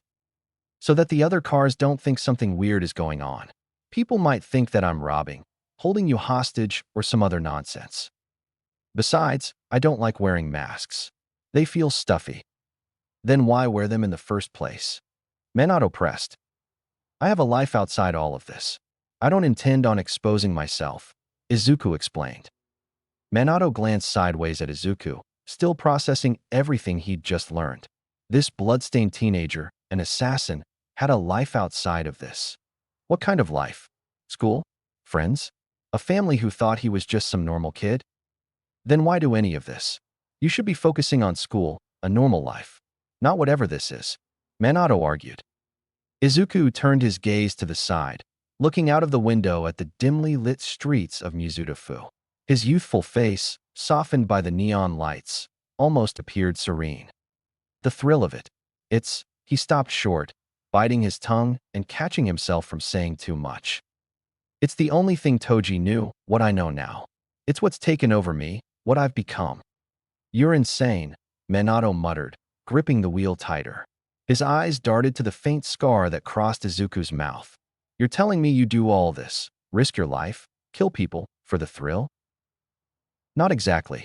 But when you're good at something, why not enjoy it? I do keep rules. No senseless killing. He paused, then added with a smile. Well, most of the time. Sensing that Minato was still horrified, Izuku chuckled in a way that felt too mature for someone his age. It's not as if I go out of my way to take meaningless jobs. The people I deal with usually deserve it. Criminals like the ones who had you, the world won't miss them. You're awfully open about all this. You didn't break when you were tortured. I assumed that keeping a little secret should be easy enough. But Izuku's smile vanished. If your mouth slips, I'll make sure that you regret it. Minato gulped. He didn't doubt that the kid would go through with whatever he planned. The rest of the drive was silent. Not long later, they arrived at Minato's house without incident. The house was a modest two-story, tucked into a quiet neighborhood. It didn't stand out, blending with the other similarly designed houses in the vicinity. Izuku scanned the area as they parked, hand resting on the hilt of his katana. Minato stepped out of the car, followed closely behind by Izuku, who had already pulled his mask back up. Minato fumbled with the doorknob, realizing that his keys were lost at the Yakuza safe house. Without a word, Izuku took a step forward and swiftly kicked the door. The frame splintered as the lock shattered, the noise echoing into the dimly lit house. Entering the house, Izuku unexpectedly heard what sounded like animal noises emanating from deep within the house. Curious, he followed Minato into what appeared to be a sprawling office. Izuku was pleasantly awed as he took in the office. Lining the walls were tins of glass enclosures and cages that housed all kinds of animals, ranging from local to exotic creatures. What was special, however, was that the animals all seemed to possess some kind of quirk. Among Minato's collection included animals like a rabbit that appeared to have shiny metal scales, a lizard that phased in and out of existence every few seconds, and a four-legged eagle that was without doubt a literal griffin from mythology. "You're a veterinarian?" Izuku asked, genuine interest filling in his voice. "I'm a geneticist," Minato corrected as he sorted through heaps of documents on his desk, "and a general practitioner. Collecting animals with quirks and researching them, it's a hobby of mine. I find it fascinating to study how genetics correlate with quirks, how they affect an organism's physiology, human and non-human included." Izuku consciously resisted the urge to share his thoughts out loud. If he wasn't on the job, he would have enthusiastically taken notes on the animals, along with peppering the doctor with questions. He stepped closer to the enclosures, his guarded demeanor slipping as he studied the creatures with visible interest. Seeing Izuku look at the animals with near-visible excitement reminded Minato there really was a teenager within. He found the moment oddly wholesome. While sifting through the files, a certain file caught Minato's eye. The file was a medical report, something a colleague of his had handed him months ago. Taking a closer look at the file's cover, his eyes widened. It can't be." He turned to Izuku in sheer shock. "Why, you're Izuku Midoriya, aren't you?" he stammered out. Notes. And we return to Izuku's POV with a cliffhanger. I'm sure anyone who's read any cliffhanger before knows what to expect, lol. Hopefully I can get the next chapter out by next month, seeing that I'm have pseudo-outline ready. Until then, thanks for reading despite my lackluster amount of updates. Chapter 11 of Snakes and Hunters, Part 1. Notes. See the end of the chapter for notes. Chapter text. It can't be." He turned to Izuku in sheer shock. "Why, you're Izuku Midoriya, aren't you?" he stammered out. In an instant, Minato felt Izuku's hand against his throat. "Shit. Gawk," Minato cried as his back was smashed into the ground. The ceramic tiles beneath him splintered like glass, producing a deafening crack that seemed to agitate some of the animals within his office. The overwhelming display of force also made Minato question if any of his bones were broken by the impact. He clawed against Izuku's hand to no effect. The boy's hold was cast like iron around his neck, virtually unmovable and unbreakable. There was no escape. In a single motion, Izuku drew his tanto knife and flipped it into a reverse grip, descending it upon Minato's head. Minato could barely brace himself for the inevitable, but to his shock, he found the blade halting just short of an inch away from his left eye. It left him trembling with each breath. If he even twitched the wrong way, there was no doubt that the blade would go straight through his brain. "How the hell do you know that?" "You have 5 seconds," Izuku threateningly questioned, his voice transforming into a murderous growl. Before, Minato thought that outside of the killing and violent tendencies, the boy was rather approachable, as bizarre as it sounded. Now, that boy had vanished, replaced by the same manifestation of death that had ravaged through the safe house without a shred of restraint or mercy. It was almost like something else had possessed the boy. He'd transformed into a different person. A demon unleashed. He was going to die here, all because he didn't think before he spoke. Fuck, why didn't I keep my mouth shut? Izuku's voice rose to a roar, consumed by a certain mania. Tell me, it was Kong, wasn't it? It was the only answer that made sense to Izuku in his frenzied state. Kong was the only other person he'd interacted with while working as an assassin, the only other person who'd seen his real face in this bloody line of work. She betrayed me. Even though he used an alias, she'd somehow found out his true identity. It wasn't out of the question that she or one of her associates had a quirk that unveiled his true identity. For money? For information? The reason didn't matter. That bitch is dead. I'll rip her apart. Minato struggled to respond as he fought for every breath. Somehow he managed to choke out, no, duh, Dr. Miyazaki. What? Izuku was completely taken aback by Minato's answer, his grip on Minato's neck slackening slightly. The doctor who oversaw me at the hospital? Gasped Dr. Miyazaki. He's how I know who you are. Minato repeated in desperation, fighting with each breath. Long time no see, Dr. Miyazaki. Minato greeted, his face lighting up with joy. Please, how many times have I told you? Calling me Miyazaki is enough, especially outside of work. Dr. Miyazaki declined, a kind smile on his face. Minato smiled in return. It's only right that I address a senior colleague correctly, especially a good friend of my father's. Dr. Miyazaki let out a warm laugh before taking a seat across Minato. So, what did you call me to lunch to talk about? Minato questioned as he sipped some lemonade from a chilled glass. You're an outstanding geneticist, especially for someone of your age, so I thought that I'd get some insight from you regarding a certain matter, Dr. Miyazaki revealed. Outstanding sounds a bit much, Minato humbly replied. No need to act so humble, Minato. Anyhow, it's about the curious case of one of my recent patients, a boy, Dr. Miyazaki revealed as he handed a file containing a certain patient's records. On the cover was a picture of a lightly freckled boy with fluffy green hair and equally green eyes. Looks like a normal kid, nothing to write home about. As Minato read through the file, Dr. Watanabe proceeded to give an account about Izuku Midoriya, a boy who experienced a fatal accident that left him in a close to vegetative state. The boy was deemed a lost case, until unusually, his body began to heal and repair itself at an unnaturally increased rate, as if he possessed a hidden regeneration quirk. At the end, his body had undergone, to paraphrase Dr. Miyazaki, some kind of metamorphosis, blessing the boy with improved physicality and biology that was comparable to some people with mutant-type quirks. Intriguingly, all of this happened within the span of barely a week. Most intriguing, though, was that the boy was quirkless. The boy was quirkless. Once Dr. Miyazaki finished his dialogue, Minato was ready to provide his insight. Sighing, he began. You must be mistaken, Dr. Miyazaki, Minato informed, trying to sound as gentle as he could. You already said it yourself, the boy was born with a double-jointed toe. It's scientifically impossible for him to possess any kind of quirk. It goes against all science we know. But his readings... He could have been under the effect of someone else's quirk before the accident, transformed by some sort of enhancement or healing quirk. It's 1,000 times more likely that something like that happened. Point is, the kid achieving this kind of recovery without the help of a quirk of any kind. It's not possible, Minato emphasized. And don't go on about the heavenly restriction nonsense he proposed. Don't tell me you're seriously considering what he said. He's a teenager and you're a doctor. You should know the difference.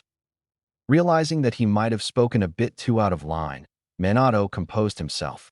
I'm not saying that you're a fool or anything like that. I know that you've been trying to find a breakthrough that'll put your name in the textbooks, but this isn't it. Visibly, Dr. Miyazaki was disappointed. Feeling bad, Minato forced a smile. Let's not think too much about that. After all, this is the perfect time to catch up.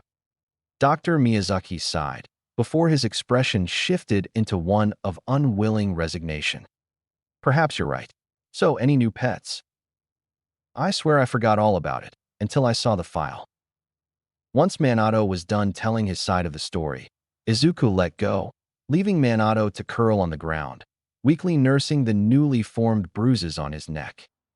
The file, it indicated nothing about this. You sounded like a normal kid who got in a horrible accident. Izuku coldly deflected. Minato's mind spiraled into a whirlwind of questions. Then what is all of this? Were those records faked? What's actually going on? I don't need to answer any of that to you, Izuku replied, sounding even colder with a hint of a threat. What about your hair and eyes? They were green, not pure black. What happened to them? Minato asked, trying to grasp Izuku's situation. Izuku laughed at Minato's question.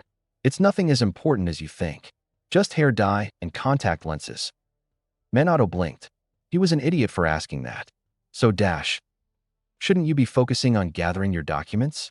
Izuku nudged in exasperation, before he was interrupted by a distinctly strange noise from within the office. Blurg. Both Izuku and Minato turned their heads to the source of the noise. The noise originated from a python within one of the enclosures. The python had purple and green scales that mixed together in a beautifully mesmerizing fashion. It was moderate in size for its species, possessing a girth that was comparable to Izuku's muscular but lean forearms. The noise was produced by the python, as it regurgitated what looked to be bags containing some kind of white powder. Izuku couldn't believe it. The only other time he felt this surge of emotion was when he met Kong. This. It can't be. Making his way closer to the python's enclosure, Izuku gazed intently at the bicolored serpent with a nostalgic smile hidden beneath his mask, showing even through his eyes. Seeing Izuku's interest towards the python, Minato began telling Izuku about the reptile. That's a snake that I got after I saved a smuggler's life. He has a quirk that allows him to store non-organic matter in some kind of pocket dimension, sort of like a bottomless pit. Occasionally, he'll throw up some weird stuff, like those bags of drugs, I think. Izuku's smile turned into a wide grin. Without thinking, he blurted out, "How much for the snake?" Unintentionally, his voice lost its cold edge. Minato was visibly confused. What? Realizing that his excitement slipped straight through his facade of indifference, Izuku faked a cough in a blatant attempt to mask it. Cough, yeah, how much for the snake? Izuku reiterated in a far more neutral tone. Minato looked at Izuku, still confused. Shaking his head, Minato informed, "He's not for sale." "Please," Izuku pleaded, his expression softening. The demon faded, replaced by the boy who chatted with him in the car. "You won't have to pay me extra. The snake will be payment enough. In fact, I'll forfeit the money from my initial contract to you if you just let me have him," Izuku hastily added, just in case his initial offer wouldn't suffice. Witnessing Izuku's almost childlike desperation was unreal, considering that the boy almost ran a blade through his skull. Yet Minato couldn't say no, mainly out of fear of what Izuku would do to him, and partially because he could feel that Izuku did genuinely like the snake. For the second time in the same night, Minato relented to Izuku's request. "Fine, you can have him. And no need to forfeit your initial contract.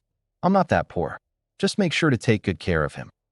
Unlocking the glass cage, Izuku reached out the snake, who while at first seemed apprehensive of the perceived stranger, gradually crawled onto his arm and curled around his chest, resting its head upon his shoulder. "You look a lot cuter than the curse Toji had, that's for sure," he commented, recalling the inventory curse that had accompanied Toji through years of work. He locked eyes with the snake. "I can tell we're gonna like each other."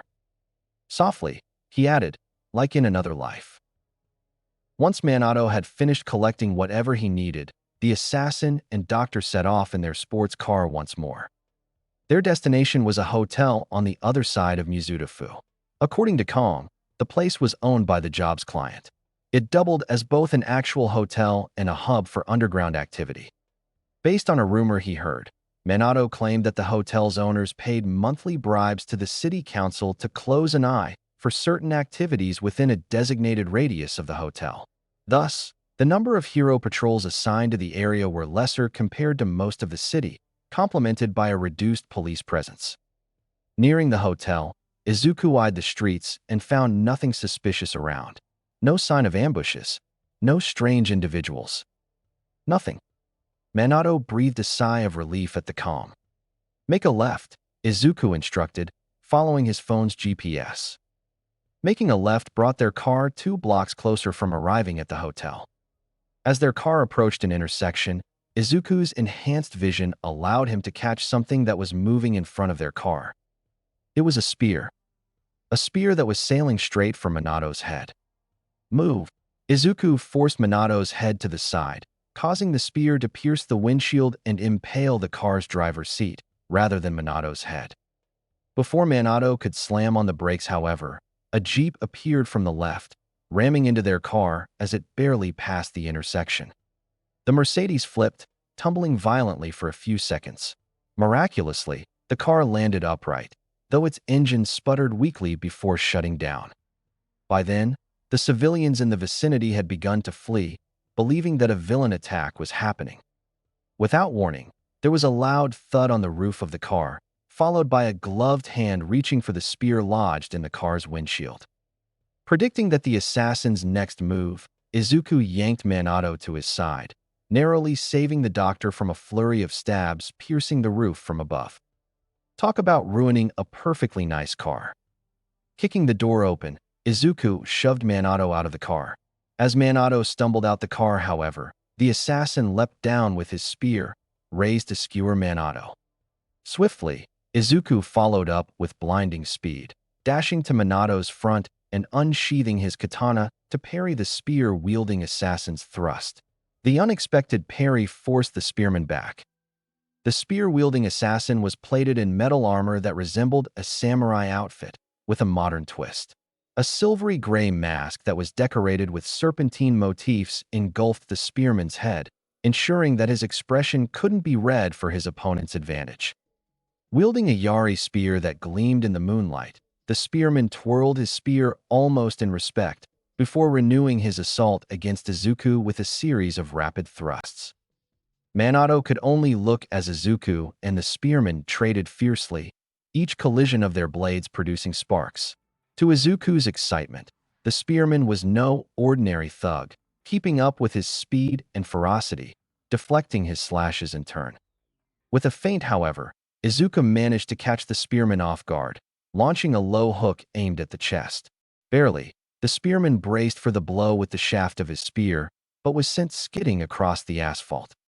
Despite the armor, the spearman struggled to recover as he rose to his feet, the impact visibly jarring him. If that punch had landed, the spearman was certain that his ribcage would have been shattered. To Izuku's surprise as well, the spearman's spear didn't break. He's a step up from anyone I've fought so far. Someone who actually knows how to really fight. Izuku grinned. This'll be fun. Instead of continuing, though, the spearman leapt away in the direction of the jeep.